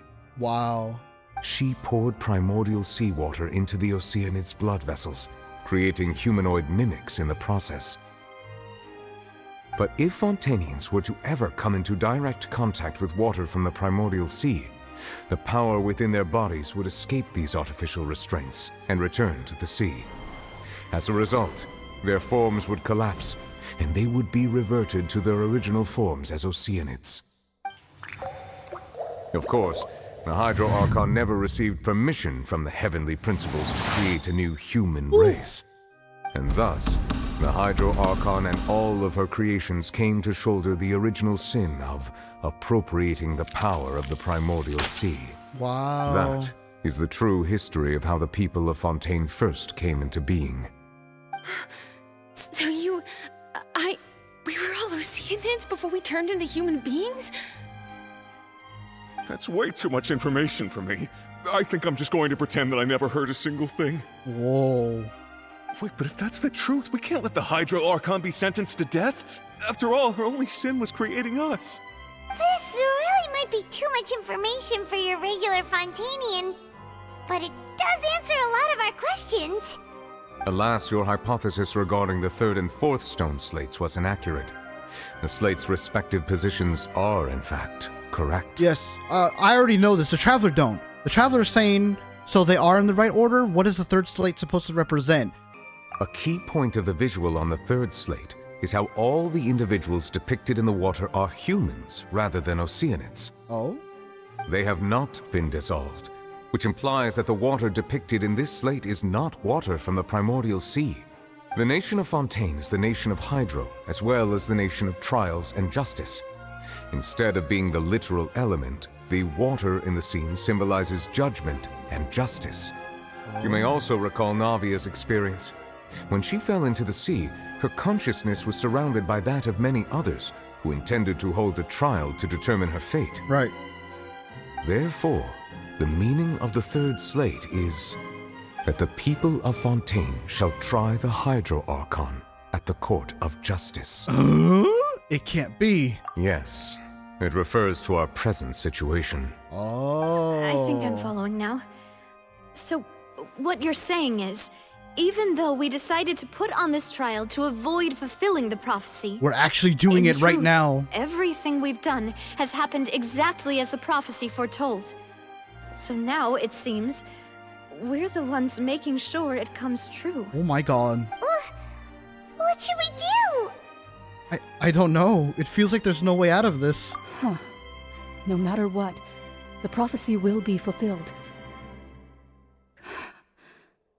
Is this what it feels like to be a prisoner of fate? If that's the case, does that mean the scene in the fourth slate will also be fulfilled soon? Oh my god. Traveler, I would like to point out another small fallacy in your deductions. Oh? About the fourth slate. You probably thought that the eruption of primordial seawater beneath the fortress of Meripede served as the surest sign that the prophecy was about to come to pass, yes? However, I believe that rather than being a sure sign, that eruption could in fact only be a small warning of something far worse to come. As for the root cause of the catastrophe, I believe you've already encountered it once before. Wait, could it be the ultimate proof? This eruption was just a small warning of the things to come. We must find the root cause of the disaster. Right. Okay, how do we do that? Okay. Oh, fuck. Oh, no, we're on the last step already, right? Okay. The secret the Fortress of Meripede has been protecting is the entrance to the primordial sea. Though Nevietta has sealed it once more, just how long will it last? The prophesied disaster will likely spread from here. Because of the whale in the dream? It was both dream and reality. If we're talking about a true culprit, that could only be that thing inside the primordial sea, right? What did the whale do? The truth, the original sin, the trial, and the root cause of the disaster.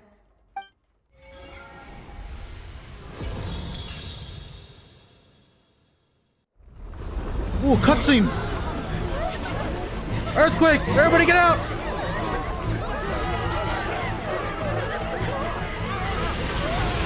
Oh!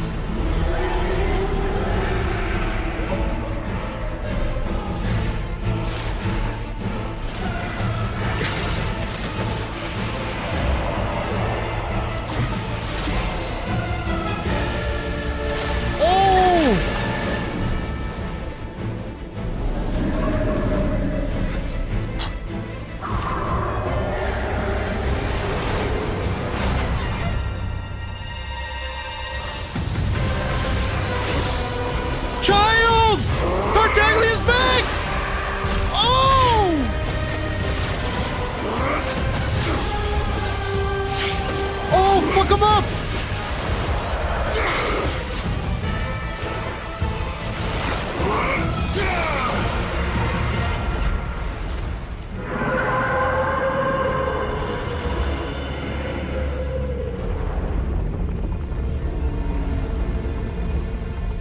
Tartaglia's back, baby!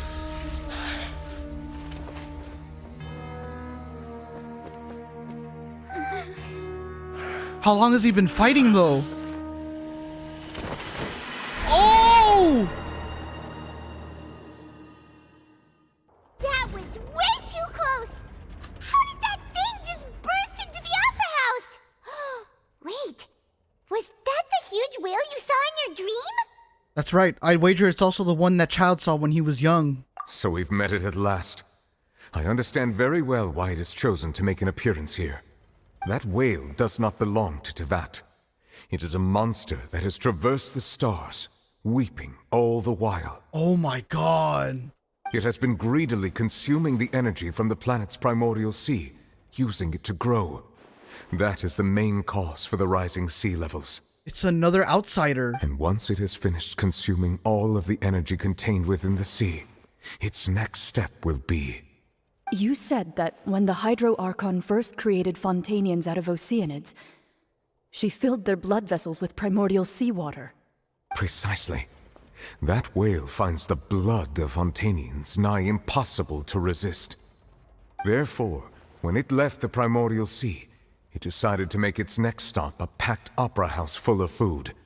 Food in the form of Fontanians. We just barely managed to push it back, right? In that case, won't it come back to target the people again once it's managed to recover its strength? That is correct. Indeed, it is more accurate to say that we should thank that Harbinger for buying us some time. Without him, the whale would have likely come onto land far sooner. From the way he looked, he must have been fighting the creature for quite a long time. That battle maniac. We've always known that he had a special connection with that whale, but we definitely didn't expect it to help us out like this. Oh my god, child. Anyway, now that we know that this whale is the actual cause of the disaster recorded in the prophecy, all we need to do to stop the prophecy would be to find a way to beat it up, right? Correct. It is too late. What do you mean? It had already absorbed too much of the primordial sea's energy before we could notice it. At this point, it has become practically integrated with the sea itself. We fight the sea. Even if the entirety of Teyvat were to be destroyed, it could still survive and swim off towards some other world. Oh my god. That's not something I will accept.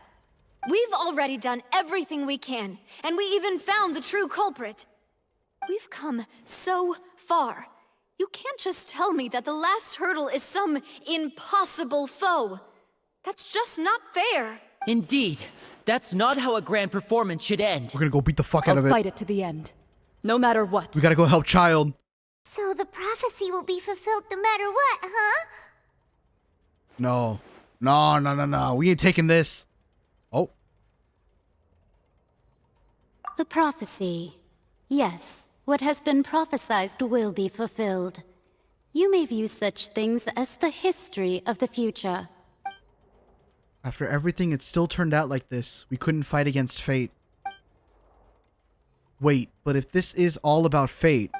Just as prophecies are usually only the future as seen from the perspectives of the gods, could things be happening in hidden corners where the gods' gaze does not fall? We go and fight the thing in its domain. The gods don't see that.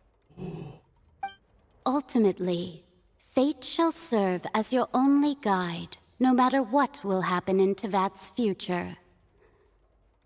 All you need to do is to play your part. We gotta go help child beat that thing up. Could it be that even if the prophecy will be fulfilled, there will still be a way to save everyone? Oh. Did I miss something? I definitely missed something. Wait, I forgot about Farina. What was it that she wanted to say to me at that last moment in the giant magic box? What is her real secret? Oh!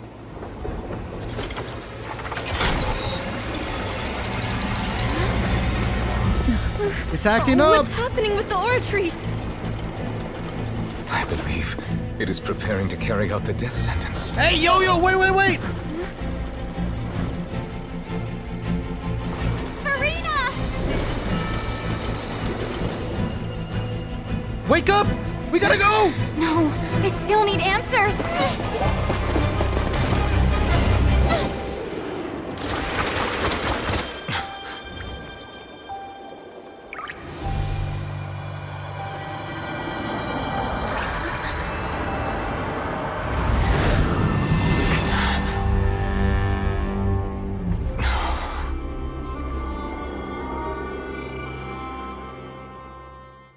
Who is that?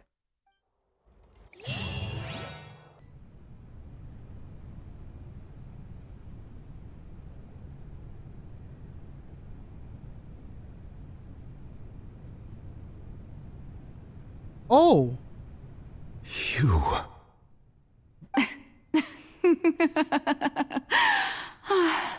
Sorry. That shocked expression on your face is just too amusing. I couldn't help myself. You are not Farina. Who are you? The sweet sound of Focalors. bewilderment. Marvelous. A sure sign that my attempt to deceive everyone was a resounding success. But to answer your question, I am Focalor. You know, the god. Focalor. Why did you deceive us? Oh, that wasn't my goal, of course. Goodness, no. But I had to fool everyone else too, if I was to stand any chance of deceiving the gods? The heavenly principles. Oh my god. Deceiving the heavenly principles. It's all because of that pernicious prophecy. Dreadful, wasn't it? Everyone doomed to dissolve. Fontaine condemned to be flooded. One was not amused. In fact, one was positively bemused when that problem was thrust upon me by my dearest predecessor. That's the former Hydro Archon Egeria for the uninitiated. It hardly gets more disastrous than a preordained national catastrophe, now does it? She knew full well that the prophecy would surely come to pass.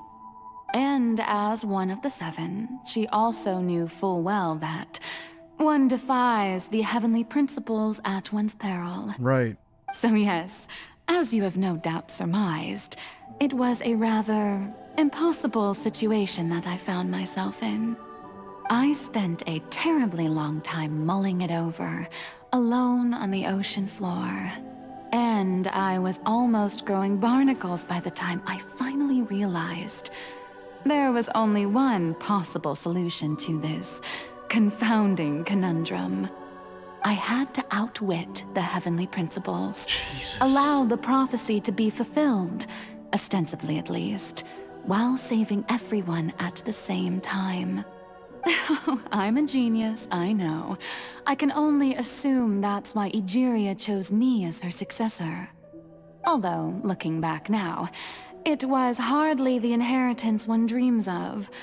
Between the task of saving the nation, the quotidian duties of the Hydro Archon, and not to mention the original sin of creating a new race of humans, I dare say she left me quite a colossal mess to clean up. Yeah. But one can only play the hand one is dealt. I did not choose this, any more than I chose to be one of her Oceanid familiars. So you were also once one of the Oceanids, transformed into a human by Egeria's hand. Yes, I was. I always dreamed of becoming human. And I still do, even now. In my eyes, to be human is to be part of the greatest opera ever known. After becoming a god, I separated my divinity from my body and spirit, leaving behind only a self that was as naive and bewildered as my past self on her first day as a human being. The me you see before you now is that divinity. And the human counterpart I left behind, I named Farina.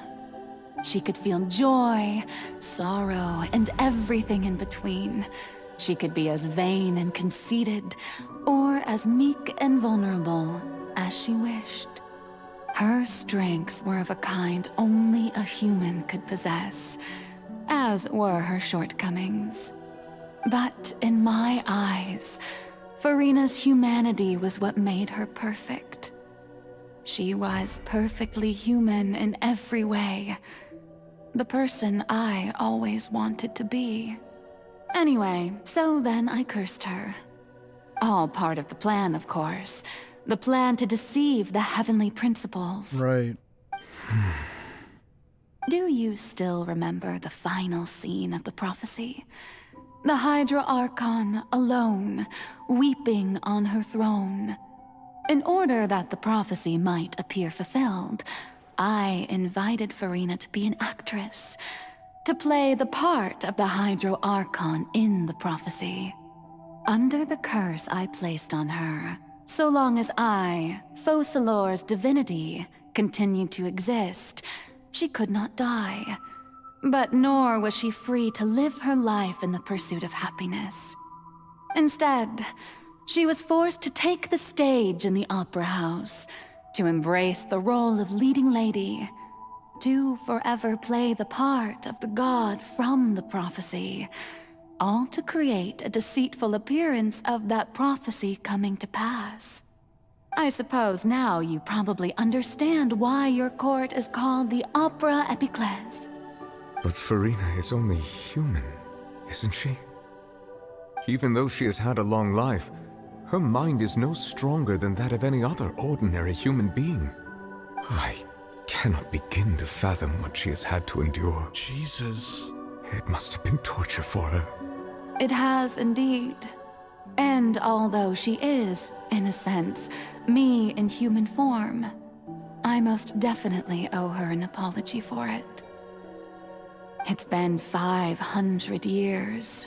Oh my and God. all along, she's been playing her part in the most unimaginably long, unbearably lonely, and agonizingly painful opera of all time.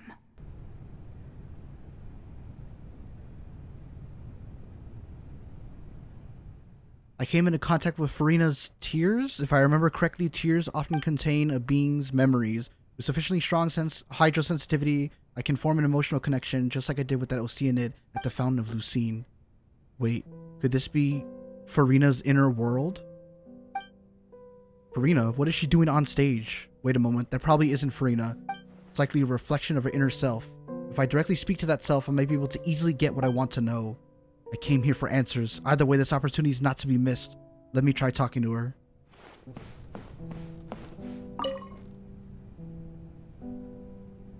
Oh, who permitted you to come onto the stage?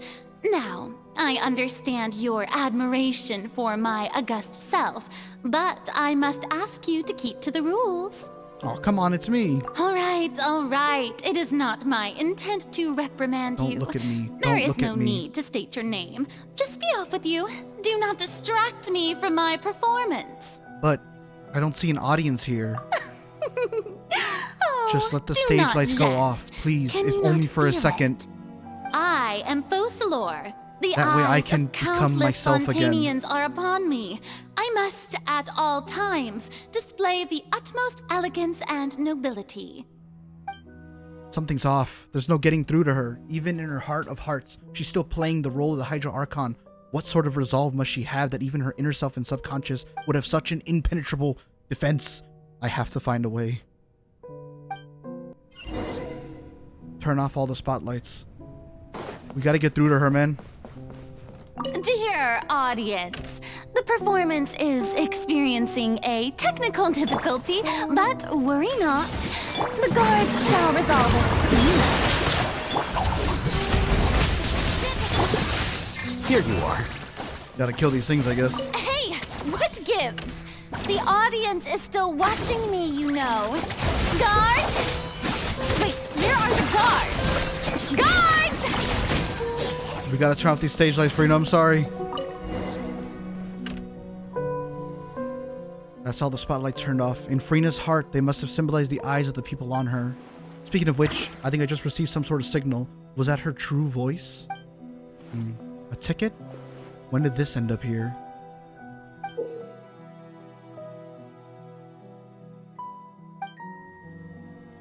Oh. Either way, it looks like the show is about to begin. In that case, show me how you truly feel, Farina. Scene 1. Before a mirror, Farina.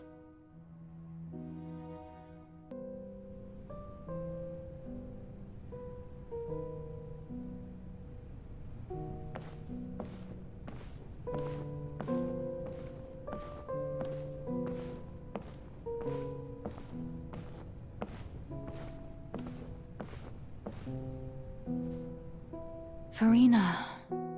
Farina. Huh? Who's that? Who's calling me? Where are you? Be not nervous. Be not afraid. I am before you.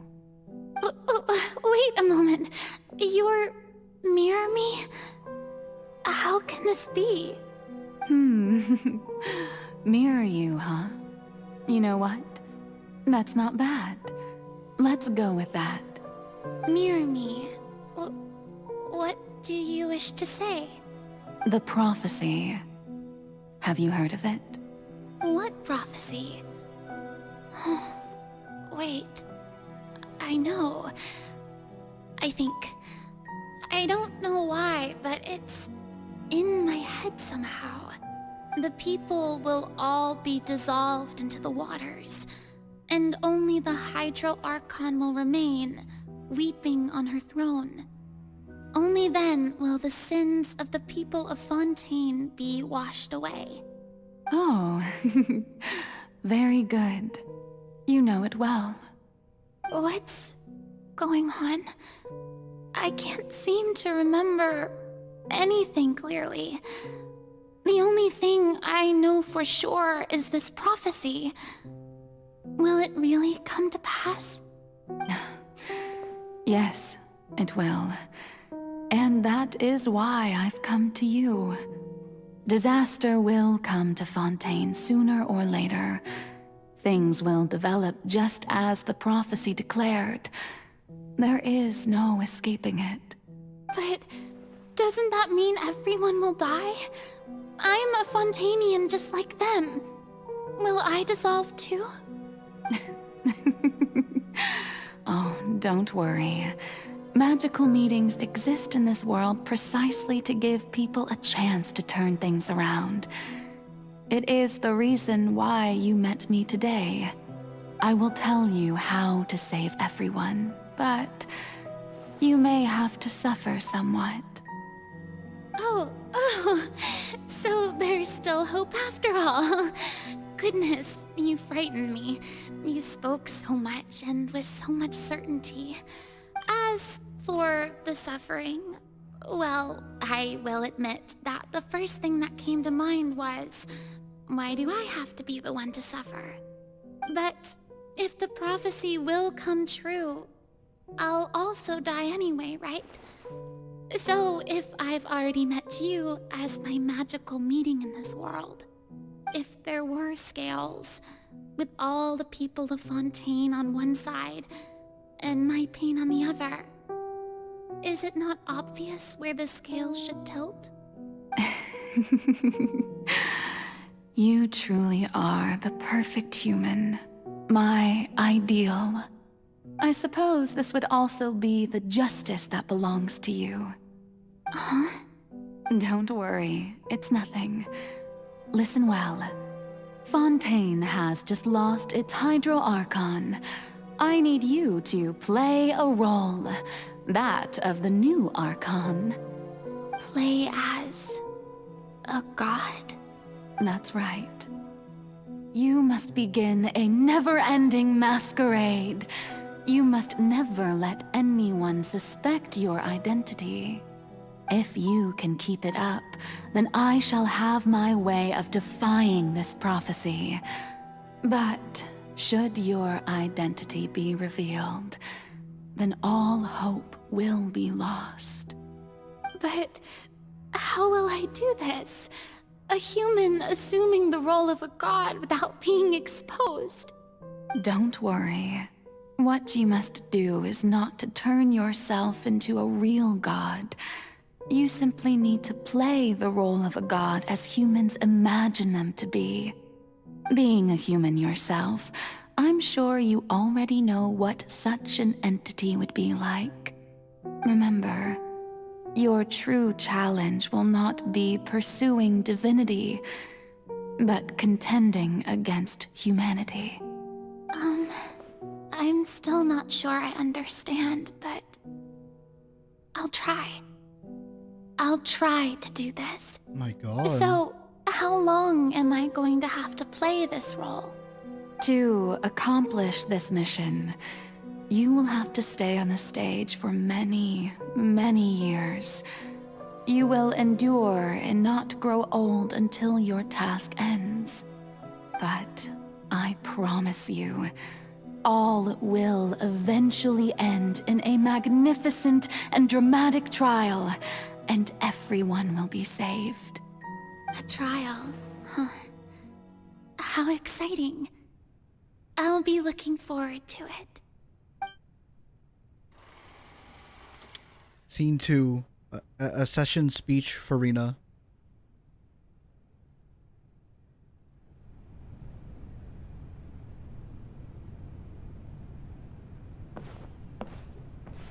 This is rough.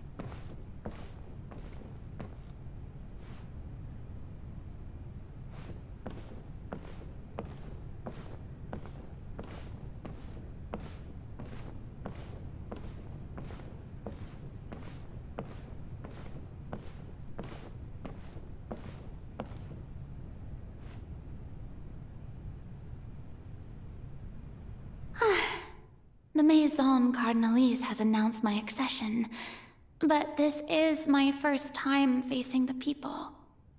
What should I say to most appear like a god? To be honest, I still don't know. Perhaps I should first try to act natural. Summon courage. Ladies and gentlemen, good evening, and welcome to the Opera Epiclese. I'm sure you've all heard about how I have taken on the role of Hydro Archon. Indeed, I am Verena de Fontaine, your new Archon. Appear earnest. In truth, I know little about becoming a nation's new god, but it will be my honor to guide you all.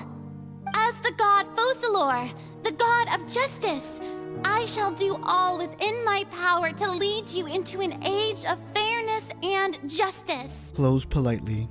Once again, thank you all for coming. If you should have any questions or suggestions, please send them to the Maison Cardinalise. The future of Fontaine will require us to work together, after all. This should do it.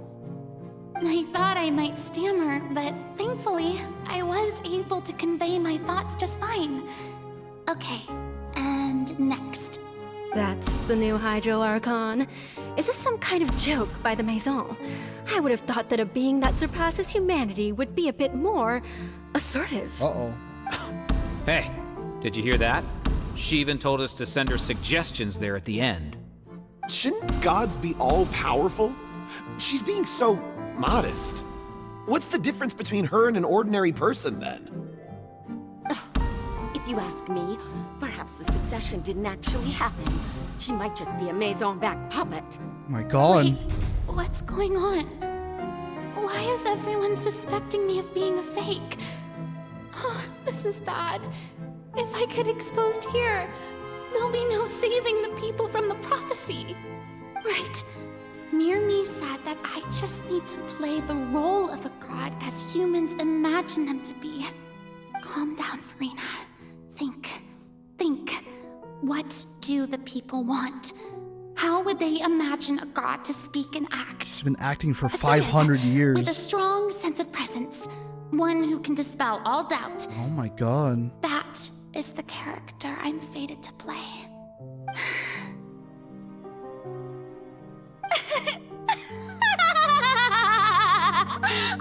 Oh my God. Very good. That gave me chills. People.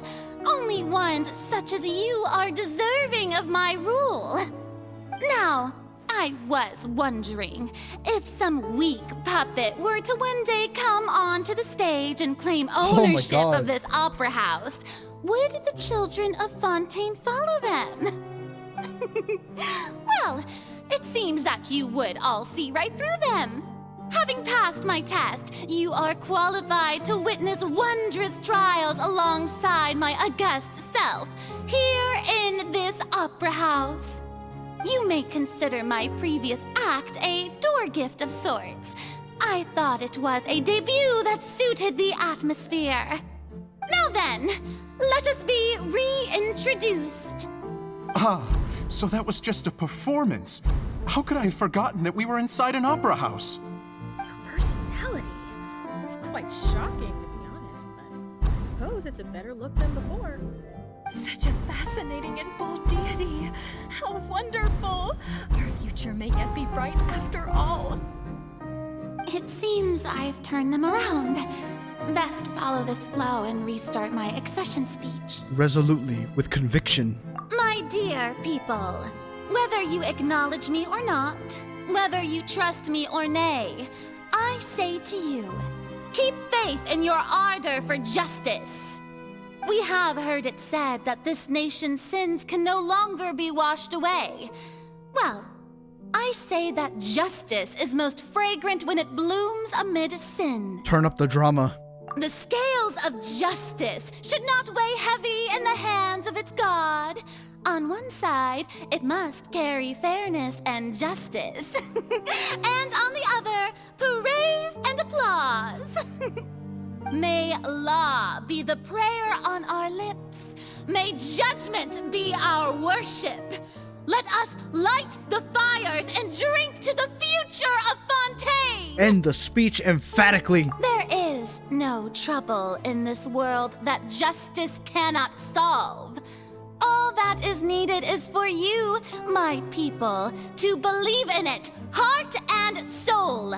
So long as I, the Archon Focalor, stand within the Opera Epiclese, so long as I stand before the Oratrice, I shall even judge the gods of this world!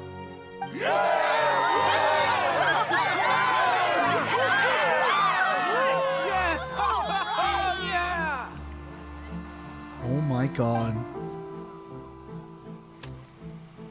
Scene 3, Opera House, Farina.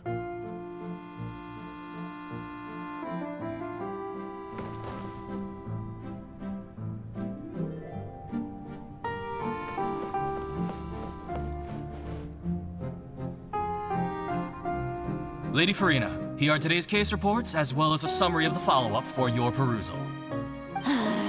Come now, was I not just at the Opera House in person? Leave these kinds of things to Neuvillette. Besides, none of these trials were the one that I'm looking forward to the most. If I may be so impertinent, what kind of trial are you truly looking forward to? Oh, she's waiting for her own trial. A magnificent, dramatic, and wondrous trial. Yeah. A trial to end all things. How could you hope to understand? That's true. I fear I lack the ability to grasp your divine thought, Lady Archon. No need for fright, and do not take what I said before too seriously. Go now, do your duties. The trial I await. It will come one day. She's been waiting 500 years for the trial. Dear God.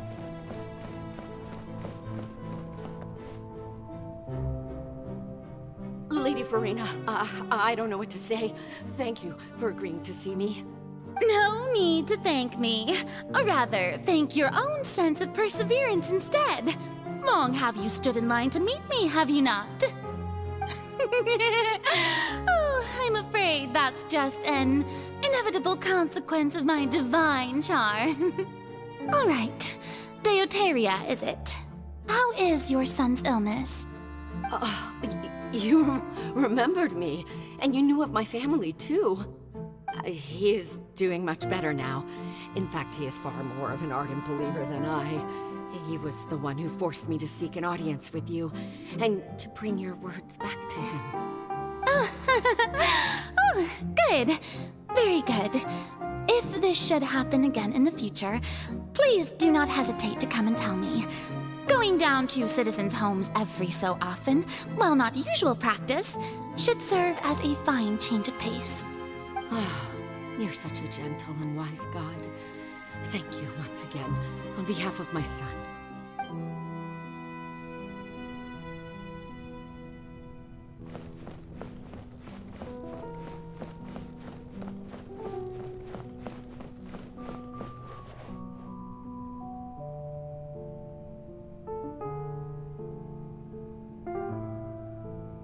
Lady Farina, here are the latest hydrological reports. As for the specific parameters you asked to take note of, I'm afraid things still don't look good. I see. It's as I thought then.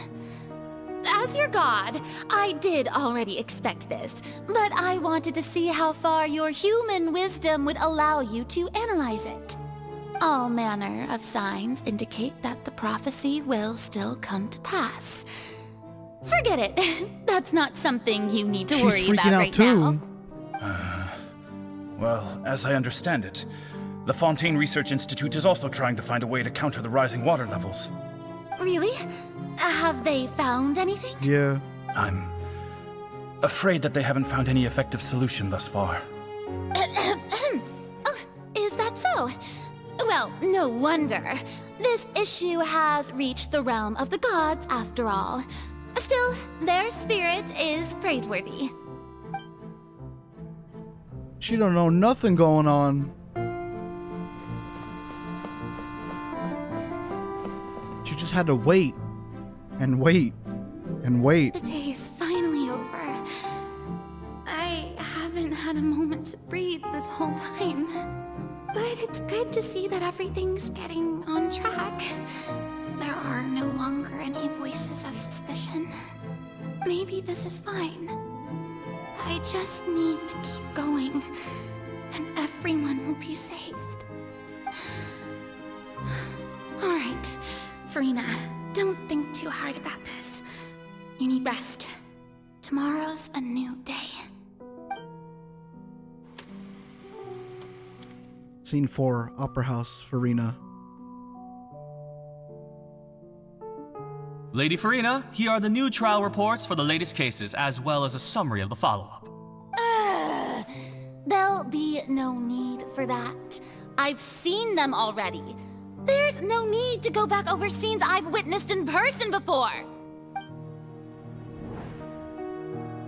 Lady Farina, I've waited so long for this chance to see you in this manner. Indeed, my dear, loyal citizen. This joyous moment is an honor for us both. Just the same thing. Lady Farina, we're detecting significant hydrological anomalies near Poisson. Understood. Keep monitoring. Keep me informed should anything come up at the Institute.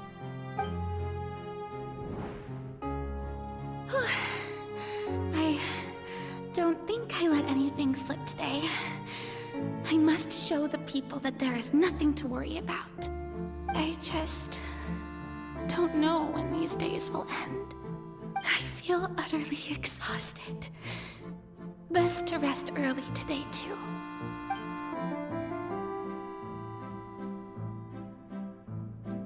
Damn. Scene 5, Opera House, Farina. More of the same? Yep. Just the constant waiting for Focalors to do something. And she had to keep like lying this whole time. Oh my god. Scene 182,375. Opera House, Farina. Lady Farina, it's It's like a dream being able to speak with you up close like this. She's gonna break. I've heard that the first member of our family who was honored to receive an audience with you was Madame Dioteria, almost 20 generations ago. 20 generations. And what a fine family yours is indeed. It brings me great joy to meet such a faithful believer. A descendant of a line most ardent. Oh my god. Surely you exaggerate, Lady Farina. My lady? What is it, good citizen? Are you crying? She's cracking. Really now? I didn't even notice. Oh my god. This must be the overflow of hydro from my person. Well, can't quite help being the god whose dominion is the waters, can I? No wonder. No wonder. A manifestation of your power, then. Oh, Archon, I am honored to have witnessed it. Honored indeed.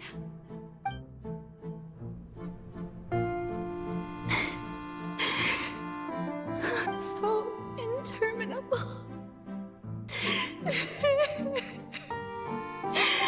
So lonely. Just how much longer? This is the line we hear in the fountain outside of Opera Epiclese. Hundreds of years must have passed by now. Perhaps the show must go on for hundreds more. Jesus. I never imagined that it would hurt so much.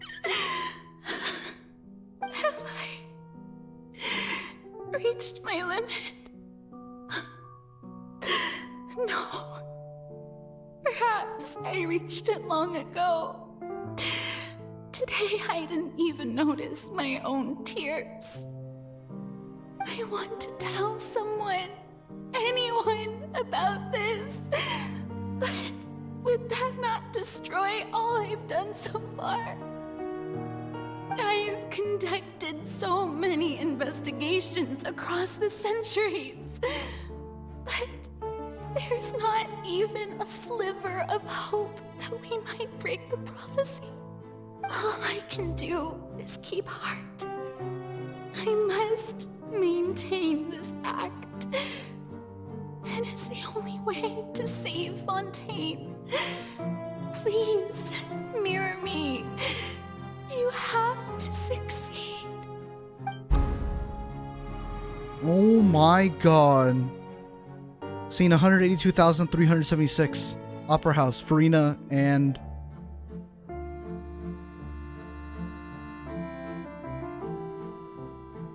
Farina, you don't have to shoulder this burden alone. Although I don't know what you might be keeping from everyone, your people are more than willing to share your burden with you. That's my voice. Is this scene from where we were within the giant magic box? This is great. I didn't think that scene would replay in our inner world. Share my burden. That's impossible. It was fated right from the start that this would be my duty alone. But even if your burden doesn't need to be shared, you can still choose to confide in someone. Just share it with me. I'm what you'd call a witness. A witness? Yes, I've heard that you came to Tevat from beyond the stars, yes. In other words, you never belonged here. And if Tevat is, in its entirety, a show on a stage, then you're just a spectator, aren't you? She was gonna tell us? If that's the case... She's right. I could confide in her, couldn't I? Yeah. But if things don't play out as expected, the people of Fontaine will be the ones to pay the price. Oh my god. No, Farina. You shouldn't be selfish. She held it in, that way it wouldn't be exposed. And then our dumbasses went in court and exposed it. What if it's really alright? Farina, you've worked so hard for so long. Surely it would be okay to put yourself first for once. Just this once. Is it such an outrageous thing to do anyway? To find someone in whom you can confide your frustrations and sorrows? Surely it could not hurt. And she was about to tell If us. this opportunity slip through your fingers, it might never come by again. Think about it long and hard.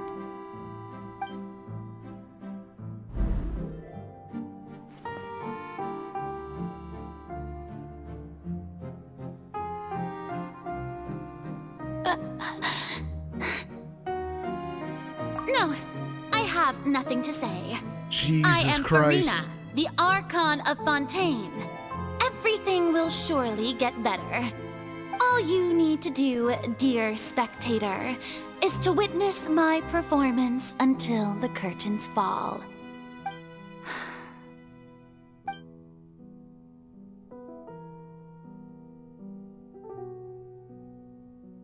Fine.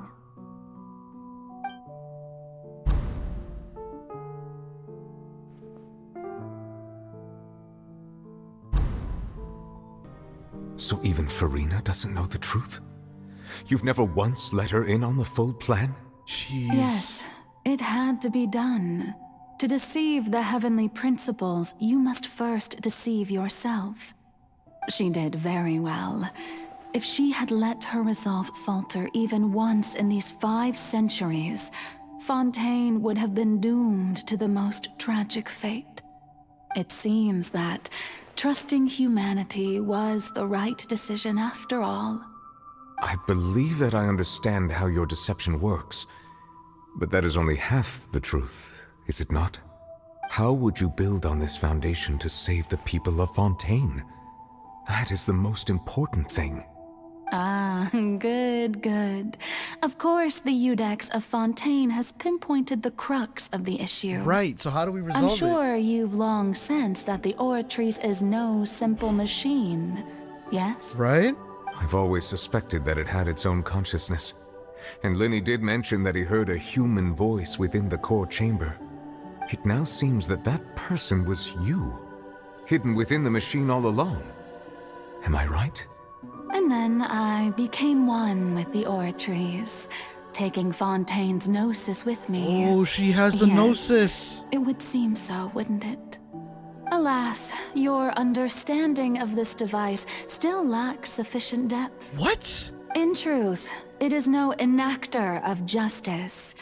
It is, in fact, a device created to kill the god of justice. I beg your pardon? Oh, you have it. And to be more precise, not only will the Oratrice take down the god of justice, it will also take down the divine throne upon which she has been placed.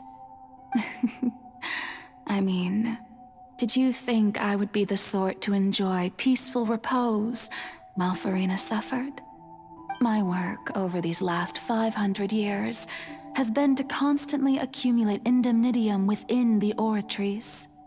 But really, some have already discovered that only a small fraction of the energy generated by the device was ever used to provide power to Fontaine. The vast majority had to be accumulated to enact this death sentence. Jesus. It was all a part of your plan then? Both the trial and the sentence? Indeed. This power, accrued over 5 centuries, could have sustained Fontainians for millennia had it only been used for that purpose. Almost all of it has now been stored within the Oratrice. But only power of this magnitude could hope to destroy the Hydro Archon's divine throne, shaking the rules established by Celestia and breaking through the institution that is the Seven. So the Oratrice's call for death was for neither Farina nor Focalor, but for the Hydro Archon. The destruction of that divine throne. If I do not misunderstand your intent, you must be... Returning what's rightfully yours to you, of course. In other words, this was all done to return the authority of the Hydro Archon to the Hydro Dragon of this planet. Oh my god. But he's gonna get his full power back.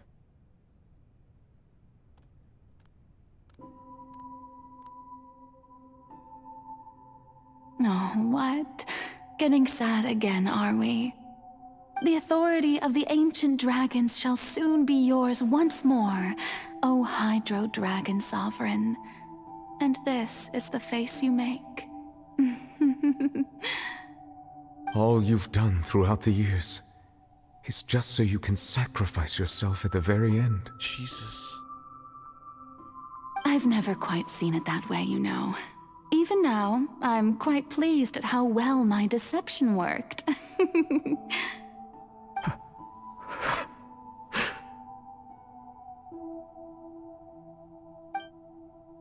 God. Hydro Dragon, don't cry. Oh. I must say, had it been within my rights, I would have loved to judge the heavenly principles themselves. Were they not guilty of essentially the same crime? Egeria stole the power of the primordial sea, and the heavenly principles stole the power you ancient dragons possessed. I, for my part, am the god of justice. And is it not just that your original powers should be returned to you? Oh my god. Speaking of justice, I have always believed that justice lies in the process of pursuing human existence itself. So, if the theft of the primordial sea's might was Fontaine's original sin, then, leaving matters of procedural right and wrong aside, the descent of the Fontanians as humans and their right to exist in this world would be Fontaine's original justice. In other words, existence was Egeria's justice, and to me, justice is the continuation of that existence. Defying the prophecy and ensuring that Fontaine's people shall live on, that should be the justice enthroned over all others. At this point, we, whether it be myself or all other Fontanians, have shouldered the burden of this sin for far too long. Iudex Neuvillette, the highest judge in our land, when you regain your full power as an elemental sovereign, what verdict shall you pass upon us? He's gonna get So all when his I was original invited power. to the court of Fontaine to serve as Iudex, I see now that that was your idea too. At last, I now understand the true purpose behind this position. In the beginning, I was uninterested in human existence. But these 5 centuries of living alongside them have gradually brought about mutual understanding between us. And I have even attempted to feel as they feel. You are a devious one, Focalors. Things being as they are, surely you know that I could never declare them to be guilty. Holy fuck. The hour of my execution is almost here. For the sinner, the curtain call has come. I know I may not sound it, but faced with death, I find myself a little afraid. Perhaps this is one thing both gods and humans have in common. Fear of death.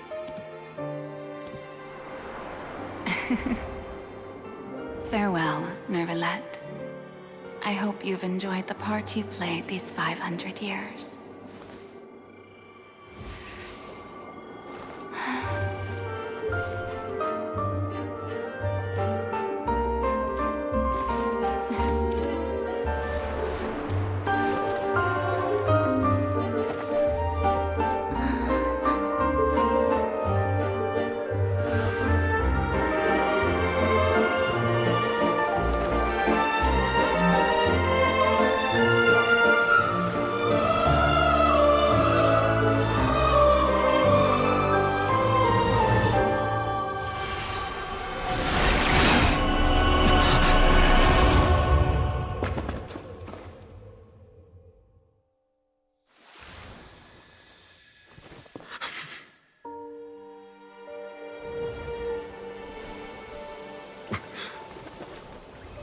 But now he's like, he's fully back as the Hydro Dragon Sovereign.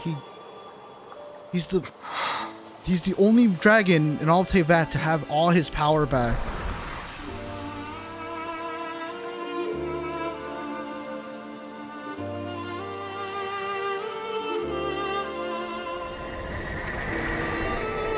Thank you, Furina, for all you've done.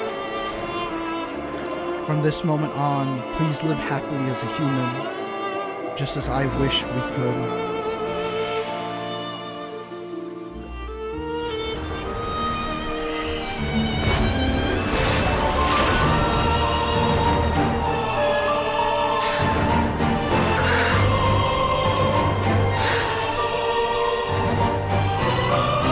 He's back. I, Eudex Nuvelet, hereby declare, people of Fontaine, your sins are forgiven.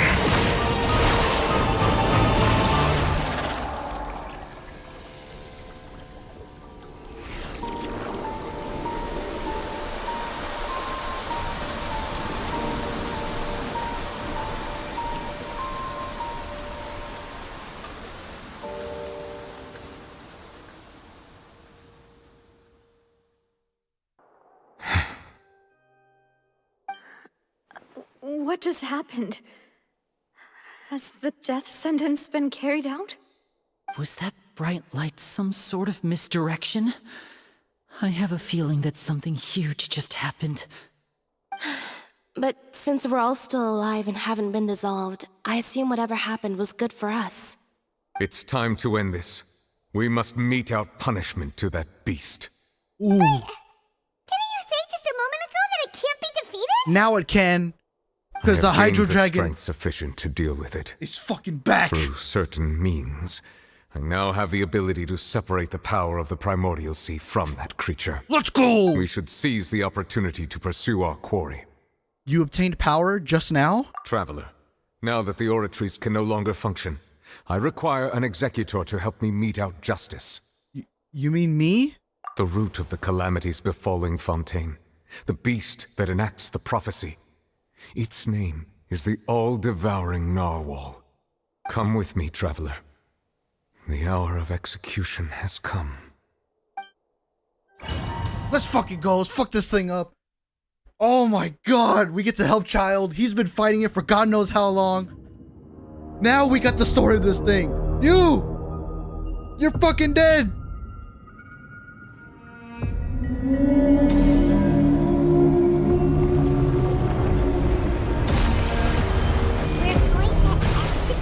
Go, go, go! But how are we going to do that? It's huge! I've already done Get your ass down here! Considering the size of the beast, I cannot reach the power source. Unless we can find Where'd you go? There you are. from within. I shall share part of the ancient dragon's power with you. We shall look for an opening together. I can feel its sorrow turning into hostility. Jesus Christ, that thing is huge, man. Go, go, go, go. This way, Furina. I'll settle this.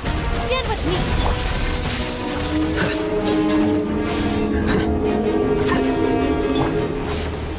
Hey! Go, go, go. The all-devouring Narwhal cannot resist its instinct to devour. Continue to trigger its hostility. Chance will present itself. Kill this thing, there we go. Where's Child? We gotta go find him, man. He's somewhere in here.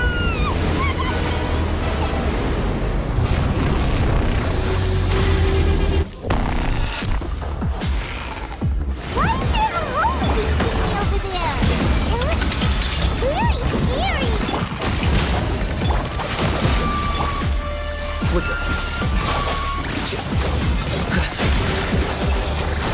the music, god damn!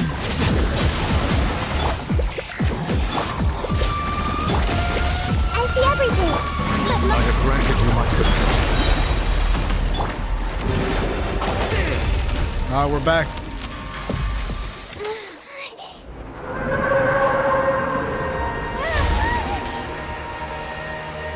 Oh!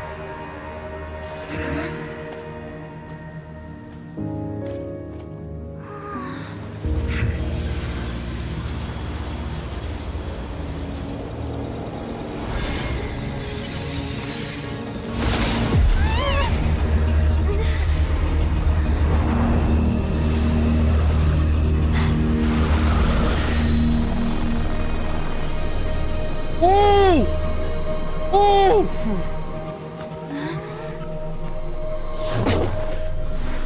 Just fucking eat a child in there!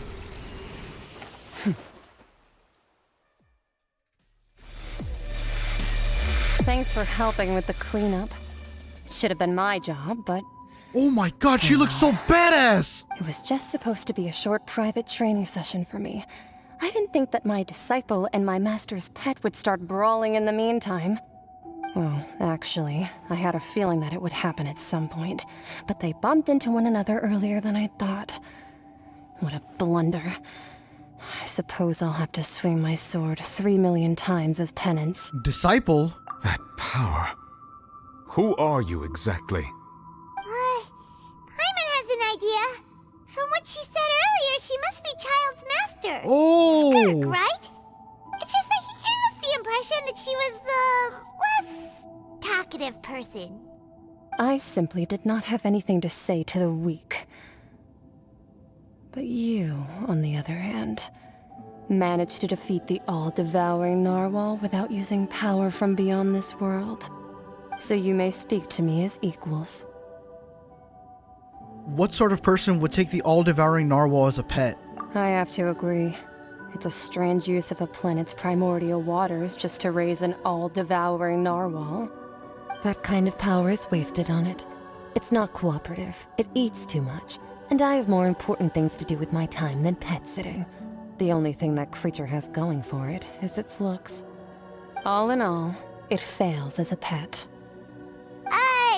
Miss Skirk? I think you might have missed the point. The point being? Well, being that this pet almost destroyed an entire nation. So what sort of person is your master? Well, Child's master's master. Wait, is that right? Oh, right. So you don't know him. Sorry, I assumed you did. His name is Sertologi. Sertologi. Never heard of him before. I am unfamiliar with that name. Huh. So Master isn't sufficiently famous. How should I describe him then? Have you heard of the name The Fowl? The Fowl? Still nothing? Well, how about the Visionary? Vetterfalnir then? Or Gold Rhine-daughter? Ooh, that one we've heard! Rhine-daughter's part of the Hexen Circle. She's Albedo's mom, right? Oh, so you do know that name. To be honest, I also heard all of those names and titles from my master. I don't actually know them either. But I suppose you understand now, yes? My master is likely a similar sort to Rhine-daughter. They are both pursuing some form of perfection. Jeez. Wait! Didn't you also mention a visionary person? Paimon didn't quite catch their name. Actually, never mind that. I believe it expedient to inform you that the all-devouring narwhal used up nearly all its strength fighting you. Such roiling hydro energies will prove difficult for the planet's deep seas to digest. As such, the fontaine back on the surface has most likely been thrown into chaos. In other words, the prophecy that you've been fretting over should now be in full swing. What? Uh-oh. There's little to be surprised about, Paimon. It was gonna happen. However... Not to worry. Focalor has already managed to deceive the heavenly principles. That's fucking insane. In the end, the people will all be dissolved into the waters, and only Farina will remain, weeping on her throne.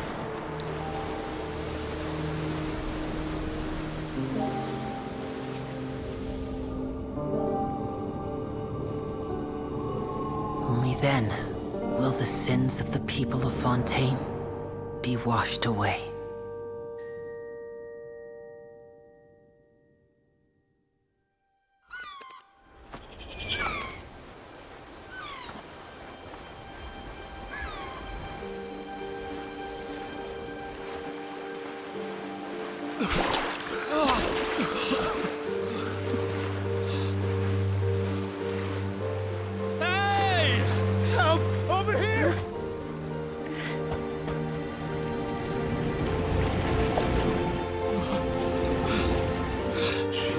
So it did come true.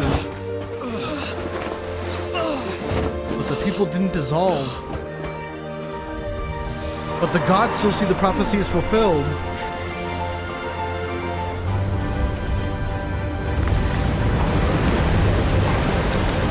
Oh! Is that the... Risley! Risley! Risley! All hands, initiate emergency rescue! Let's go! Holy shit! Oh my god!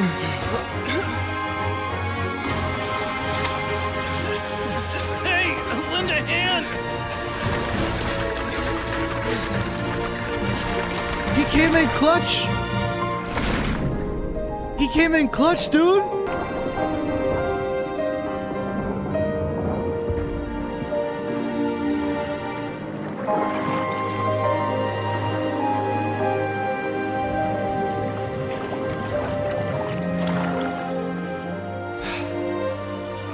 Look! The water's receding!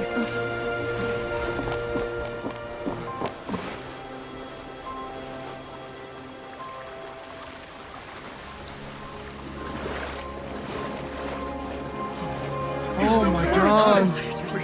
We didn't dissolve. The prophecy was wrong. The prophecy was wrong. The prophecy was wrong.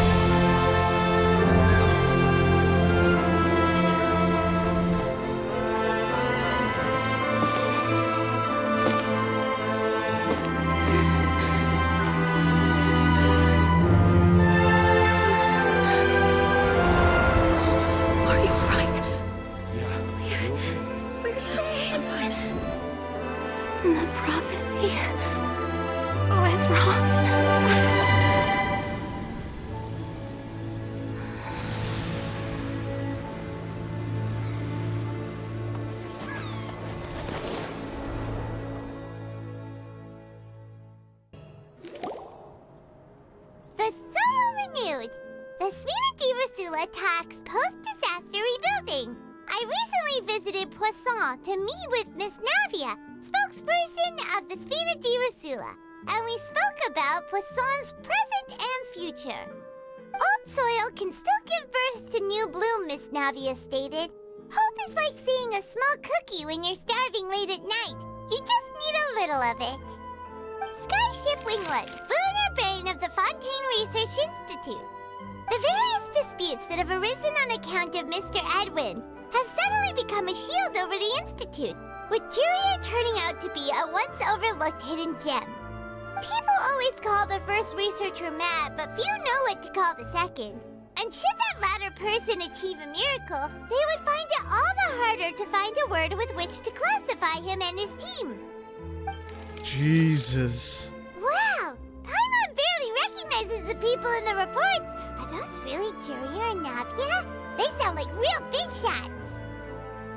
They might have been real big shots from the start. We just didn't meet them in that capacity. What do you think? Pretty enthralling, huh? The Steambird's idea was pretty simple. The value for these big scoops lies in their inevitable follow-ups. We'll publish further reports and go into the stories behind those people. Edwin's assistant, Jurier, created a true flying ship, while Navia is leading people in the reconstruction of their home. I'm sure that these stories could draw even your well-traveled eye. The articles do make me curious about how things will play out. Paimon's curious too! Wait a minute. Didn't we watch everything happen from start to finish? What's there to be curious about?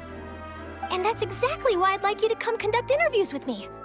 You're the best incubators of news, if you haven't noticed. And also, with you around, I'm sure I'll get to see that Duke. Dude, the Duke came in clutch. Are you sure? Hasn't he turned you down several times already? Oh, this time will be different. Come on, let's head to Poisson first, and then make a trip to the fortress. There are some things you'll only know when you get there. Oh my god, what a roller coaster, man. I didn't think we'd get a chance to meet Skirk. Navigate. Go down there. What's going on here? Navia! Oh, it's you. What brings you all here? We're here for an interview. Hey, we're just having a look around. I'm here to update myself on how things are going here. Oh, Oh, the Fatui are here too. Let me introduce you. This is Mr. Garunt Snezhevich. He represented the Knave in sending us a large amount of supplies, and is helping with our work. Charmed, I'm sure. Our residents are hard at work as well. Thanks to everyone, work is progressing nicely. We've lost a lot of people, but we're moving forward. That will have to be enough. Hello, Miss Charlotte. I'm a big fan of yours. I especially like that article you wrote last year about Fontaine's stray cats. But if you don't mind, could you not emphasize our role too much in your report? It's not charity we're doing here. We just happen to share the same interests as the Spina. I get where you're coming from. I'll keep it as simple as possible. Or would you be willing to feature as friendly neighbors? That would be fine. Thanks. Oh, you're back too. How are things? We finished laying down the construction materials. It'll be another hour before the workers are able to go over there. Huh? You're here too, Clorinde? Well, her reputation's greatly risen after that whole duel business with Miss Farina. So she's here in Poisson to wait out the heat.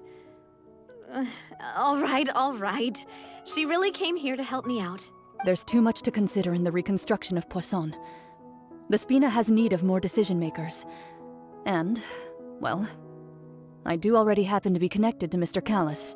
Oh, wait just a moment. Do you mind me asking a few questions? You know, about how you felt before the duel, about what it was like facing down a god. There's lots of exciting material there, I bet. Oh boy. Forget it. I'm sure you can find a better theme than that, Miss Charlotte. I see you're the same as always. Couldn't you do me a favor, for Navia's sake? Well, if we're talking about doing things for my sake, you might as well just take a few more photos of me. Or of the Traveler. It's better than wasting time persuading Clorinde at any rate. Hey, why are we getting thrown under the bus? Of course I will. I'm not gonna let her off that easy. All right, then everyone who wants to be in the photo, gather up. And smile.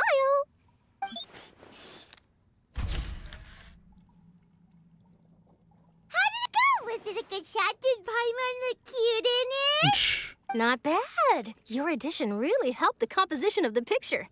All right, hang on a moment. Let me snap a few more shots. Charlotte takes more pictures of Poisson to the clicking of shutters and something else. All right, that should do it. Couldn't read that fast. I'll be back Couldn't here read that later fast. anyway, so let's call it a day. You're very quick. Speed is of the essence when it comes to the news, and freshness is the key. Also, not to brag, but I'm pretty good at building connections. Who knows? I might eventually get that interview with you after all, Miss Bro, Clorinde. she keeps trying. Wow, you really do have that never say die spirit. I'm impressed. I'll hazard a guess that this is how you got that interview at the Fortress of Maripede. You already knew she was going? Whoa, you're well informed. Let me make a guess too. I asked Sijuin, who told Monsieur Nervillet, and he told you, right? That's a very complete information chain. In truth, all Monsieur Neuvillette asked me was, when did the fortress become so friendly towards the media? I told him that it was best not to speak too soon. There's no guarantee that Ridesley will make a personal appearance. You're right. I've got to treasure every moment I have with them. In which case, I'll be making a move first. Stay safe now. And tell me if you hear anything interesting. I'll treat you to afternoon tea in exchange.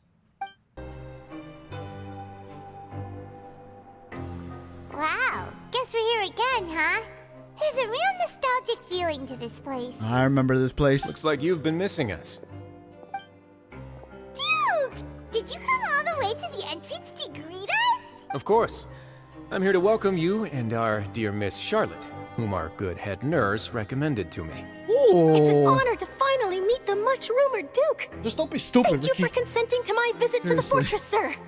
No need to thank me. But that said, I shouldn't be the focus of your interview. I trust you recall our agreement? Of course, of course. All right then, this way. What agreement did they make? Oh, he's interviewing the scientist. Oh, look at these two. Hey, no need to be so nervous. I've already taken all the photos we need. Miss Charlotte, do these pictures really need to be Oh, published they sound on the cover nervous. of the Steambird? It would seem that Miss Lorvine doesn't want her face to appear beside that of Mr. Jurier, hmm? Sir, please don't say things like that. But it looks like dear Mr. Jurier denies it. Might this interview be very important to you, then? Oh. No, I just... This is my first time being interviewed, and I'm very thankful to the Steambird for... Now, I might not look it, but I actually did meet Mr. Edwin once. And I'll be honest, I enjoyed chatting with you more. You've definitely got more of that genius vibe going on. She's riling them up. The boat that brought about a miracle. The ark that saved the people. Why, you recreated a myth back there, like an emissary of legend. Bruh. Still, if I might ask, where's that flying ship now? Huh. Looks like Charlotte's trying to get herself another exclusive scoop. I have to apologize, but that ship is presently in the bowels of our factory. I'm afraid it won't be easy for you to get a shot of it. Really? Well, then in that case, could I have an interview with you to make up for that loss? Wow, she really does know how to squeeze opportunities for all they're worth. That's crazy. You already know my answer, I'm afraid. Best you interview our head nurse instead. Or perhaps you'd like to take another photo of this couple of researchers? Did you really have to use the word couple? Oh boy. Well, then 2 solo photos will do. Is my hair messed up? Please, someone help me have a look. Things sure are getting pretty lively here. We've seen this kind of thing before. It's prison. Oh, seems like everyone's here. Would any of you like to try this new drink I came up with? Ah, Siegeween. Hey, Miss Charlotte. Why don't you, take some pretty photos of our head nurse? Sure. Come on, Miss Siegeween. Over this way. Let's find a brighter spot. Huh? Sure. Do I have to smile? So, how have things been at the fortress? Same old, as you can see. Fontaine's undergone some changes, but this place is still more or less the same. Prison never changes. Other than that flying ship. It got a tad too much attention, I think. That's why I decided to let the interview go through. We should direct more public opinions toward the behind-the-scenes heroes. Am I right, Mr. Jurier? Miss Lorvine? You're too kind, sir. I believe that you too should have your day in the sun. Not that you would want that, which is a pity. I'll just leave the spotlight to you two. You walk with Risley for a while and share news from above ground with him. I see. Lots of things happened that day, huh? Anyway, regarding that Harbinger, I'm not sure you remember, but his 3 young followers are still waiting for his return. Oh, the prison boys? You did win them over, huh? I'll tell them that there's good news and bad news. The good being that their boss seems fine, and the bad being that they must face extended sentences for abetting his escape. Oh, actually, what about you? Are things gonna change for you That's too? funny. The 3 guys are gonna get What change fucked. can there be? The fortress will keep chugging along, and so will my duties. As to what Miss Farina's departure will mean for the nation, and if our laws and governance will be transformed, we'll leave those to the folks in the overworld. All right. Hey, everyone. The photo shoot's done. Good. In that case, let's call it a day here. Thanks for your cooperation. Come on, Traveler, let's go. Till next time, everyone. There'll be a next time? Maybe. Who knows? I might write a story about the underwater factory next time. Until then. All right. Last stop, the docks.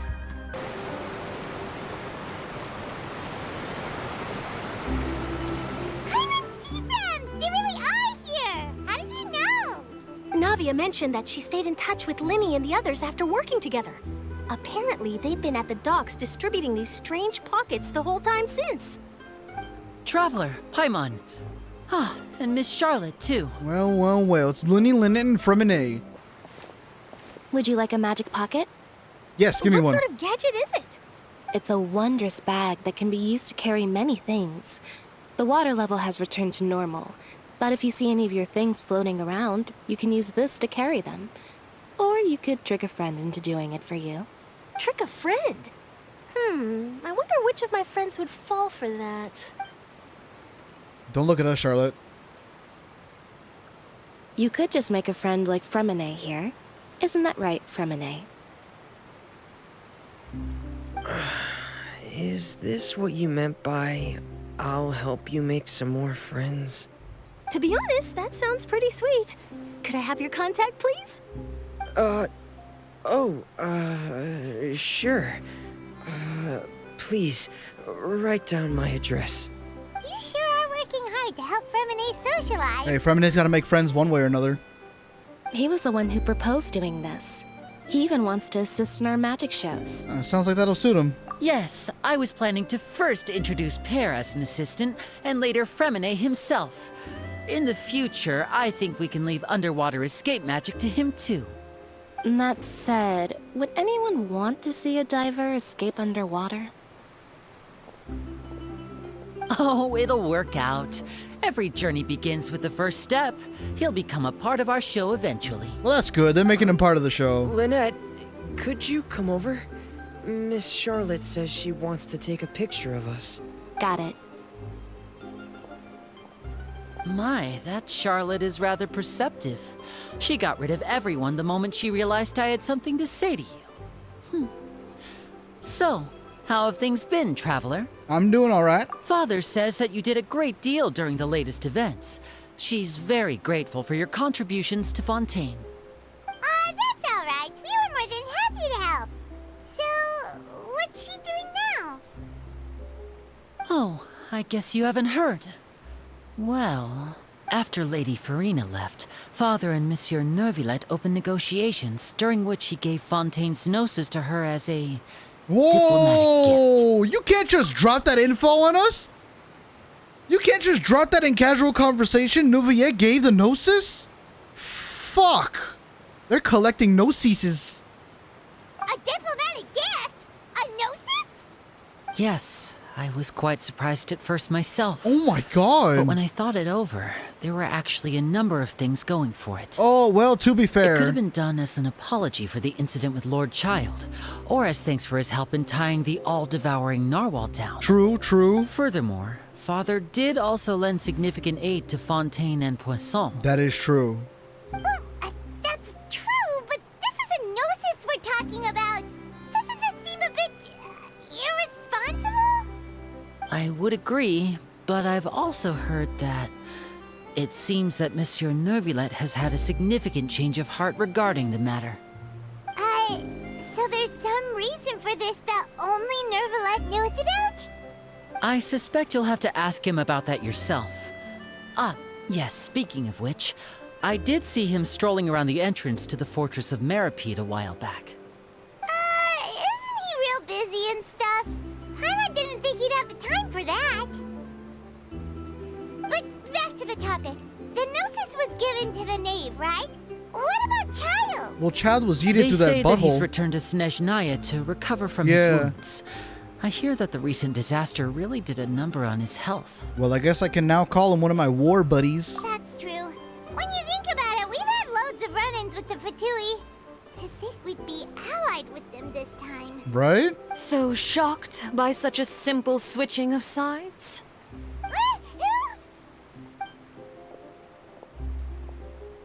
Father! Hey, it's Father! Well, well, what do you know?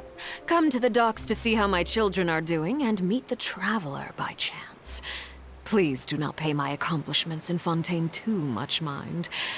I would have done them regardless. Okay. Are you going to take the gnosis back to Snezhnaya? It's what the Sarisa wants. That is our duty as harbingers. Yeah. Yes. Don't be too preoccupied with sides. The goal of the Fatui concerns not a single place or person, but the entire world. With such a grand goal in mind, it is inevitable that we must wear many masks. Switching my masks is something I've always done. Will you keep to your position? Well, that depends on many things. No one truly knows what the future holds. What good is honesty if you can't rely on it forever? As for you, I very much look forward to our next collaboration. Good things cannot be achieved alone, and you've proved yourselves to be great partners. Thank you. Actually, I just remembered something. Please help us deliver this. A vision? All right. I'll remember to return it. Thank you for keeping it safe for him this entire time. You're welcome. And that's a wrap for me. Huh? You're... Greetings, Miss Journalist. Hello. If I'm not mistaken, there are diplomatic channels I'll need to report to take a photo of you. That is correct. So forgive me, but I will not be able to serve as a subject in your article. However, feel free to write as much as you'd like about our dear magicians and our upcoming rookie talent. I will. The sea breeze is quite pleasant. I shall continue my walk while the weather remains so agreeable. Farewell. Farewell, Father. Bye, Father. Oh, she has such an intimidating presence. I didn't even dare to take a picture. Thankfully, I've already wrapped up all my pre-scheduled interviews. Thank you all. This'll be more than enough for me to write about, I'm sure. Don't be too nervous. Why don't you take a magic pocket before you go? Here, Traveler, Paimon, you take one too. This thing better let me carry like double the artifacts that I can. Like this, it better fucking increase my inventory. I'm sorry. To move things about? That's right. Funny. I was giving out magic pockets when we first met too. And what do you know? I'm doing the exact same thing right now. So many things have happened, but the pockets are still the pockets. Fucking wild. I guess this must be life. We will all follow our own paths, and serendipity will lead you to your fated friends. All right then. We'll be handing out pockets in some other districts later, so we'll get going now. Have a good day, you two. Well, guess we sent Charlotte off. Shall we go see how Neverlette's doing? Oh my god, he's all the way the fuck over there. Are you for real?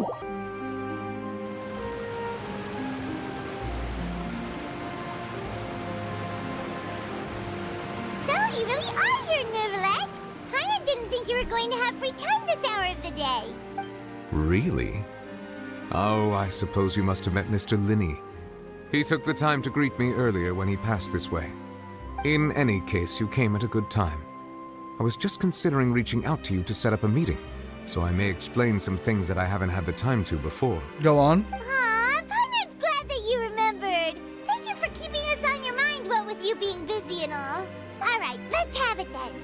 How was Fontaine actually saved? The whole business is still quite the mystery to us. It is strange how words can often leave a bitter taste in the mouth when it finally comes time to say them out Focalors loud. sacrificed herself. Yeah. Focalors sacrificed herself, and the gods saw that. Yep. Whoa. So that's what happened? I only saw Farina's part myself. Focalors destroyed the divine throne of the Hydro Archon and restored your power to you, transforming you into a fully-fledged elemental dragon sovereign! Yep. But Paimon still doesn't quite get what you did to save the Fontanians from dissolving. He cured him. For me, the authority of the ancient dragons refers to absolute control over the hydro element. Yeah. Fontanians were incomplete humans born of Egeria's use of the power of the primordial sea, with constitutions similar to that of mimics. But so long as those primordial energies remain within them, I could use the ancient dragon's authority to grant them true blood, after the fashion in which life was first brought into being on this planet. In other words, when I gave my verdict, Fontanians became true humans, and thus would naturally no longer be dissolved by water from the primordial sea. Focalor must have counted on you to make that decision as well. Your verdict was the key to making the prophecy appear to have come true while saving everyone. You could say that it was at this moment that the Fontanians were finally truly born. Yeah, and in a manner of speaking, Focalor finally managed to fulfill the original Hydro Archon's wish to turn Oceanids into real people too! And Farina also completed her task. It seems from your expressions that you still have more things you wish to ask. Ask away. I will tell you the truth as I know it. Okay. About the initial verdict that was passed on Child. I have investigated his case along many avenues, and I have learned that he once fell into an unknown chasm when he was young. There, by chance, he awakened the all-devouring narwhal. Right? But whether it be by sentiment or reason, that should not have been enough to consider him the root cause of the disaster. At most, he would have had tangential liability. As for the judgment passed by the oratrice during the trial, Whether it was due to that liability by association, or Focalors deliberately using him to buy time for us on the assumption that he would be able to hold the creature off. True.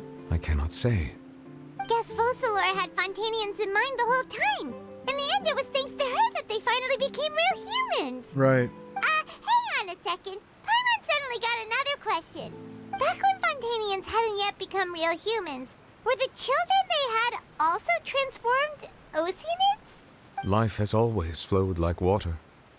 Do you recall how Fontanians would often come to the Fountain of Lucine to pray for children? Right. Yeah. Lynette said the fountain is where all the waters in Fontaine converge. In truth, even those couples did not know that such prayers were no mere custom, but instead a form of ritual.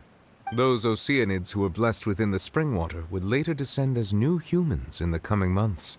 Paimon sorta gets it now. Either way, seems like this ritual won't be of any further use, but it'll probably live on as a local custom. Ask away. I will tell you the truth as I know it. About Fontaine's future. Yeah, about that. Risley said Farina has already left. What's that all about? Ah, Lady Farina. The people are only aware that her death sentence has not been carried out. She abdicated the post of Hydro Archon and left affairs related to that title to me, before leaving the Opera House. I related Focalors' words to her faithfully and completely. After hearing them, she seemed neither saddened nor comforted. She's destroyed. She simply said that she was tired and needed to rest. Fuck. Having said that, she then packed her things and moved out of the Opera House. Not unlike how an ordinary person might. But she's still got a place to stay, right? You need not worry. I will make arrangements to ensure that she will not want for food, clothing, board, or travel. In truth, I am somewhat happy for her. The wear and tear on her spirit will, of course, take time to heal. That's wild. But now that she no longer has to play the role of Focalors the Hydro Archon, she can finally lay down her burdens and lead a normal life. Finally released of the curse. What are your plans now that you've regained your full powers as the Hydro Dragon? After Focalors passed on, the Oratrice also ceased to function. This matter will directly affect our trials.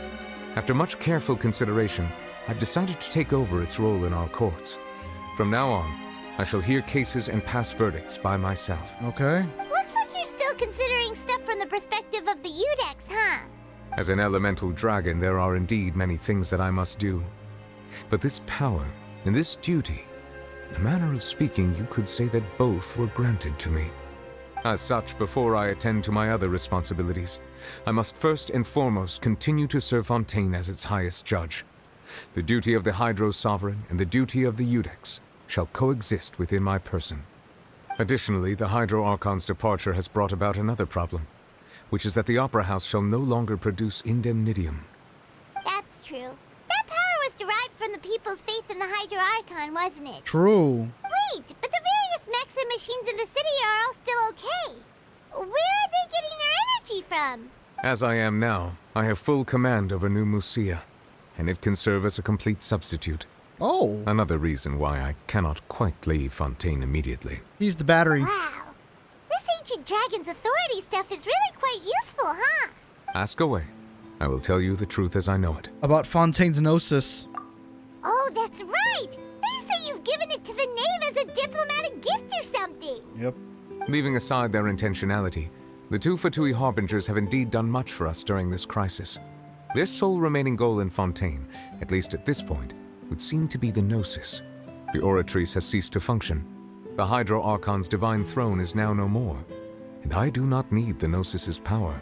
As such, it has lost all meaning for Fontaine. I guess. If the Fatui have impure designs, then we might as well accede to their request now, and avoid unnecessary conflict. What complicated considerations? Paimon thought you were just giving it to them out of gratitude to the knave and as an apology to Child. Nah, there's always a reason. Ask away.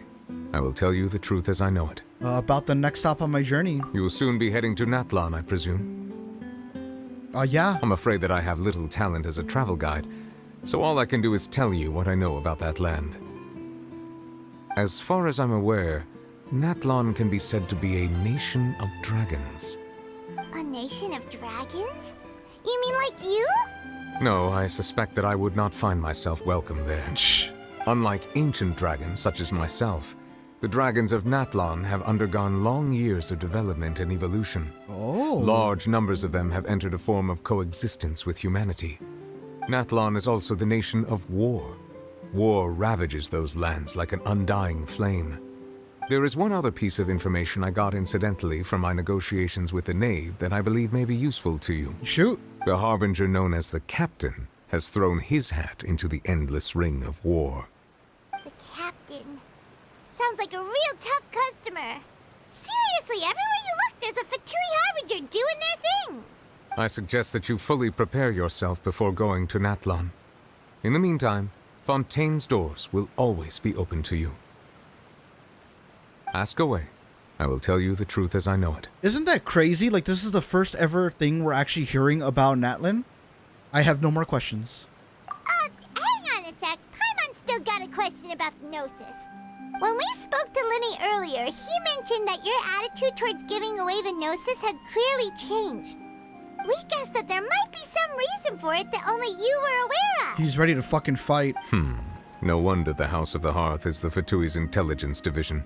They are certainly sharp. So regarding this specific issue, I was just getting ready to share something with you. What is it?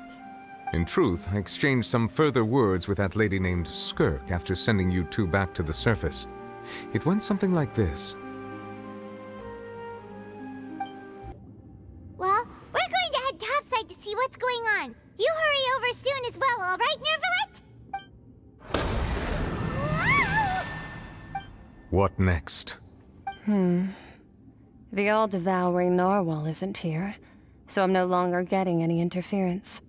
I can finally catch the scent of your power, what it's made of. It is the authority of the planet's primordial dragons, but with something very similar to a god's curse mixed in. It's quite a novel blend. I'm sure I've encountered something like this before. What was it again? I do not know what you speak of. Of course. How could I forget? You should have the remains of the third descender on your person, yes? Remains? I've never heard of any such thing. According to your parlance, I believe it may be called a gnosis. Well, that much is true. After Focalor's divinity faded, she handed her gnosis to me. But I fear I have never heard of it described in the manner that you just did. Remnants of the I've third been training descender. with my master, the Foul, ever since I was young, and I have never returned to the surface since. So most of the information I possess, I got from him. It is only natural for those who are greater than humanity to possess a different sort of common sense, which is why there are so many problems in our attempts to communicate with humans. Regardless, you should probably get rid of objects of misfortune to prevent any disasters from befalling you. To live in itself is a blessing. But once a person dies, the bonds he once had with this world shall all turn to curses. My God. What do you mean by that? No need to fret. These are just my personal thoughts, and my reason for no longer wishing to return to the surface. This third descender you refer to, who are they? And when did they die? Master never mentioned them to me. Perhaps it just wasn't that important for me to know. If you're interested, though, I could ask him. I'll be sure to pass the answer on to you next time. Next time? You believe we will meet again? I do. Wait. I have a disciple of my own, don't I? He can be the messenger, then? That's what she told me. Whether it would prove useful or not, I wanted to pass that information on to you. Thank you. The remains of the third descender? So that's what the Gnosis actually are. Paimon just thought they looked like chess pieces. How could they be a person's remains? All the same, assuming that there was no misunderstanding or special metaphor at play, that is what she meant to say. Interesting. And she said that it would bring misfortune and that you should check it, which is why you gave it to the Fatui. If she speaks the truth, then I would simply be putting Fontaine at unnecessary risk by keeping it here. A descender. She mentioned one of them. I am the 4th descender. For me, this information means 2 things. 1, that the Gnosis are related to descenders, and 2, that the one who came before me has already died. I guessed that you might already be familiar with this concept, but I did not expect you to be one of them. That means that the Gnosis, which are exceedingly element compatible and can even enhance elemental abilities, do indeed come from the 3rd descender. I wonder, does your body also possess similar properties? Like being able to use elemental powers without a vision. That does sort of count as special compatibility, right? No, let's not think about this stuff right now. It just feels creepy, comparing the Traveler to the dead 3rd descender and all. Don't worry, I won't die so easily. That's what you say, but this topic still feels like bad luck. Once Child recovers, let's get some more answers out of him. Or go look for his master and get the answers that way. Sounds like a plan. I too believe it unwise to make too many blind guesses when information is lacking. The same is true of being at court. All right. Whatever the case, it seems like the crisis here in Fontaine's over for now. Yes. All of Focalor's efforts were for this moment as well. But she sacrificed herself in the end as a god, and she suffered through all those years as a human. Was that really what she wanted? I suppose that would be the mystery of a god's will. Can you understand the will of gods? I suspect not. But once in a while, I too would guess that if wishes were like the clouds in the sky, they will one day return to the earth as raindrops. Life flows like water, and rain is the final answer. The water levels may sometimes tilt one way or another, but the rain falls fairly upon all. And what, ultimately, is the difference between the rains that fall upon all of us? God damn.